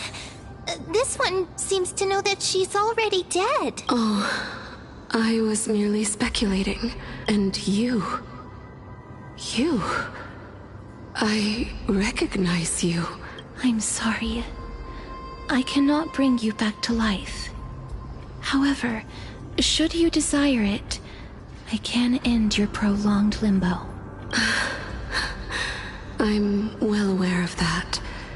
Even if you were able to revive me, that's because I didn't fall into the River of Souls by accident. Why? If you could see the life I've led, then you would not reproach me so. My life was far too miserable, but I did not expect things to stay the same even in death. What a joke!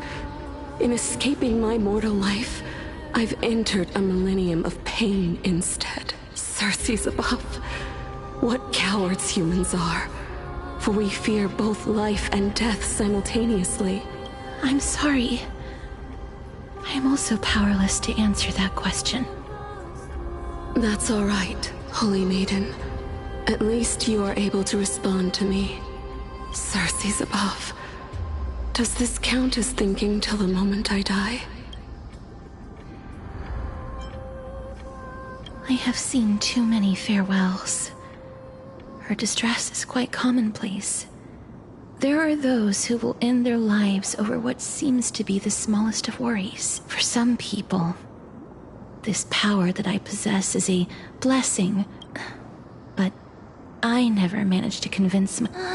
Cass, are you still trying... Yes, because when placed under time's vast scales, there is no...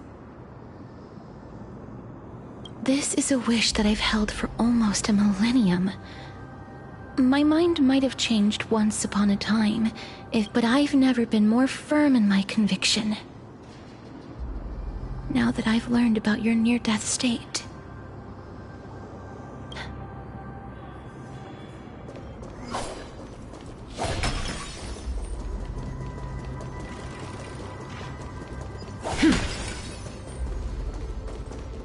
Take a look. There's...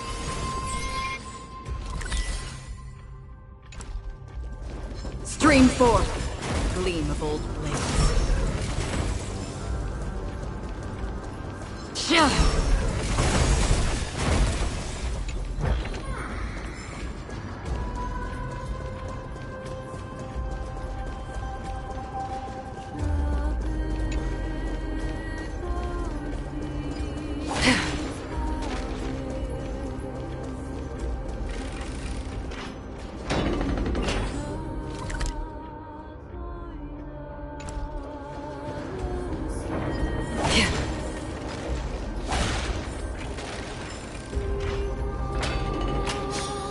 Wow! This place is so spacious. Is this the kingdom's vault? That's fine and all, but we need to lay down some rules. We're not gonna return to the past to steal things. Do we need to enter that doorway to climb even higher? There seems to be a person. Oh, more like a soul guarding it. But how should we get up there?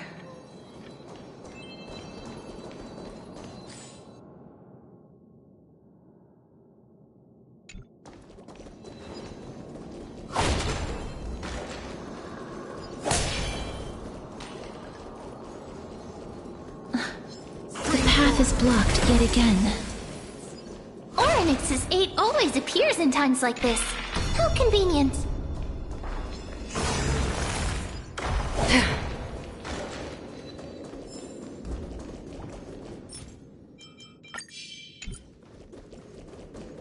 Look, there's even a platform lift over there.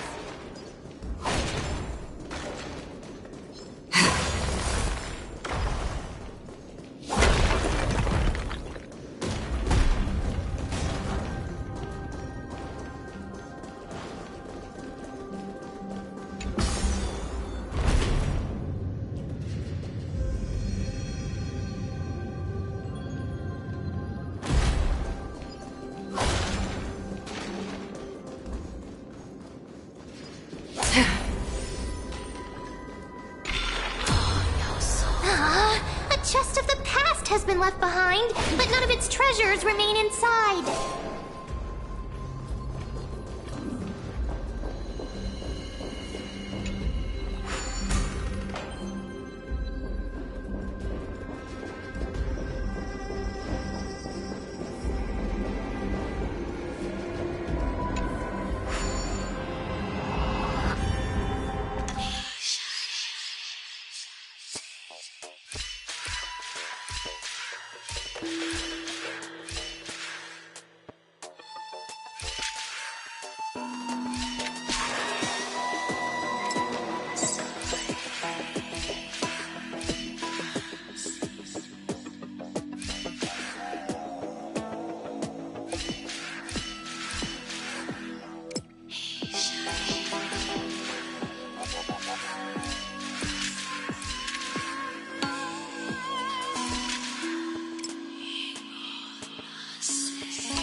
Seek, and you will find.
Don't forget to let your friends in on the action.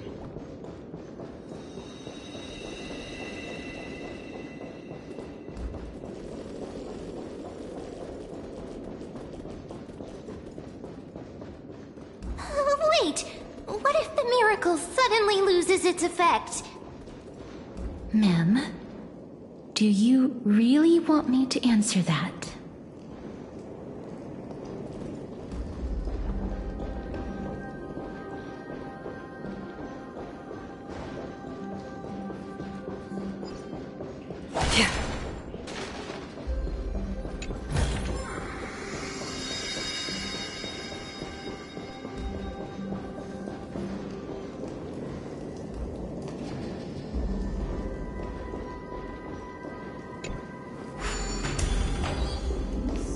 Stay back. Don't come near me. Huh? Why does he look so panicked? Or is he actually scared of his own? There's no need to be alarmed. We're just passing by the area. See? You have a point. While this might once have been the royal vault, it's since been plundered empty. You've misunderstood us. We simply heard your shouts as we were passing by, then decided to come over to find out what happened. My goodness. I'm sorry to have bothered you. I merely saw a warrior. A warrior? Wait a minute. You seem to be quite different from him. It's a long story. Thanatos? Who's that? Is it possible that he's also living in the era before death descended? Death? Could it be that you are here to defeat the evil dragon Pollux? Pollux? Is that the embodiment of No, Death? According to the warriors under the Centurion's command, that evil dragon has been dead for quite a while. The curse that condemns people to death didn't originate from it, but they saw a girl within the dragon's embrace, and she is the true Reaper. Pray tell, where is that girl right now? I've heard that the Queen spared no effort in bringing her back to the castle. Her Majesty intends to control all of Amphoreus with this unprecedented power. As for whether this rumor is true... You have my thanks for the invaluable insight that you've given us. Please, treat this touch as a token of my gratitude. You... Are you... Thank you. This is his...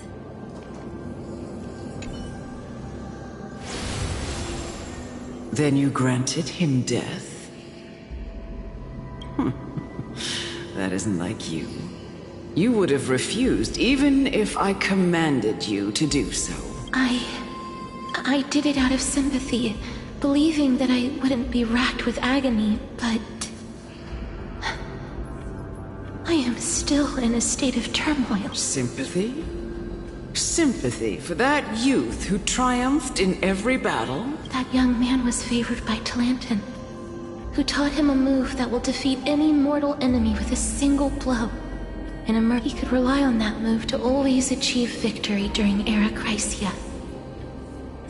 However, now that death has descended upon the mortal realm...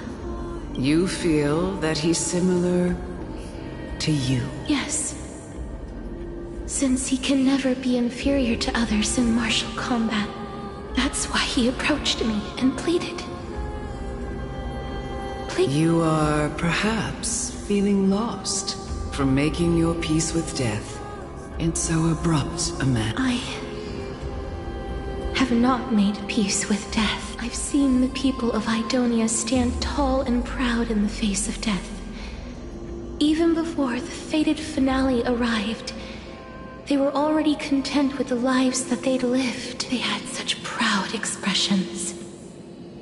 Expressions that made me believe death would be an insult to these mortals. If the concept is truly a power that a god had carelessly cast down upon the world, perhaps death's authority was never meant to exist in this world. Just like how I shouldn't exist. I won't refute your beliefs for now, but would you be interested in listening to a story of mine? It's a fairy tale from foreign lands, told by the person who brought you to me in that ice field long ago. A tale told by the Queen of Styxia. What? Wait a minute. That means the girl born in the dragon's embrace, the personification of death these souls talked about. That's you, Cass? I've already had an inkling for a while now. But I honestly have no memories of Styxia. My memories only begin after Amunet brought me to Idonia.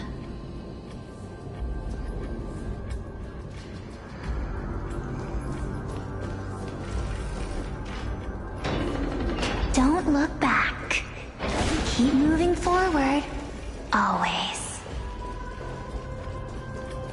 It's yet another eulogistic butterfly.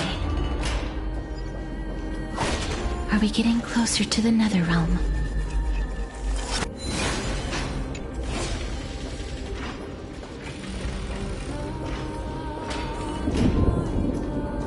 Oh, this is...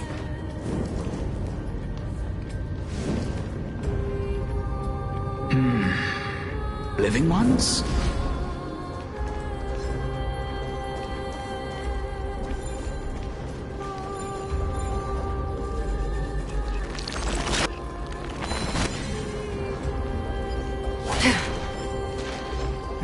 Stream forth, the gleam of old blades.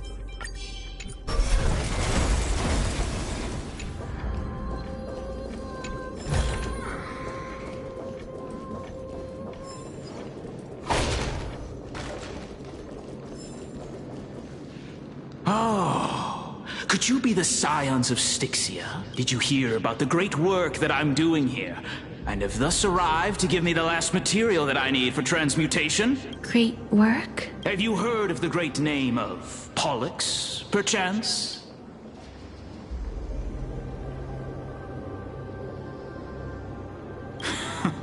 You have, during the age of myth, a time likely before your birth, I was the unsurpassed zenith of alchemy that none could reach. On the shoals of the River of Souls, I shall make Pollux soar again and bring death back to the world. But didn't that dragon already bring death to the world? Oh? Looks like you don't know the whole picture. Well, it's true that the missing girl can grant death to mortals. Pollux, the one who delivered her onto this world, makes it so that humankind cannot die. So, it's just as I feared. This is my guess. The deceased are supposed to drift down the River of Souls until they reach the end of the West Winds. But this River of Souls was blocked. That's right.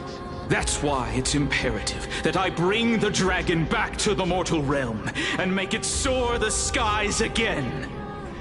I have long since prepared my alchemical matrix in the tower. That final ingredient, the final sacrifice, is none other than the girl who lives out her days. Huh? What's going on? You didn't touch him, did you? I know that I am no longer capable of carrying out that task. Take this, all of you. This?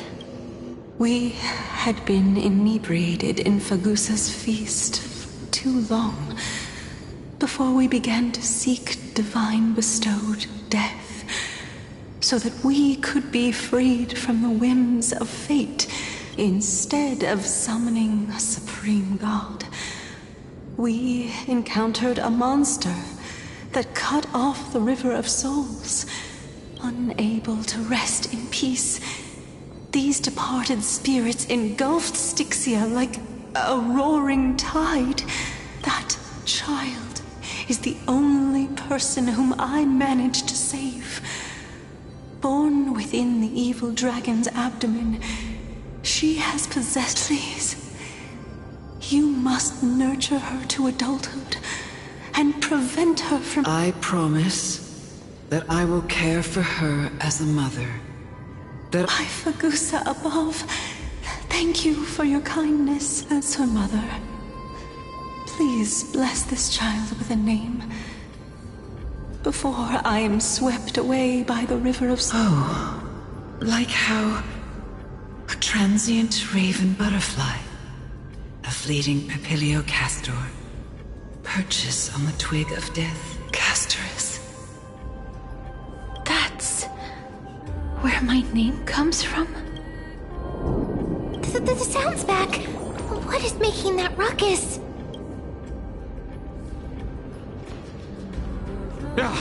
Living ones, don't waste your time bickering. The Netherrealm's wrath is falling upon you. Black Tide creations. Miss, please fight them with caution. Be careful not to suffer the same fate as those Black Tide creatures!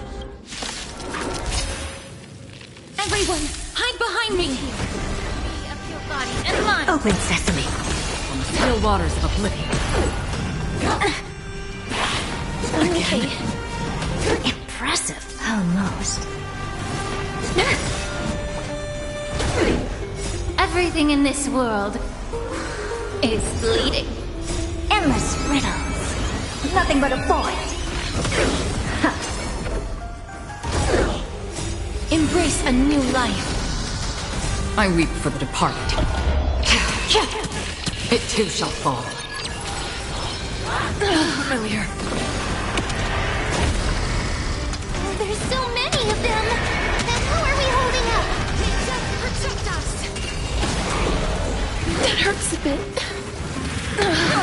As you wish. Yeah. Expand your thinking. Glimpse the unknown. Destined for oblivion.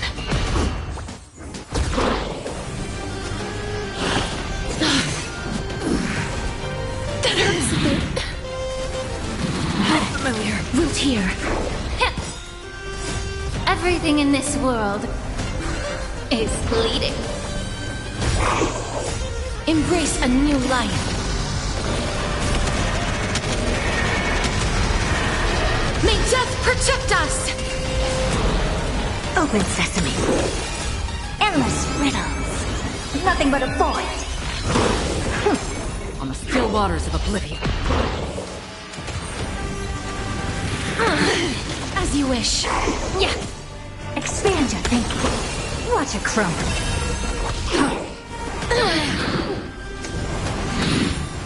Root here. I weep for the departed. It too shall fall. Be a pure body and mind. Destined for oblivion. As you wish. Here. For the feast of strife. Upon their triumphant return.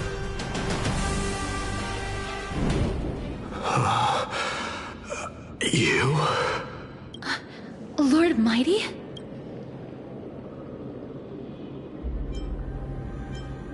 Lord Mighty, you've been through some tough battles once again.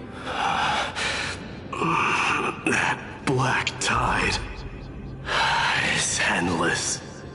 I will find my path of return. Lord Mighty, I have always wanted to. Why does... I'm the one resisting it. I'll go against the current. That is my destiny. It seems like he's completely focused on resisting the temptation of the dead's whispers. It seems his battlefield is not limited to the world of the living. Lord Mighty, are you willing to travel with us? We're headed for the Matrix inside that tower, to summon Thanatos from their prolonged concealment. Thanatos challenge. That's right. If we can work together and defeat them, you won't have... Let's go together. Castoris, let the person who has brushed against death countless times. Cass, are you sure you want to do this? The alchemist said he wanted you to be a sacrifice. I'm not afraid. Rather than standing still, taking action is by far the better option. Perhaps fate might take pity.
Seek, and you will find.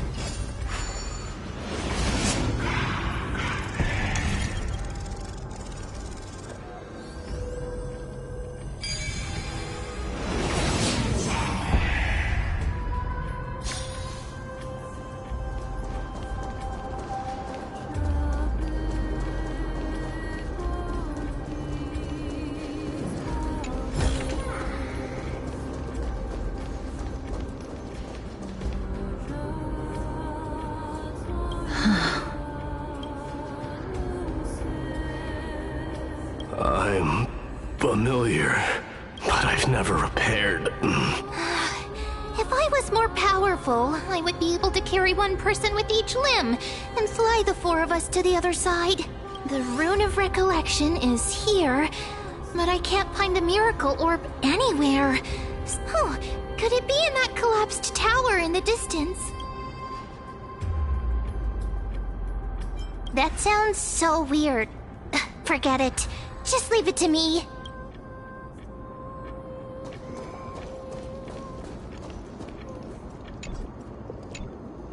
Just shout for me when you need my help! Got it! Just leave it to me!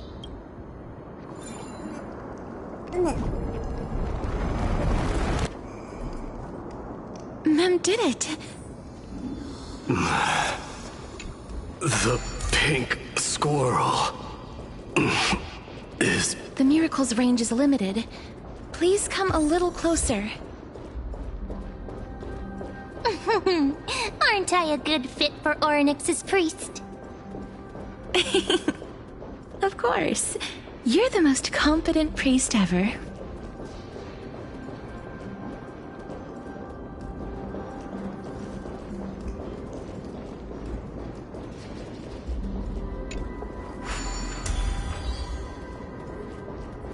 The alchemical matrix should be behind this door.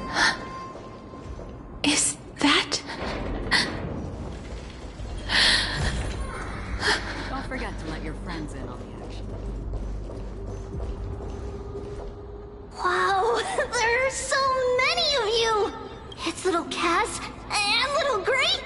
Oh, there's also little D and the pink puppy! Trian? Aren't you...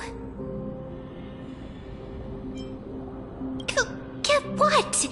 I'm getting even more confused. This is the first time I've encountered a deceased friend while going upstream in the River of Souls. It really works like this, just like the other departed spirits we've encountered along the way. I'm also unable to sense the aura of the living on Lady Trian. Yup, you're right. Trian already knows that she'll not be able to return to everyone's side, but Trian believed that little Cass would eventually return to the Netherrealm. So, Trian has been standing here, at this spot closest to the world of the living, and waiting for little Cass. Oh, it must have been very tough for you. But according to what Trian said, we're almost at the entrance of the Netherrealm. Trian promised Trevi and Trinan that when little Cass got here, Trian would get the gift ready and be the first person to run over and welcome you. So, little Cass, don't cry. Please, accept this. We finally finished it. This is what Lady Trevi once mentioned. The gift for me that you didn't manage to finish. The Holy Maiden of Janus. Even when separated by life and death, their thoughts are still connected. Trian spent a lot of time drawing this. Trian hopes that little Cass likes it. Seriously? It's seriously a wonderful drawing. Lady Trian. Little Cass, we don't know what your journey was like before. Trevi has always said that it must have been a very harsh and frightening journey, but little Cass no longer has anything to fear now, because everyone is here with you in this flame chase journey! That's right. Only now, when I see Lady Trian's gift, do I realize that I've already obtained so many things I would never have dared to dream of since I embarked on the flame chase journey. It's the first time I've gained so many companions. The first time I picked up the hobbies of crafting and photography. The first time I had dinner with someone else. The first time I wore a dress personally made by Lady Aglaya. The first time I went for a walk with Lady Trevi, Lady Trian, and Lady Trinan. first time I enjoyed the night breeze and looked up at the stars with Miss Hyacin. The first time I took care of Dromesis with the Trailblazer. Looking back at all these experiences I never thought were possible, it feels as though the scales of my life had shrunk from centuries and decades. I took countless photos in the past, but they're all black and white landscapes. If I had known, I would have taken more pictures.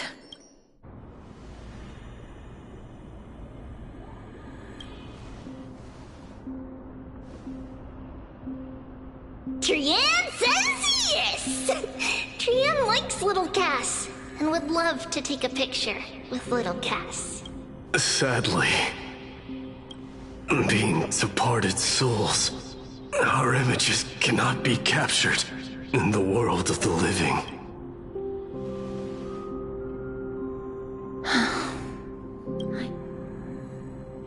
What? Are we seriously going to leave any room for regret?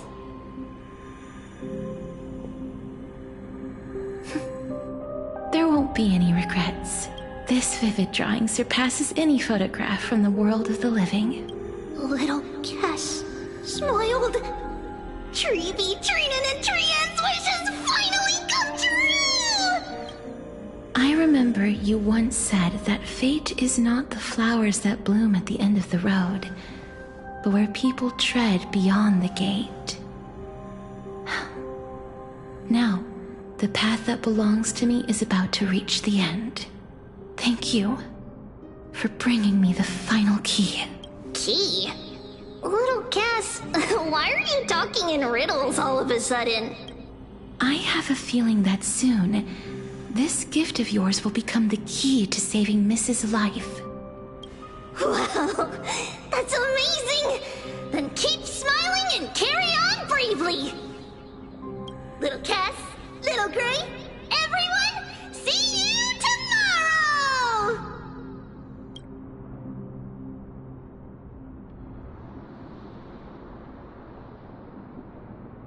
Lady Trian. The aura of this place. We have indeed reached the end of the stream of souls. If I go any further, I might lose myself. I must leave now, for the black tide still wreaks havoc in the realm of the living.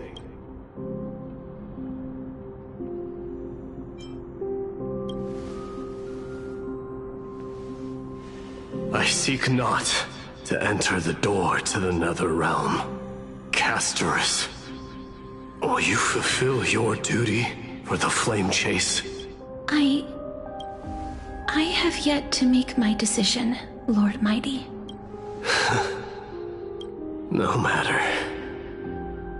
Make the choice your heart desires. Even if it takes 1,000 years of waiting, I will continue to fight till I die, then rise from death till the miracle descends. There is one more thing you should know, Lord Mighty. What is it? Professor Anaxa may have deduced the principles behind the Era Nova. You and I may be reincarnated as strife and death in the next cycle, becoming calamities wreaking havoc upon the world. I see.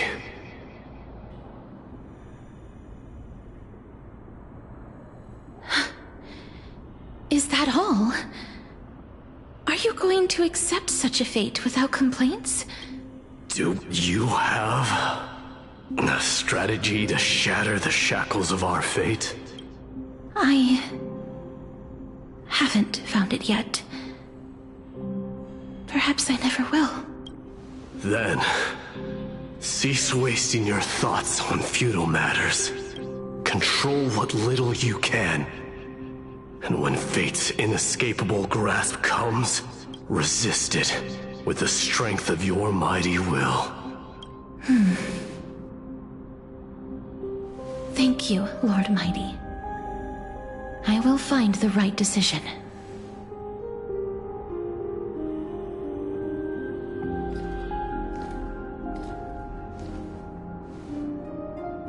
In the name of strife, may you meet a fitting end. This must be the alchemical matrix the spirit mentioned. Let's see.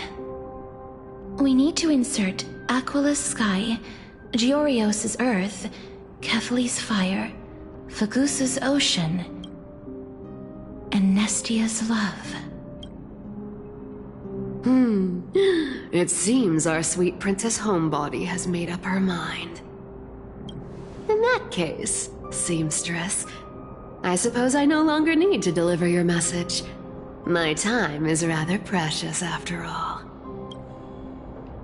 Whether you wish to break free from death or not, please, follow your heart. By the promise you once made, I ask that you fulfill your duty one final time. Castorus, please, live as a human, and die as one. According to that alchemist, the final piece is supposed to be me. However, he is not privy to the past, and therefore cannot see the full picture. The past? I saw the twins of death in Kethali's memory, and now I am certain that I was one of them. The trial of the Hand of Shadow demanded taking the life of your family. I died during that trial, falling before the gate to the new world. And my sister, whom I never met, became the Titan Thanatos of this cycle. She was consumed with regret over my death, so she used the Titan's authority to reforge my soul. Yet, it also means she has never revealed herself to anyone. That's because the Titan she became already fell at the start of everything. They died for me. You mean... Pollux? That's right. The River of Souls is no material river. It cannot be blocked by ordinary means. Only a divine corpse can prevent the dead from reaching the next world. And that's why... we have to awaken Pollux from death before we can retrieve the core flame of death. We have to reforge its body with the power of alchemy. But Cass, if that alchemist speaks the truth, does that mean you're also part of the dragon body? According to those departed spirits, I was indeed born as the dragon's twin. But before we talk about that, have you heard the sighs?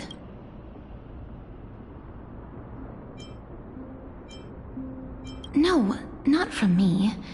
The sounds that come from the memories when we were collecting the souls. Ah, I heard them too. So what are those? I think it's probably the sign of Pollux's wish being fulfilled. They must have realized how heavy a price they'd need to pay when they used their divine authority to resurrect a dead woman. That's why they exerted every ounce of their strength to they never saw their wish fulfilled and fell so prematurely, all because they wanted to give me a new life.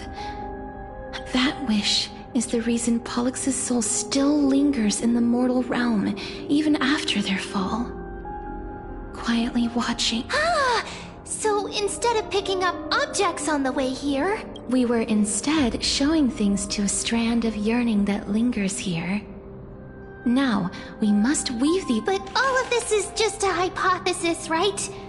What if we go through with the ritual, and it turns out totally different? That's fine. As Professor Anaxa often reminds us, such is the nature of alchemy. The true outcome can only be known now. The puzzle of Pollux's yearnings is nearly complete. I shall reveal what they have been yearning to know in the alchemical matrix. Lady Trianne has already drawn a picture of my entire life.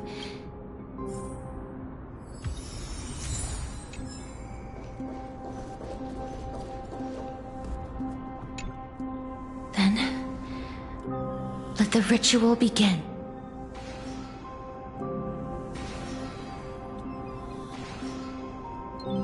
And now, the objective is complete. That is all. Such is what Professor Anaxa always says after preparing for an alchemical ritual. And now, Pollux, I shall lift you from the river of souls and reforge your soul.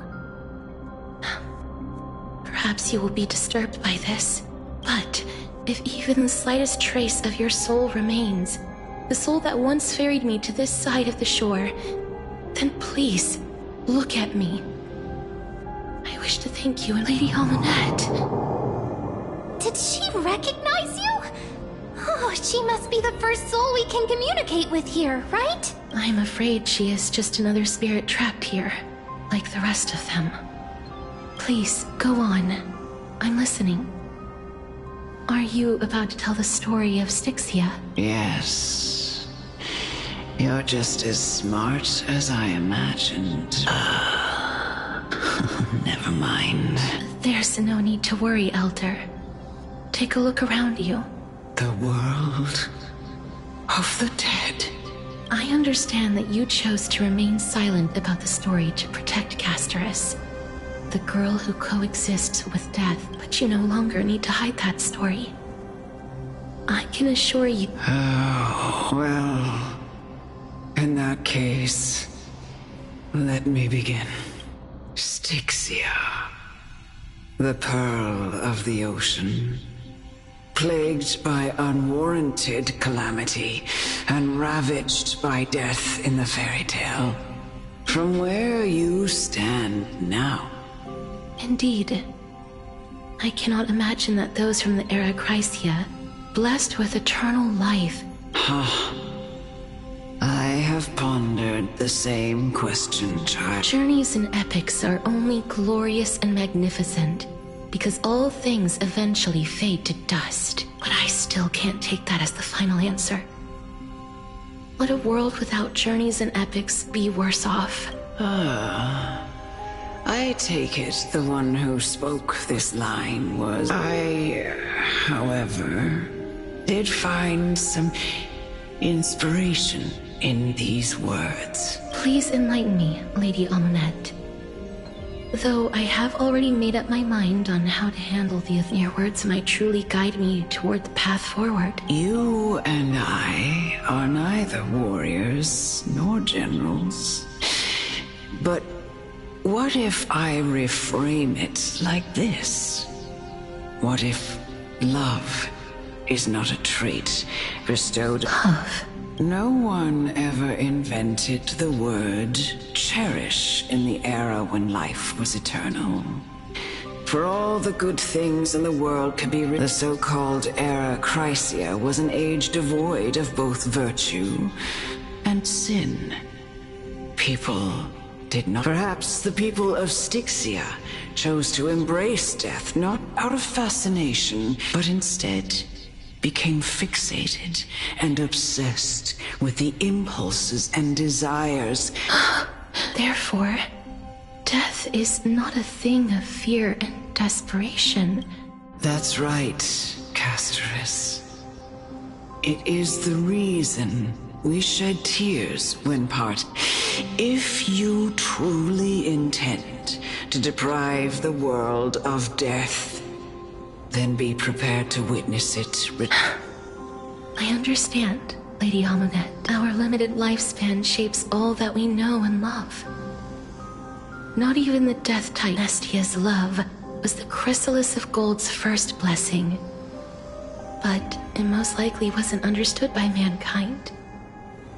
We only learned to interpret this wonderful gift after Thanatos' arrival. If the world was bereft of death, then the Queen of Styxia wouldn't have played midwife in delivering me into this world. You and I would never have lived. Thank you, Mother. I will use all the love I've experienced in this long life to complete the final miracle. My teacher, Anaxagoras, grant me the wisdom of all things I call upon thee, the stripped dead dragon's corpse.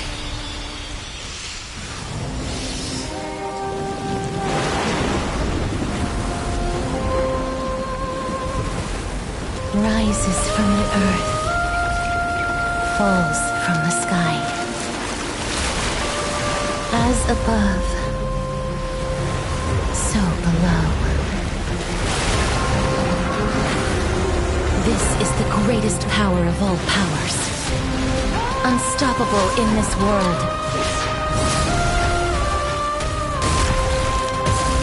The great work that commands all death. I shall grant you embrace.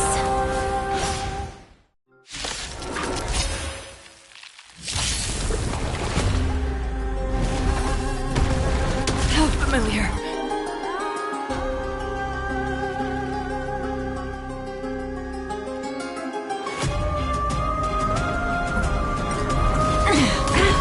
Is the girl who once saved my life truly gone? Or will you show yourself again?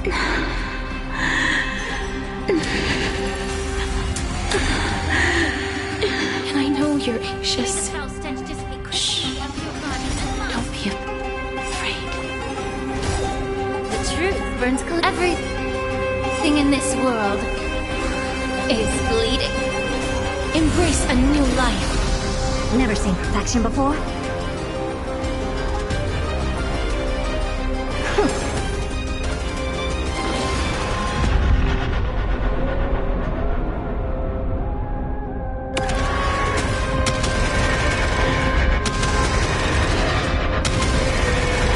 May death protect us!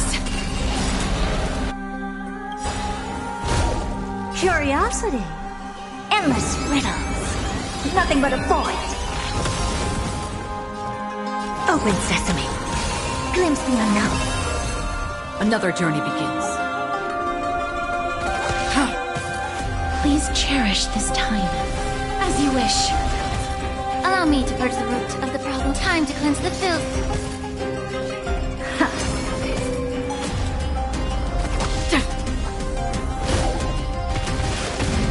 Familiar. Root here. That hurts a bit. May the foul stench dissipate quickly of your body and mind. Embrace new life, Pollux. What's wrong? Never seen perfection. The door to a whole new world. I weep for the departed.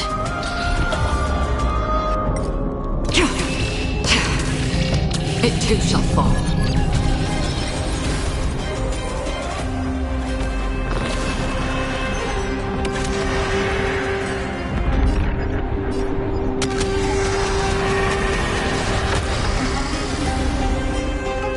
There's no more need to weep in grief.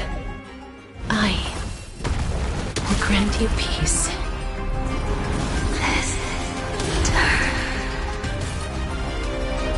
Yes, it's me. I'm back.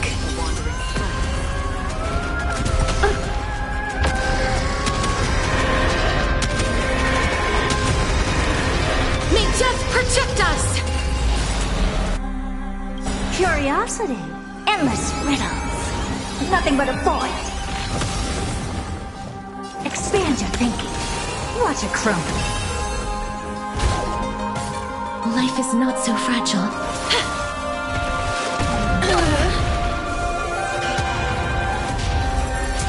Be careful. They may be moving by instinct, but there is fury welling up within them. The truth burns clear as everything in this world is bleeding. Free will, or was it...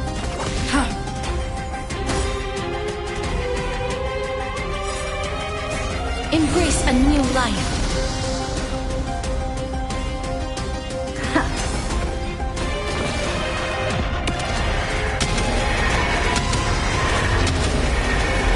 May death protect us!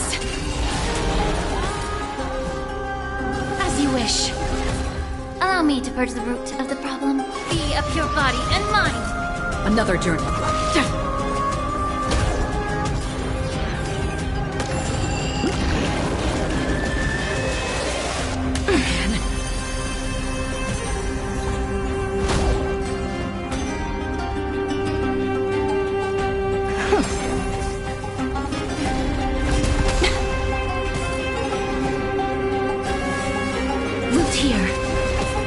May the foul stench dissipate quick. Impressive. Curiosity. Endless riddles. Nothing but a void. Open sesame. Glimpse the unknown. Embrace new life, Pollux.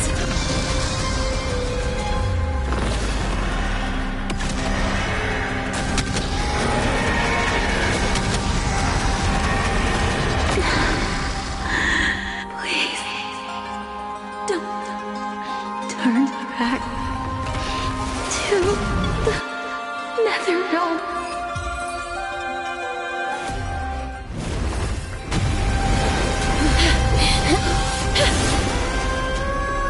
Oh, death. Sleep in peace.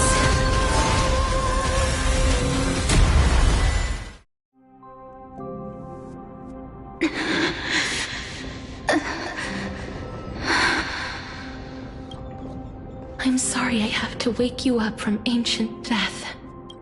And I know you're anxious. Shh. Don't be afraid.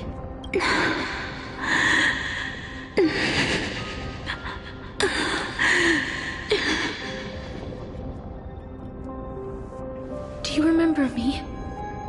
I'm the girl you once carried across the Sea of Souls. I'm sorry I wasn't able to remember you, but with the help of many people, I was finally able to pick up these broken fragments of my past. I'm back, Pollux.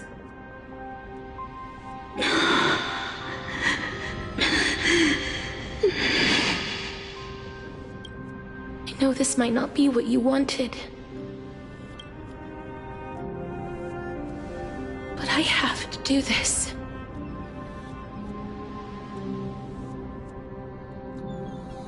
So please, carry me across the Sea of Souls again and return me to the Netherrealm, just like you did in the past. Please take me to where the core flame of death rests.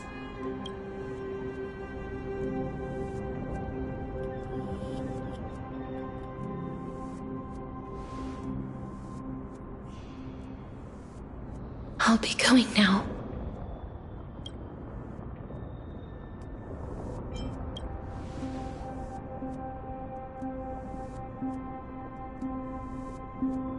They may look scary, but as long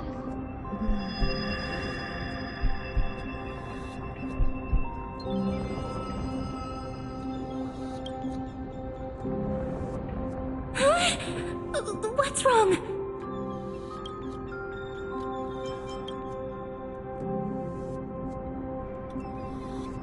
Are you...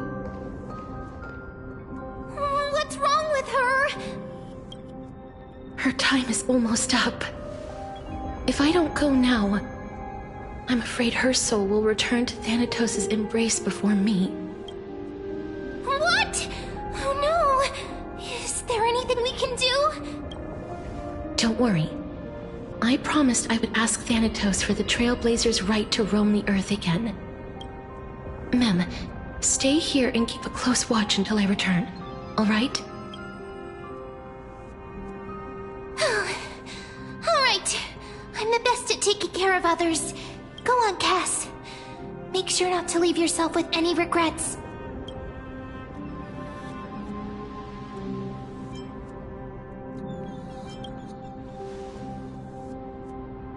That's not funny! It's a deal then.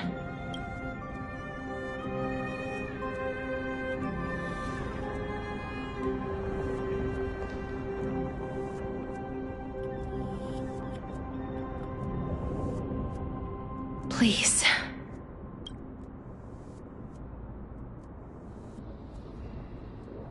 Wait for me.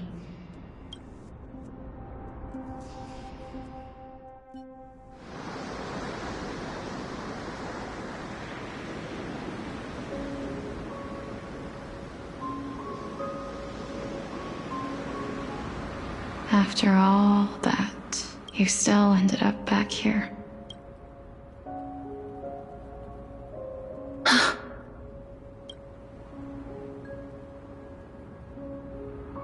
So the legends were true.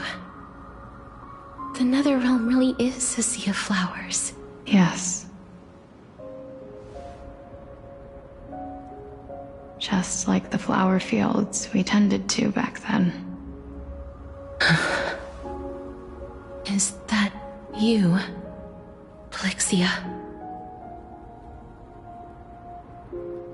Do you remember me? I don't have the memories from that time, but I've seen you before during an experiment. I see. Call me Thanatos, then. It'll be easier. However, since you recognize the name, you must already know everything about Thanatos, right?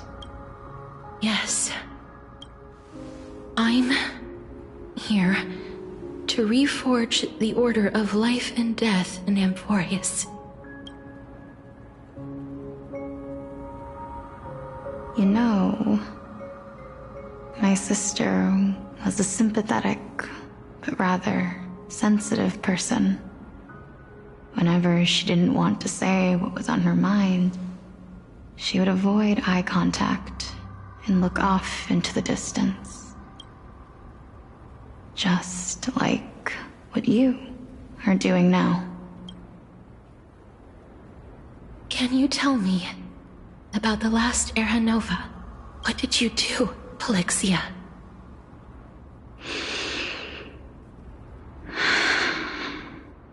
Where should I begin? I suppose we can start from the beginning.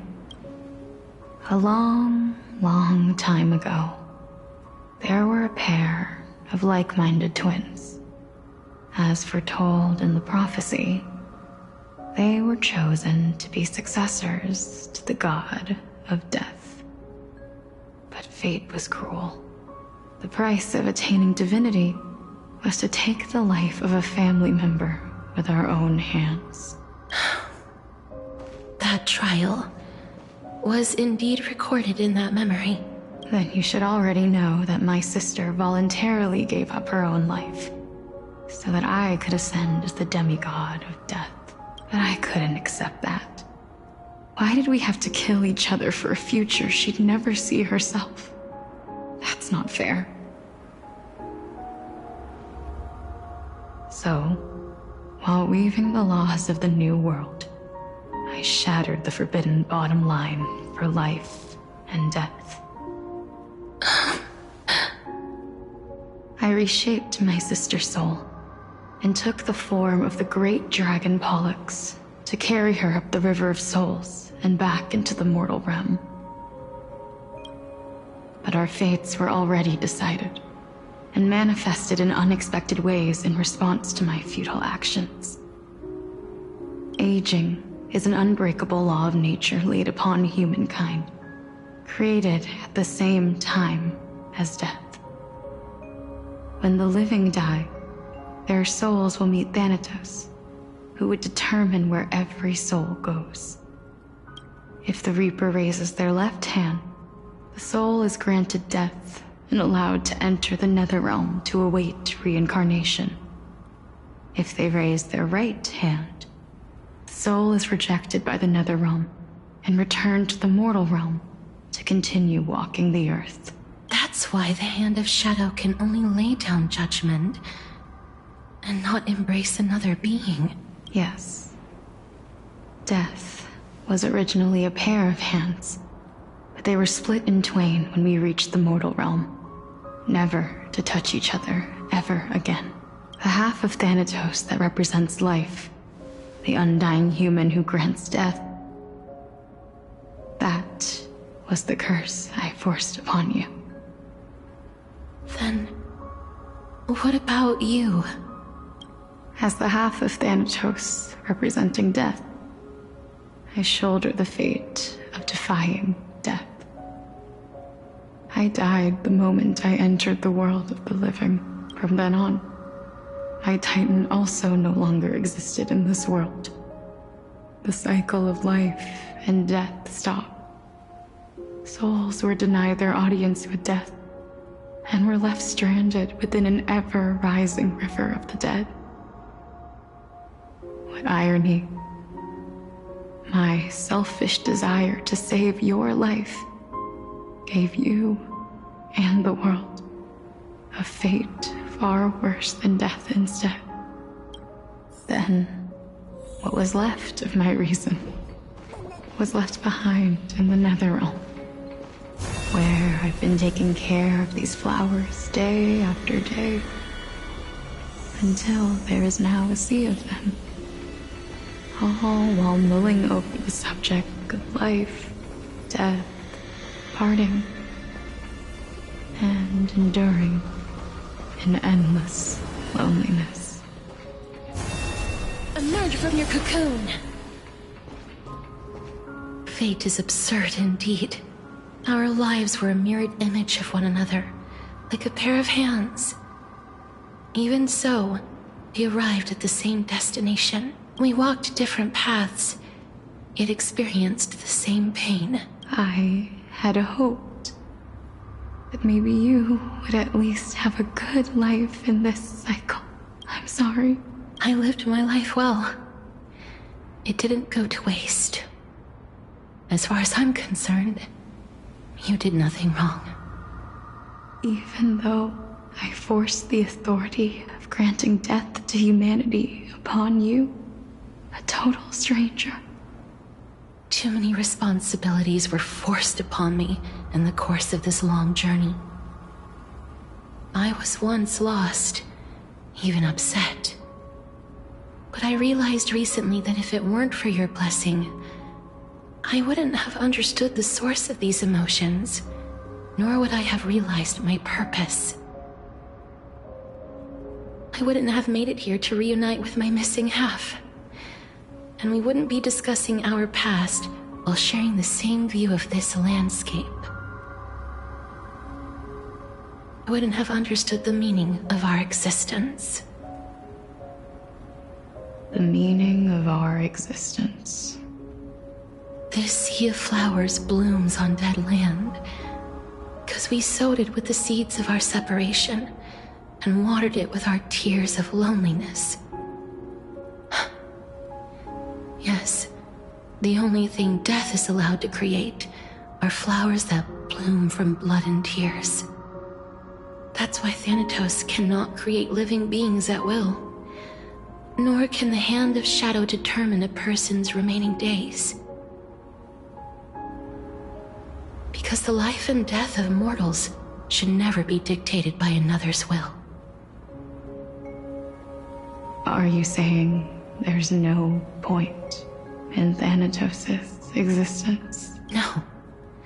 No single being can bear the scales of life and death on their own. Not even a god. Life and death weigh equally heavy. We both know that now, don't we? You, too, must have had a difficult life. We've taken quite the ridiculous journey together, haven't we? I had a feeling, even back then, that we would meet again one day. Not to embrace one another after a long separation, but to come in search of retribution. Tell me the answer that's already been written, and let us draw. It's been far too long. I've waited here for centuries, watching day after day as desperate spirits are denied by this lonely wasteland. I always hoped I would see you among them. But I was also afraid of seeing you. I didn't know how I could possibly face you again, but more than anything, I was afraid that you might have forgotten all about me. I know. But don't you see, Polixia? I made it back anyway. You don't have to shoulder Death's authority on your own anymore. It was always meant to be held in two hands anyway. So, let's give our core flame to her, and have her take it back to the mortal realm. Give humanity back their cycle of life and death. Our responsibility as Thanatos was never about picking out favorite souls. We were only meant to watch over life. Let's tend the field together, and create a warm sea of flowers for all the souls to come.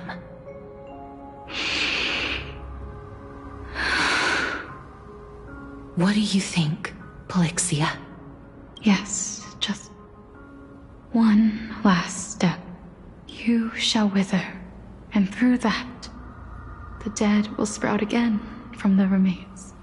As foretold by the prophecy, Thanatos' authority is only destined for only one person to wield.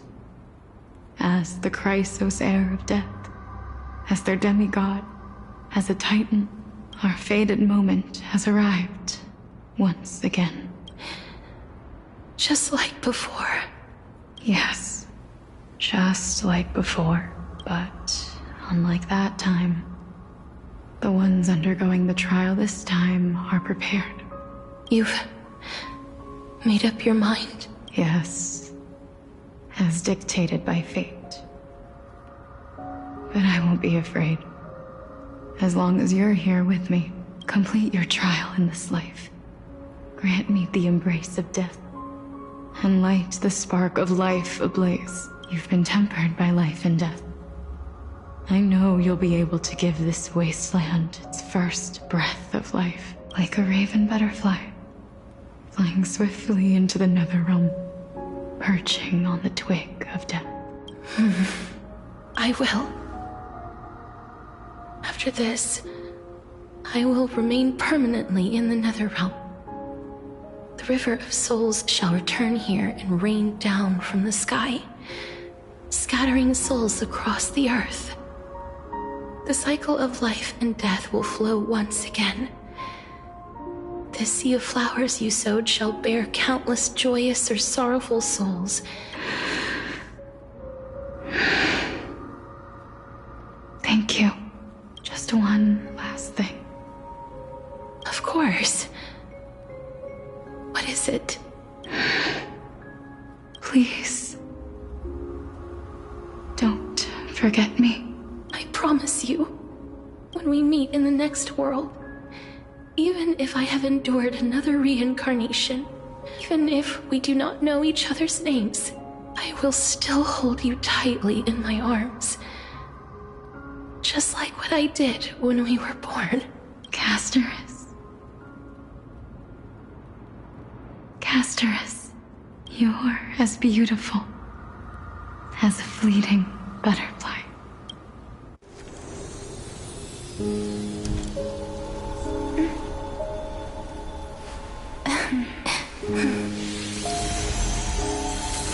I will bring rest to death. And from now on, stagnant life will once again flow.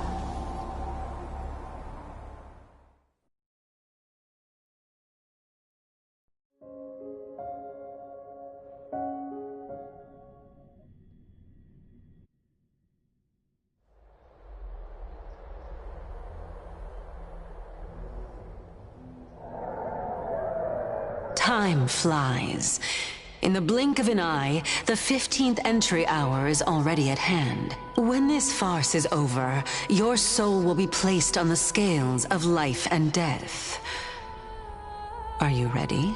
No need to ask so many times. Of course I am. Then why do you drag your feet? Is your fear of crowds holding you back again? I simply find them too noisy. Paying attention to conceited fools like them would be an utter waste of my time. Such harsh words. As I see it, you are no less arrogant than they are. I couldn't agree more. Oh. I did not expect to hear that from you. I know myself better than you think I do. At the very least, better than a stowaway like you. And they say men whose ends are nigh have but kind words. Well, that is exactly why I chose you. Should I thank you for the compliment? The hour of the trial has come. Do you have an answer for me? And how will you prove the veracity of your argument? I suppose there is no point in putting this off any longer. Do you recall where we stopped the last time? You were saying that Amphoreus' history is cyclical. Indeed.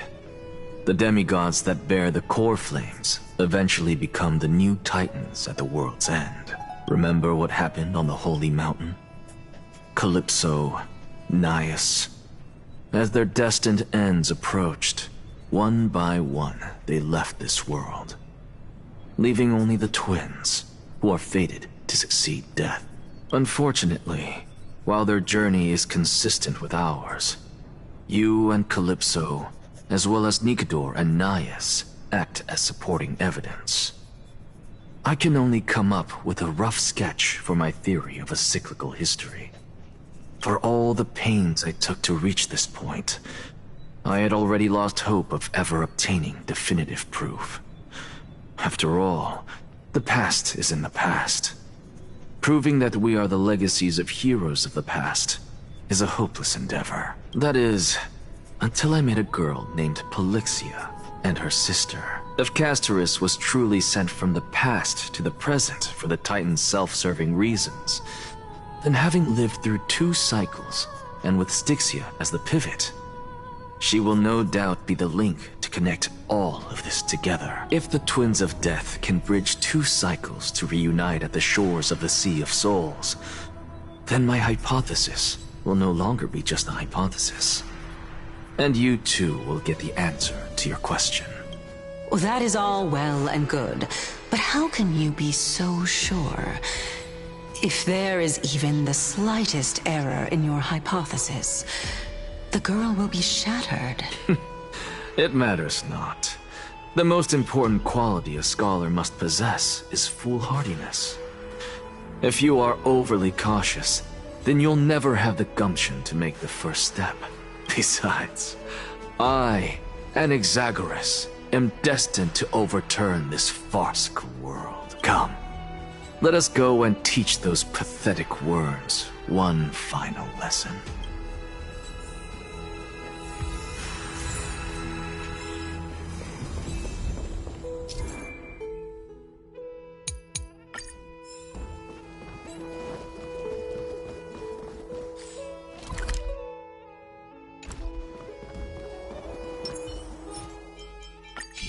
Take a look. This is pure genius in act. Fine. So... Let those Chrysos heirs who started this terrible war hear you. Let them hear the voices of the people! As always, that woman knows how to stir up a crowd. Professor Anaxa, I thought you'd pass on this. Everyone must cast their vote, or this assembly would serve no purpose. Prof, do you truly think it's wise to entrust the fate of the world to an assembly like this? Akama has stood strong under this system for 1,000 years. It stands to reason that there is purpose in its existence, but that is not what you're asking, is it? What you really want to know is Aglaya making the right decision? Nothing ever escapes you. I didn't spend all those years teaching you for nothing. Most people only take 4 years to graduate, if... To tell the truth, I feel like I'm on my way to an execution chamber instead of a podium. So... Do you have an answer to that question? No, I don't. I thought so. Because that question is not yours to ask in the first place. Is Aglaya entrusting the world to you the right decision? Don't make me laugh. That is a question that woman must answer herself. Why are you fretting about this on her behalf? Or have you been seeing yourself as her pawn all this time? Listen up. I'll say this only once. Flip your perspective around and ask yourself this instead. What should I do to ensure that the world doesn't stray from the correct path? That is what you should be thinking about. You still have time, so give it some thought. Oh, and don't bother telling me the answer. Tell it to those begging for salvation from the gods. Got it. Thank you, Professor Anaxa.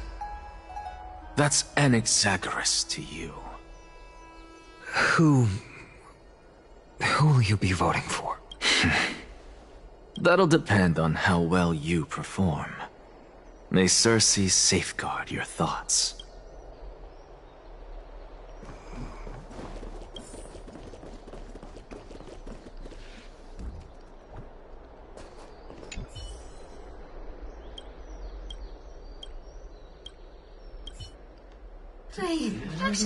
Elders and citizens, silence, if you please. As the Theoros, I present to you Phinin of Ides Elysiae, virtuous citizen of Akima, and the last speaker of the assembly. Much obliged, Lord Lycus. I remember him. He's the penniless lad working for Aglaya. Where's Lady Goldweaver? Why is she sending this guy to give the last speech? Is this really the end of the Flame Chase journey? Can this dude really face down kindness? By Kephali above.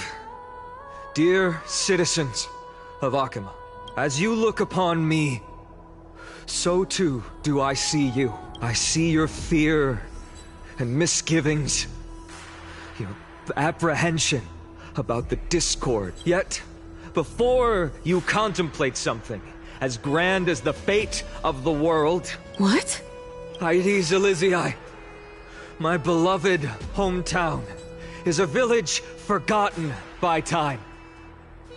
It is a place with the most invigorating breeze, and how I wish I could invite all of you to that paradise, far from the noise and chatter of the world, because she, and all that she nurtured, all that I loved,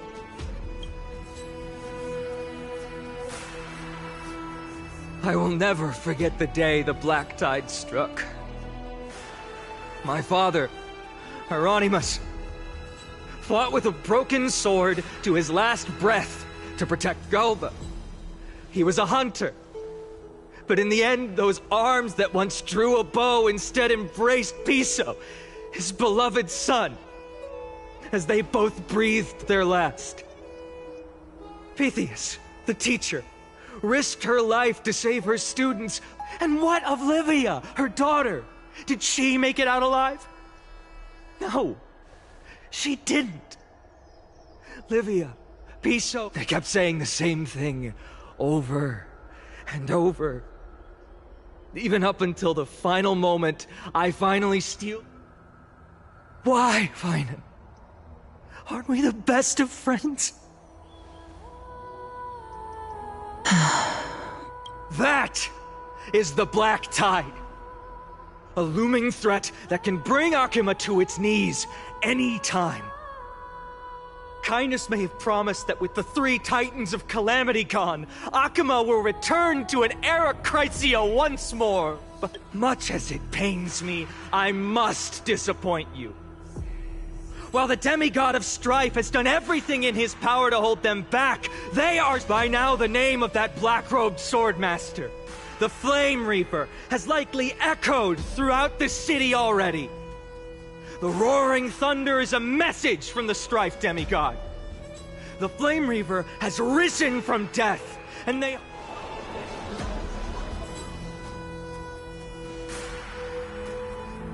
Lies! If such a powerful enemy is indeed approaching, why is Akama still a picture of peace? Exactly! The city of Akama shows no signs of pandemonium or chaos. And why is that? I beg you, spare a moment to think about this. Are we able to stand here and hold the— No! This peace we enjoy is no gift of fate. We are able to stand here today only because the Chrysos heirs have stepped up and shielded Akama from calamity. With her golden threads, Aglaya has The Council of Elders claims that Aglaya will one day forsake the people because her divinity is eroding her body and soul. But ask yourselves this. Rather than offering her aid and support, why do they choose to watch and push Akama away from the Flame Chase journey? The answer that no one can bring themselves to speak of. A truth stained in blood and buried in greed, fear, and vanity. Allow me to lay it bare before you.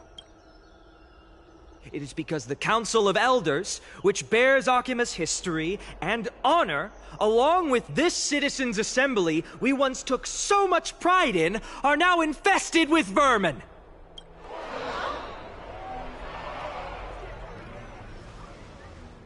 You insolent whelp! How dare you! It is true that Aglaya has reached her limit. Why? Because she has been working tirelessly to weave the defenses of our holy city against the encroaching evil. All while these vermin are making up baseless accusations about her and scheming in the shadows. Not once has she ever failed Akama. Yet these vermin attempt to tear her apart, tarnishing her name with unfounded allegations. She may have been blessed by divinity, but hasn't her heart always stayed true to humanity? They attempt to mislead you and reduce this assembly to a crude standoff between gods and humans, but citizens of Akama. Once more, I implore you to open your eyes and look at those around you. Examine them closely. Beneath all that finery, do you see the good heart of a human or the poisonous glands of a pest? Make your judgment, then turn your gaze to the demigods whom so many of you regard as cold and merciless. Do you not see the light of humanity in them? And those who wear the mask of humanity yet utter only hurtful, slanderous words, can you not see that their souls have been corrupted by power?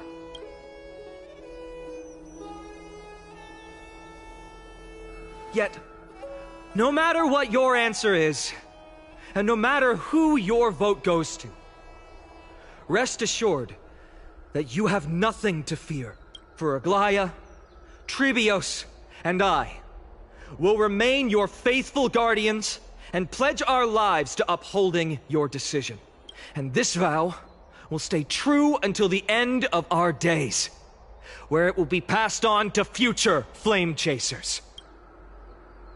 A steadfast and unwavering promise that shall endure through the ages.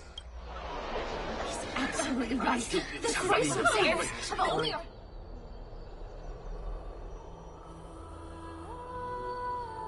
At the present time, on the scales of Talenton, those who call for the continuation of the Flame Chase journey, and those who demand its suspension.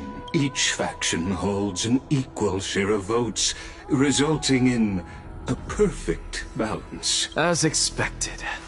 This is the moment when the Flame Chase journey is the closest to its end. And now, it's your turn to vote, Lord Anaxagoras. Is there anyone else who hasn't voted? No, you're the last. Cast your vote with care, for your decision will break this impasse. I have long since made a decision. Very well. May you bring much needed change to this farcical world.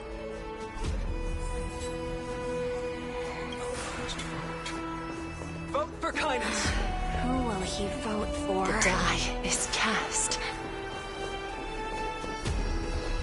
The die is cast. Who will he vote for? Always the performer. Talk about a grand entrance.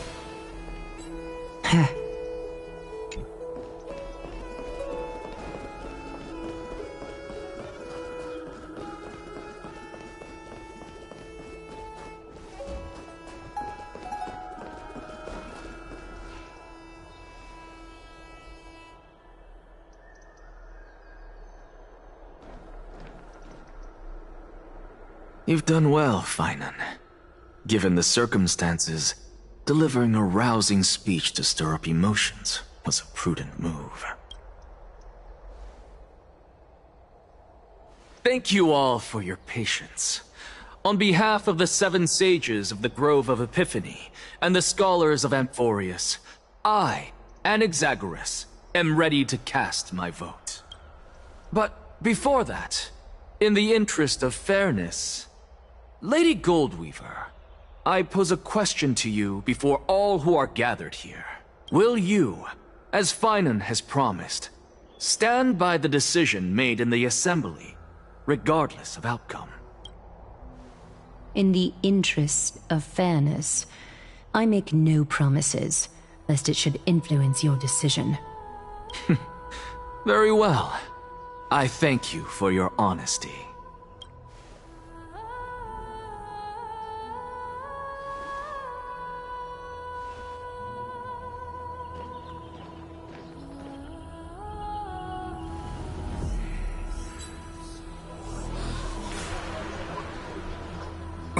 What's he doing? The stakes are high. Let's be patient. Cut the act! Who do you think you are wasting our time like this? Lord Anaxa, please do not forget that I... Rule number 1, do not call me Anaxa. Rule number 2, never interrupt me. Silence is golden.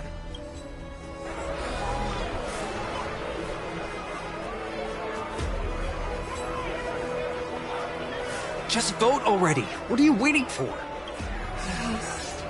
Your vote. Cast your vote.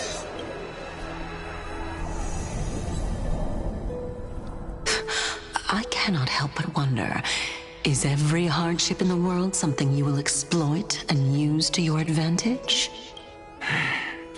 How else am I supposed to make use of this situation where my body and soul are separated? Oh, Circes. Or should I say Calypso? Accompany me on this final journey. Let us journey to the Netherrealm and see how she will substantiate the answer to your question and validate my decision. We need only to follow the sound of the tides. You are... Well done, child. Just as I foresaw.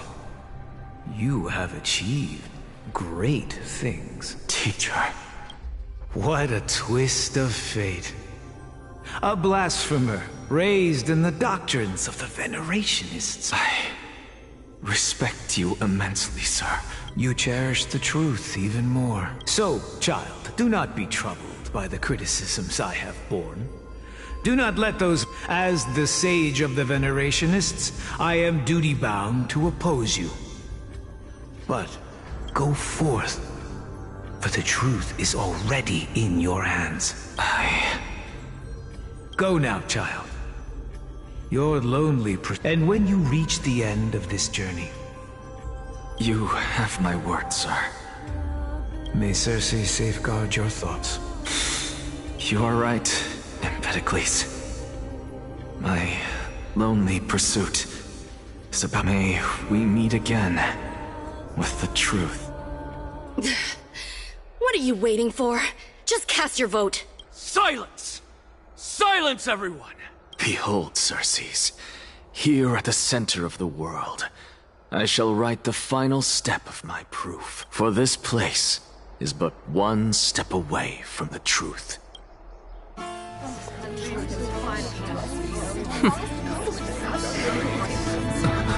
Professor, I completed the proof you wanted.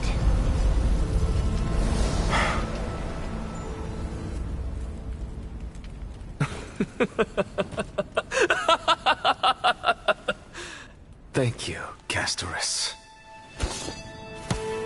The answer is plain as day. My vote goes to the Flame Chase journey and nothing else! I have deciphered the truth of this world!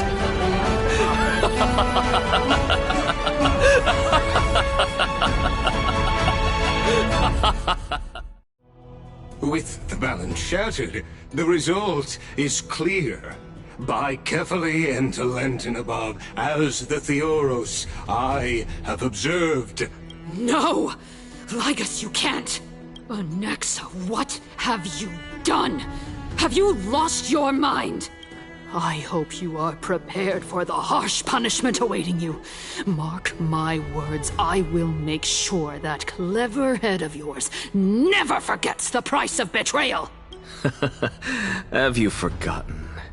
I told you that happens to be one of my rare talents. You put on such a grand performance, just to aid their preposterous flame chase journey? Performance? No, you are quite mistaken. I may be paranoid by nature, but I've always been known for my honesty. If you really understood me, Lady Kindness, you'd realize that I never had any interest in your pathetic little game of politics. Factions, standpoints, they are jokes in my eyes. I have never once switched sides, because I, and I alone, am the truth. Lady Kindness, with all the citizens here as witnesses, we should honor the spirit of democracy and respect the decision of this assembly. I have observed that Akama has chosen her destiny. This citizens' assembly has resolved to continue the flame chase journey. This resolution shall be put up on the wall of heroes, such that all citizens are aware of the city's way forward. You! It seems not everyone is ready for the assembly to end. Very well. Let me entertain you for a little longer. By your leave, Lord Lygus. Interesting. Elders and citizens, your attention, please. Stay for a moment more, if you will. An exact... What is this performer up to? Just moments ago, all of you made a decision on the fate of Amphoreus. As a supporter of the Flame Chase journey, it pleases me to see the choice you have made, but I regret to say that I still harbor doubts about this outcome. Thus, I hereby challenge this resolution.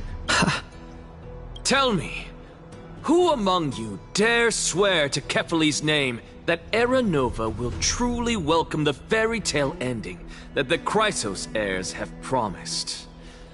A beautiful new world free of calamity and madness? Nonsense! No one? Must I pick somebody to answer? Very well. You, the one acting so wise and profound, in front of all present here, do you dare swear that it will happen for sure? No? Fine. Next. You, the one with ignorance written all over your face. Yes, you. Do you dare swear by it in front of the Titan? What are you trying to do? Useless. Your turn, then.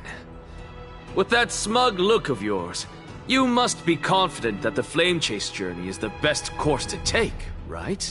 Hey! Mind your tongue! So, no one? I see. In that case, fine then. Answer me this. Your speech was filled with such passion just now. How confident, then, are you in making this promise? Professor, what are you doing? Let him continue with his performance.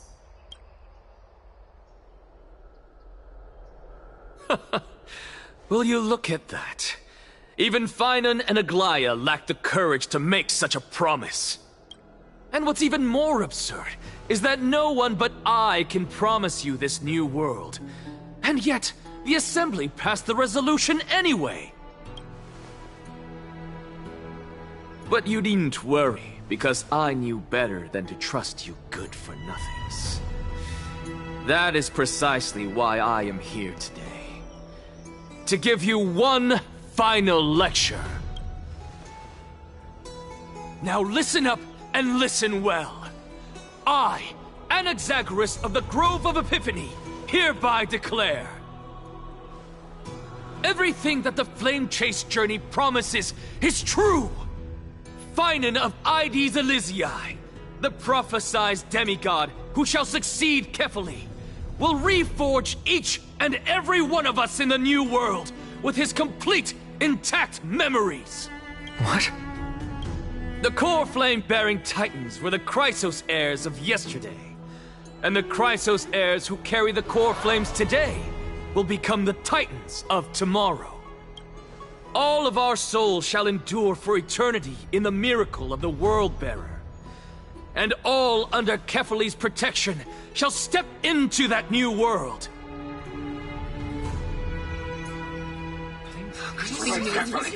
This is pure blasphemy! It's impossible! What? Are you saying that we must bow down to you and worship you even in our next lives? Enough, you blasphemous imbecile! How dare you try to deceive us with all these lies and falsehoods? How can you prove? I told you, don't interrupt me.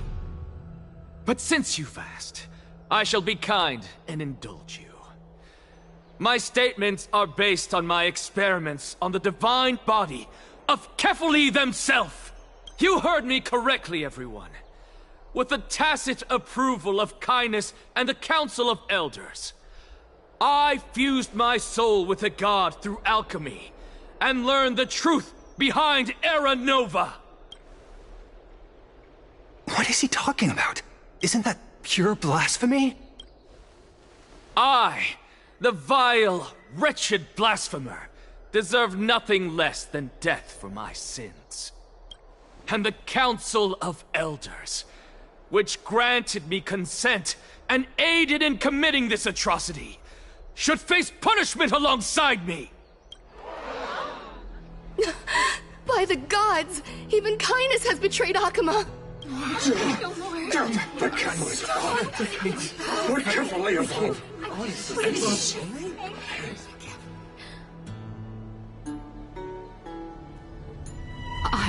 I had no knowledge of his transgressions. He did that on his own. The Council of Elders bears no responsibility for his actions.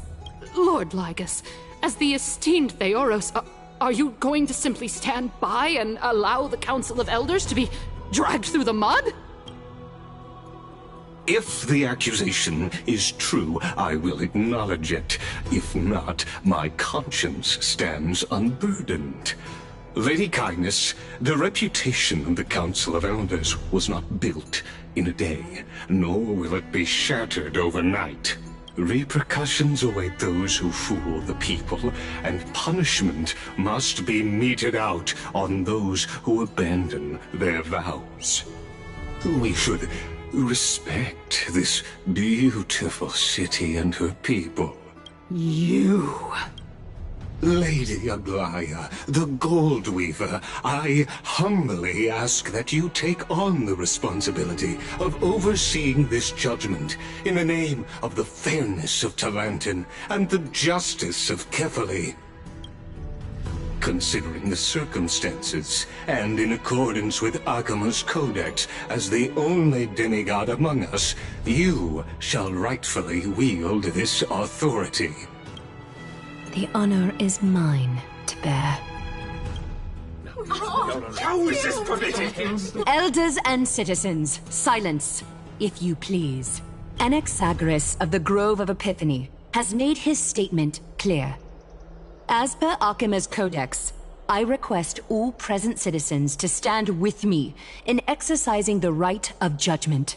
First, Elder Kainis of Akima and Lygus the Theoros stand accused of neglecting their duties and abusing the law, leading to the egregious blasphemy against a god.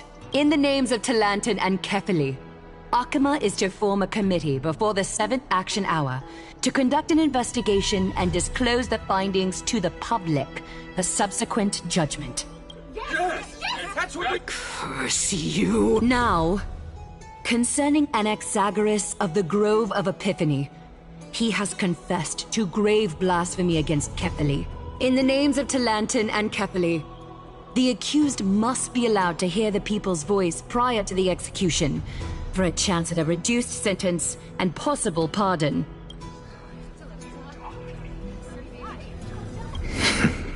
Professor. Let him die! Let him die! Let him die! Let him die! Let him die!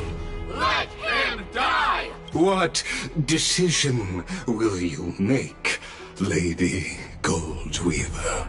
Enough with the hesitation, Aglaya. This is not like you. Let him die! Let him die! Let him die! Then, in light of the people's voice, O Talantin on high, may you bring death upon him.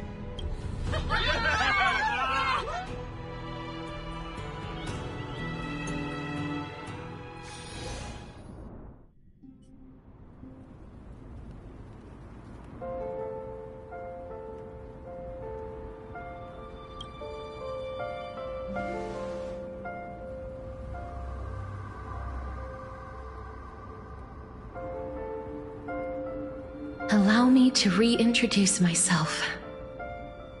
I bore the name of Castris while walking among the mortals.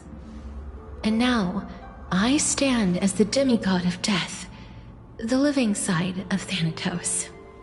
Welcome to my realm, where the west wind ends.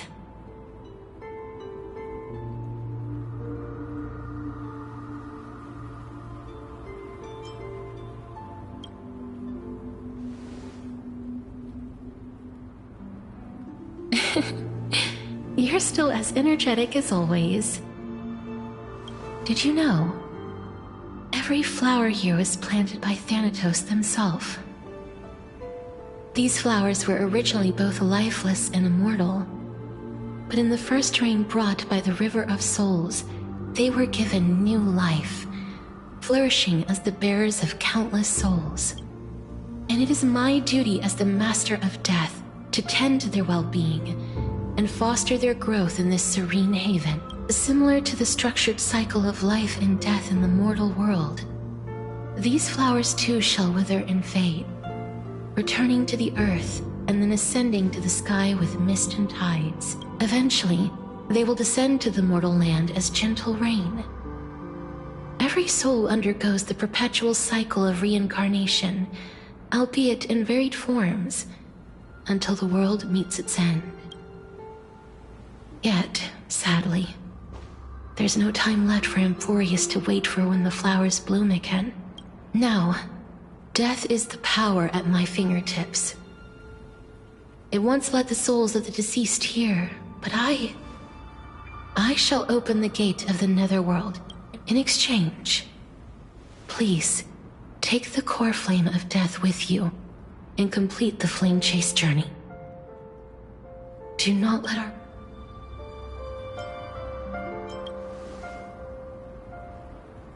Rest assured, defying death is Thanatos' divine authority. Fortunately, your soul hasn't dissipated. This is not a resurrection, but the extradition of a dying person back to the present world.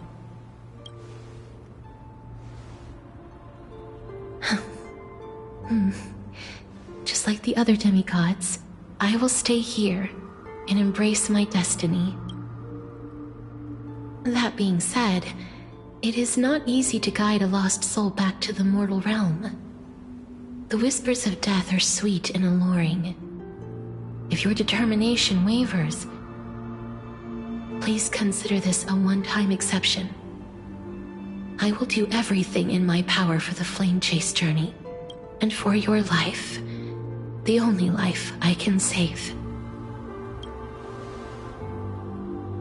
I am glad to hear that. Over here!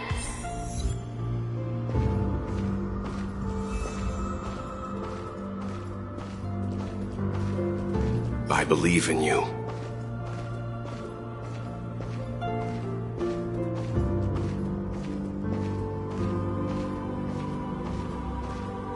Death is such a sweet joy.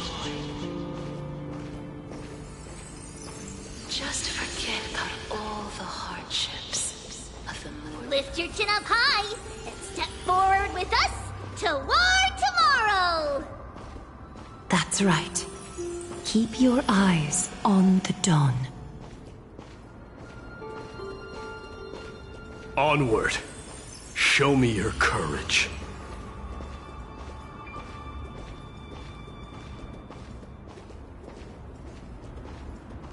Partner, we shall become heroes together.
All of this is proof that you once lived.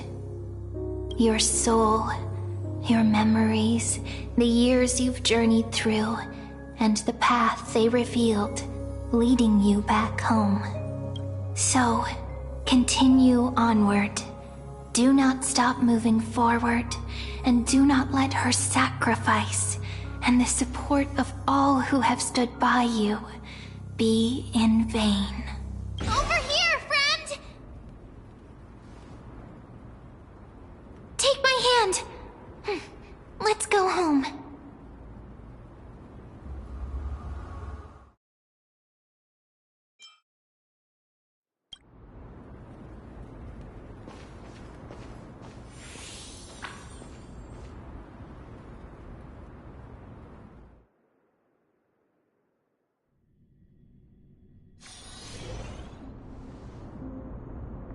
At last. I knew you could do it. Your soul is still perfectly whole. As if some kind of force is trying its best to keep it together. Is it Orynyx's final blessing? Or is it a miracle of your own? It's truly incredible. Perhaps it is fate, once again fulfilling its own design. Or perhaps it is the laws from beyond the sky, so familiar to you, that intertwined our fates long ago. It seems that this is the riddle which cannot be solved anytime soon. The sensation of becoming a demigod is truly wondrous. It's as if the river of souls is winding its its way through the depths of my spirit. Do you recall that prophecy? At the end of the sea of flowers, the souls of the living shall warm thy fingertips, and after an embrace, I promised you that I would do everything in my power to give it another meaning. Now I can finally end it in a way that is as beautiful as it deserves. The wish I once sought, but could never grasp is now within reach. In this brand new world, every touch, every embrace we share will never again be an ice-cold loss. They will radiate with an intense warmth, sowing love far and wide throughout the land. The other shore is very cold.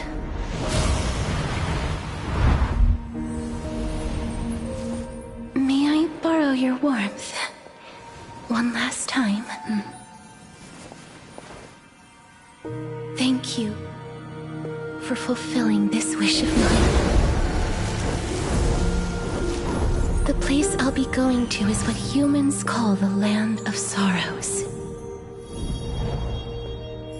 But with this heartbeat and the residual heat of this embrace, I shall turn the Netherrealm into a gentle place of rest.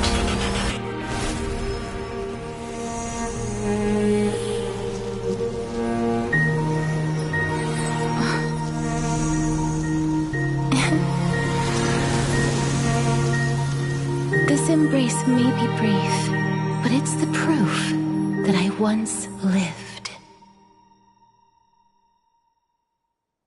Farewell, then. May we reunite in the new world.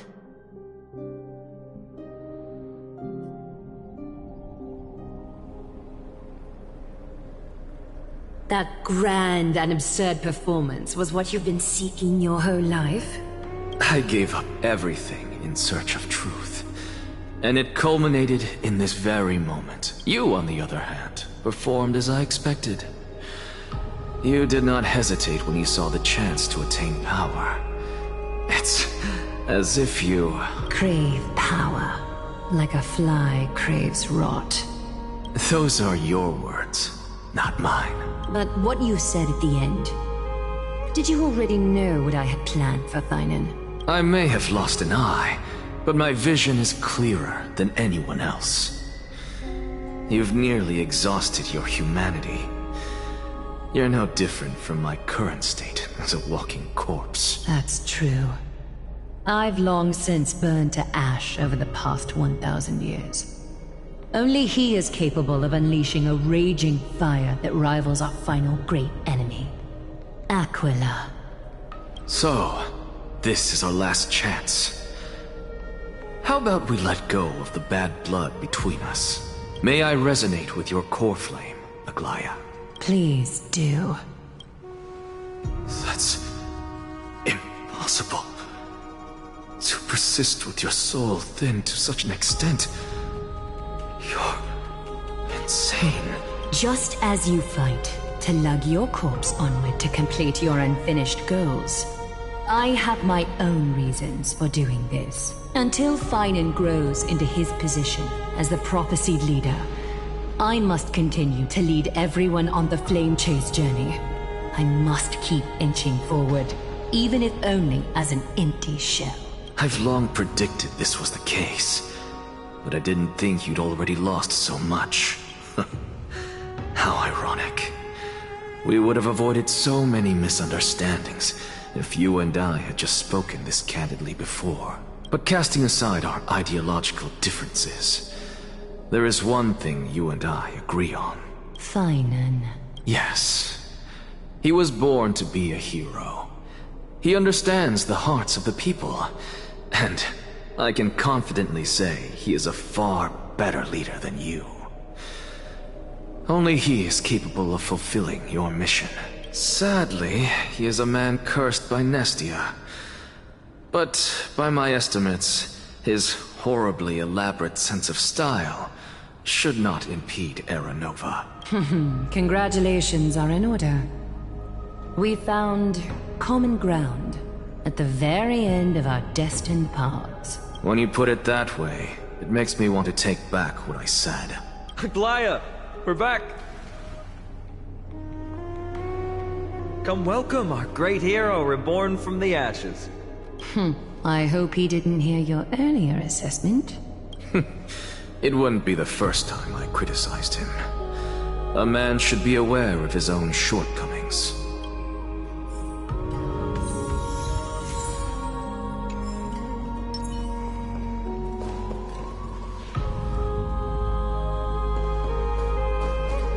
I'm gladdened by your triumphant... But I don't see Castris among your number. It looks like she not only helped me prove my theory, but helped you fulfill your mission as well.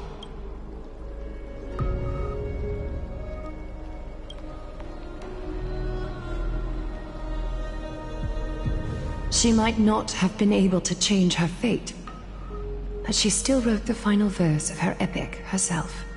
Trinin, please recite the prophecy for us. Trailblazer, please surrender that scalding cool flame for us as well. You are the only life she ever saved by her own hand in her 1,000 years on this earth. I believe no one is more qualified for this noble task.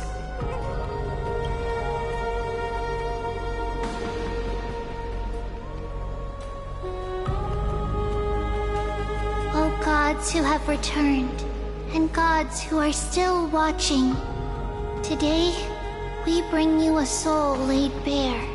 The hand of shadow, Thanatos, remembered their name from the past. From daylight they came, and to their fragrant dwelling they return, to walk now among your ranks. And there was one who joined hands with the Titan, a traveler risen from the dead, and reborn among mortal kind. She is the everlasting night, and shall now proclaim in her good name, O Majesty of the 12 Titans, pillars of the world. We seek your divinity to mend the rifts of the world. Fill our bodies with blood of gold, till we wither in willing service to the prophecy. Step forward, trailblazer from beyond the sky, and together with us, surrender the core flame and carve their star into the sky.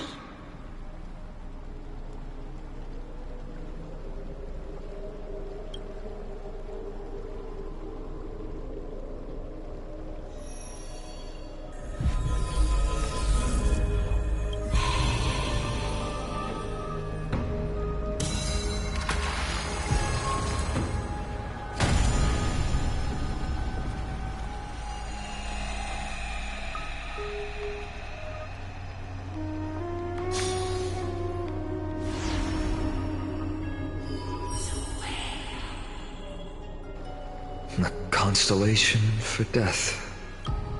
For life and death, to be more precise.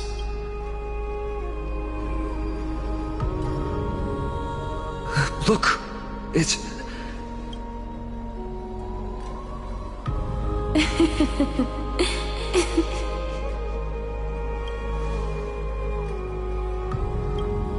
No, it's only a divine echo. I think she's here for the trial.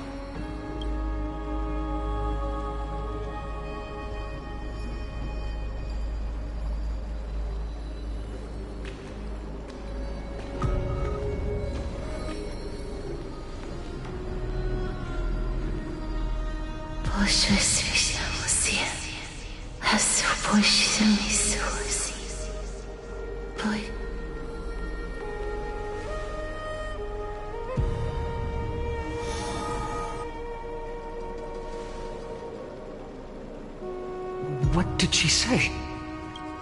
That's the language of the Titans. Casterus... No. The Titan... They said I have illuminated the cold shadow of death. Onwards. For your path to the future is bright and its flame eternal.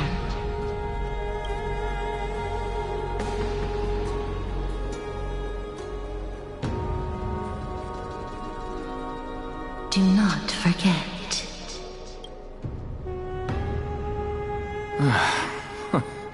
She made quite a scene. I suppose it's my turn now. I won't stop you. Professor, you... What's with that look? You were present. So, let's get this execution over with. We wouldn't want to bring shame to Akima's divine laws or keep me from creating a new world. You never change, do you, Professor? I don't understand. If your theory is correct, you'll lose all memories of your past life once you become a Titan. So what's the point of becoming a god? Of course there's a point. Even if I forget who I am, I'll still have my brilliant mind. It goes without saying, I'll find a way to retrieve memories of my past life. Besides, I still have you, don't I? I still don't really understand what you said during the assembly. Even if it were true, things reforged from memory could never be the same as the original anyway. Then allow me to tell you right now that you're wrong. What exactly are we? My answer is that the Chrysos heirs are the future Titans and vice versa. Of course, this answer only applies to us. So, what are we when it comes to regular mortals? The very essence of the world, our souls, are tiny invisible seeds that hold records of each person's memories of the world. And we are the buds that sprout from these seeds to grow into great trees. Is that what Newsporism means? Correct. Once our physical bodies are born, we become new extensions of the world. From there, we plant our seeds into someone's memories, and then scatter them into the hearts of countless people in the future. Just as seeds are affected by their environment, so too will our appearances differ across memories. But the partial memories we carry will always be the same, because that is just how the world is. To destroy our very existence, one must destroy the world itself. But we have someone who will still live on with his perfect memory. That person is you, child of Kefali. This is what it means to be the world-bearing Titan. So, carry everything of this world and live on. Don't disappoint those most precious to you. Don't disappoint Lady Goldweaver, and especially, don't bring dishonor to my theory. Anaxa, I swear to you, I'll lead everyone to our reunion in the new world. Good. That is all I have to say. Farewell, everyone. May we meet again in the next life. Farewell, great performer. May Circes safeguard your thoughts. Are you satisfied, Honorable Titan? Very. I hereby swear I have borne witness. Anaxagoras of the Newsporists and the Grove of Epiphany has successfully overcome the trial of reason. Thus, I shall confer upon you these words. You shall transcend the peaks of purity and return to corruption and hardship. Oh, so that's a god's prophecy. It sounds like you just rephrased my past, present, and future. Oh, Circes. Is that all you've got? Well, you've already transcended the peaks of purity, and you were never the type to give me any leeway. That is true. But I do still have one question. I knew it. What is it? Maybe we're thinking of the same thing. As you've so boldly stated, we and the world itself live on through the memories of others. If that is the case, whose memories did the very first new spore sprout from? How should I know?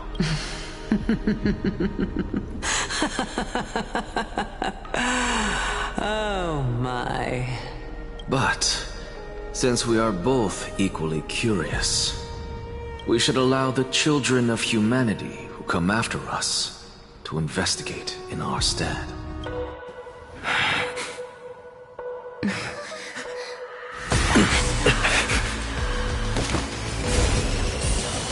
Rejoice, Circes. I sow the seeds of suspicion in the new world with your soul!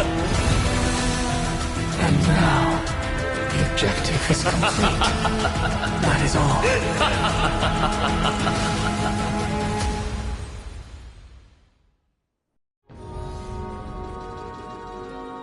Thankfully, she's still alive. Was March 7th also in this condition when she was first rescued by the Express?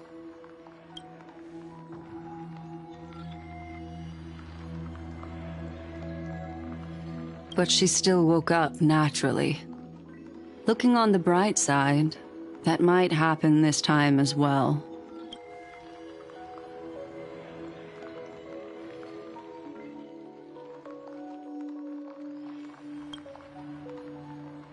I do not have conclusive evidence, but judging by her current condition, perhaps March 7th's memories have been hijacked. Think about it, Miss Himiko. What will happen when someone loses their ability to remember?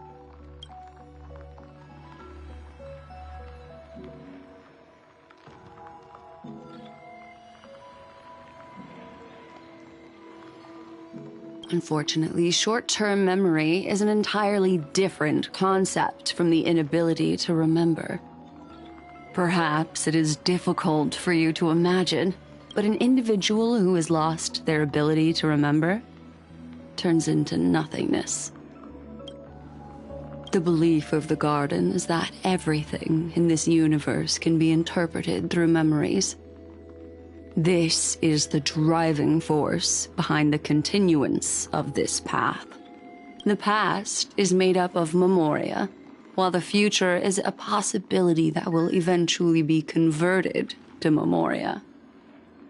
But the present, it doesn't really exist, and it's only an abstract expression.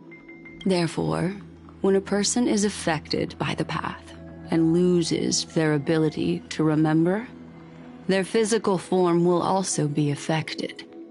These ice crystals are a manifestation of that.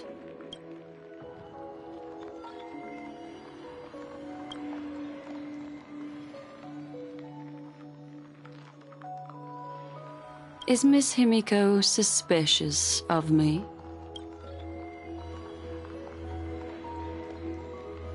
In other words, now is the time for me to prove my innocence.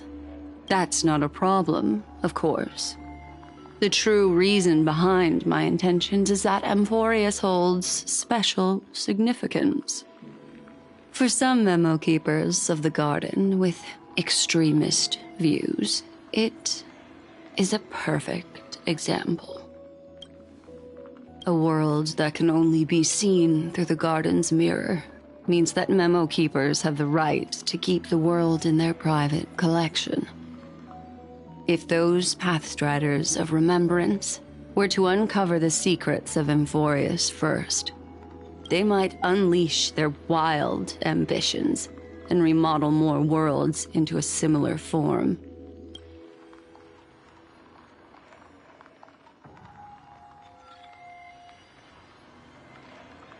I chose to remain quiet before, because I did not want to involve you in the Garden's internal conflicts.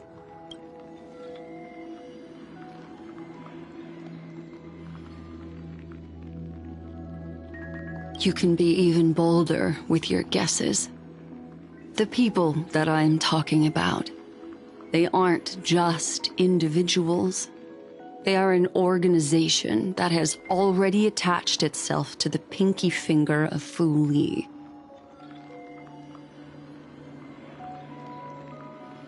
I cannot be certain, but at the very least, they are capable of doing so. I am deeply sorry about what has happened to March 7th, but the deal that I propose still remains a fair one. Amphoreus is still an excellent destination, and investigating further might allow us to uncover the truth behind the accident. Miss Himiko, the wisest choice right now is for us to continue cooperating.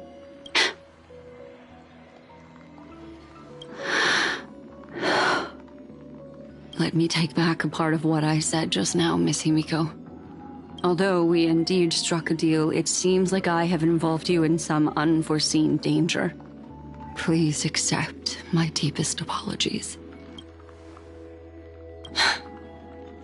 It's Fu Li. Their gaze has just swept across Amphoreus.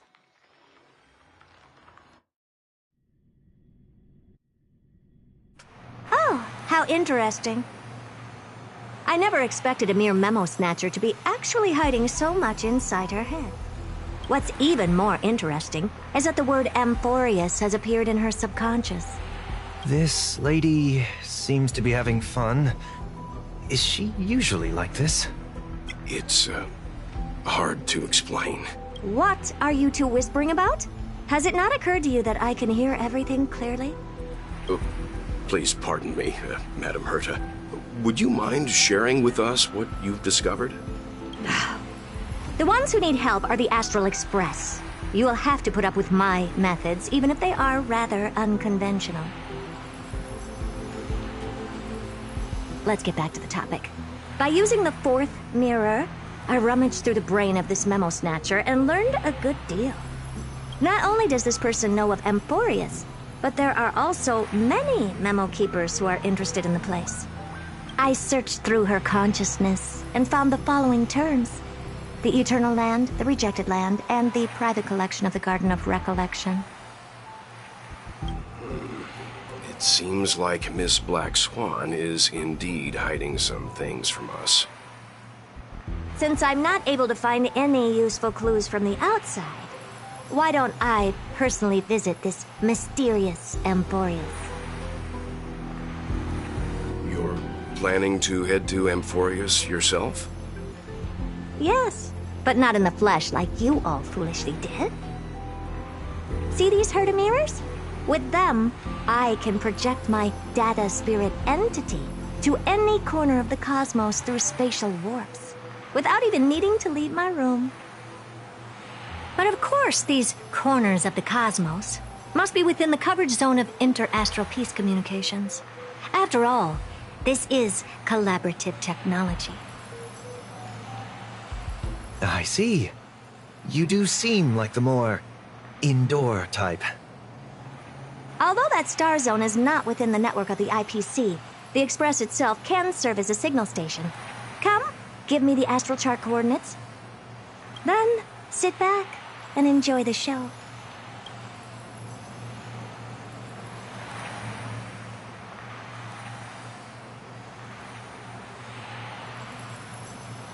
All right, now that everything is ready, mirrors, get to work.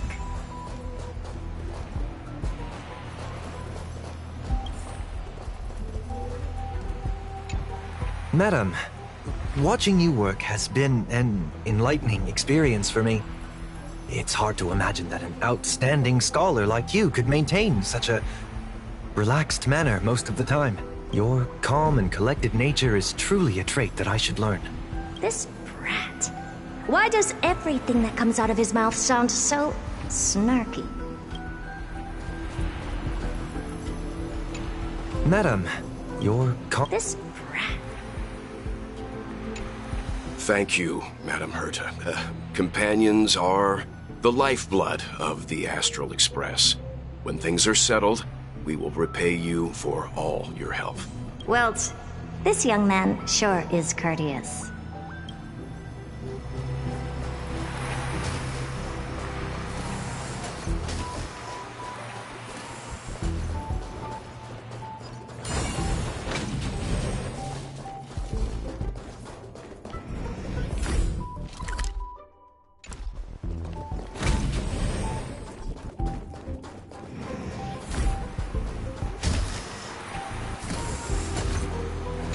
First mirror, input the coordinates. You'll be in charge of the spatial warp. As you command, Madam Herda. The preparations are complete. I wish you a pleasant journey ahead. Second mirror, prepare for the thought refraction. There's still some distance from the Astral Express to the Amphoreus celestial body. You're in charge of sending me over. This time, raise the power to the maximum. Don't be stingy. Oh, okay. I won't fail the mission, Madam Herda. Third mirror, you're in charge of generating the data spirit entity. I'm happy to help, Madam Herda. What kind of appearance are you planning to use this time? Good question. Let me think. Forget it. Just use my own appearance. There's no one there that'll recognize me anyway. As you wish. Fourth mirror, you'll be in charge of... It seems like I have nothing for you. Just stand by and wait for orders. Ah, standing by again. That's so boring. Next time, can you count down from 4 instead?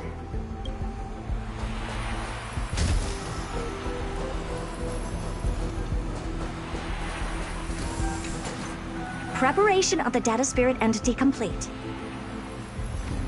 Thought refraction at max power. Excellent. The first mirror. Let's get going. Have a safe trip, Madam Herta. May your journey yield good results. Coordinates input complete. Preparing to activate spatial warp. Destination, unknown celestial body. Amphoreus. Spatial warp countdown. 5, 4, 3, 2, 1. Warp activated. Oh! So that's Amphoreus? Its appearance is, well, sure is unique. Second mirror, prepare for thought refraction. It's time to send me in. Alright, please read the safety protocols carefully. Can't you hurry up? Yes, ma'am.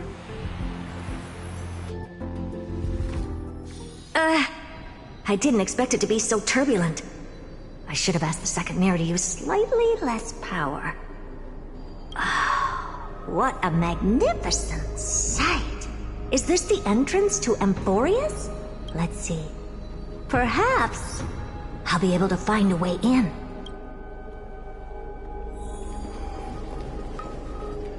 What's this? A statue? It's ugly. I don't like it. Oh, I finally found your traces. How esteemed must you be for the great Herda to come out personally? When we return, get ready to become free labor for the simulated universe for the rest of your lives.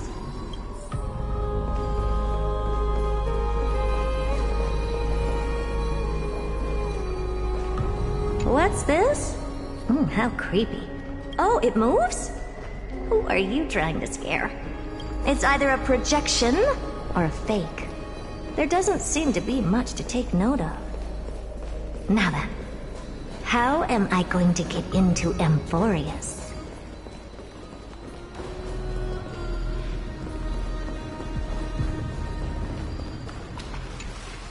My deepest apologies, esteemed lady.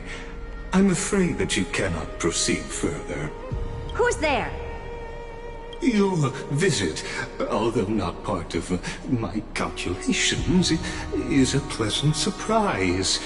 It's a pity that the preparations are not yet in place to receive you with the hospitality that some of your status deserves. Are you not going to answer my question? Who are you? I have many identities, and I'm going to have even more in the future. But if you just need a form of address, you can use my common alias. Lycurgus.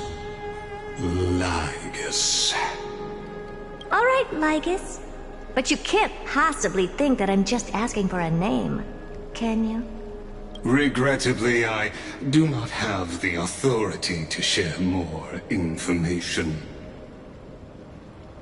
However, standards are always flexible. While not violating the ultimate agreement, I'm able to disclose this piece of information. As you thought, this is the entrance to Amphoreus. Now, please, kindly turn back. Amphoreus is not a world that you should be involved with, regardless of what kind of magnificent achievements you have accomplished. This place will not open its doors so easily. You seem to understand me very well. Then you should know that I have no reason to listen to you. Your reaction is completely within my calculations. Despite my long years as a watcher, it seems like my assessment of human nature still remains accurate. From you, I'm able to sense a beautiful desire for knowledge. But my answer remains unchanged. Madam, it is with the utmost goodwill that I suggest you return to where you came from. Let's assume for a second that I'm not so well-mannered, and that I insist on uncovering the secrets hidden behind you, Mr. Lygus. How do you plan to dispel this notion of mine? Within the scope of the ultimate agreement, there are 178,244 logic chains at my disposal to convince you. After filtering through them, I have determined that I only require 3 to attain the results that I desire.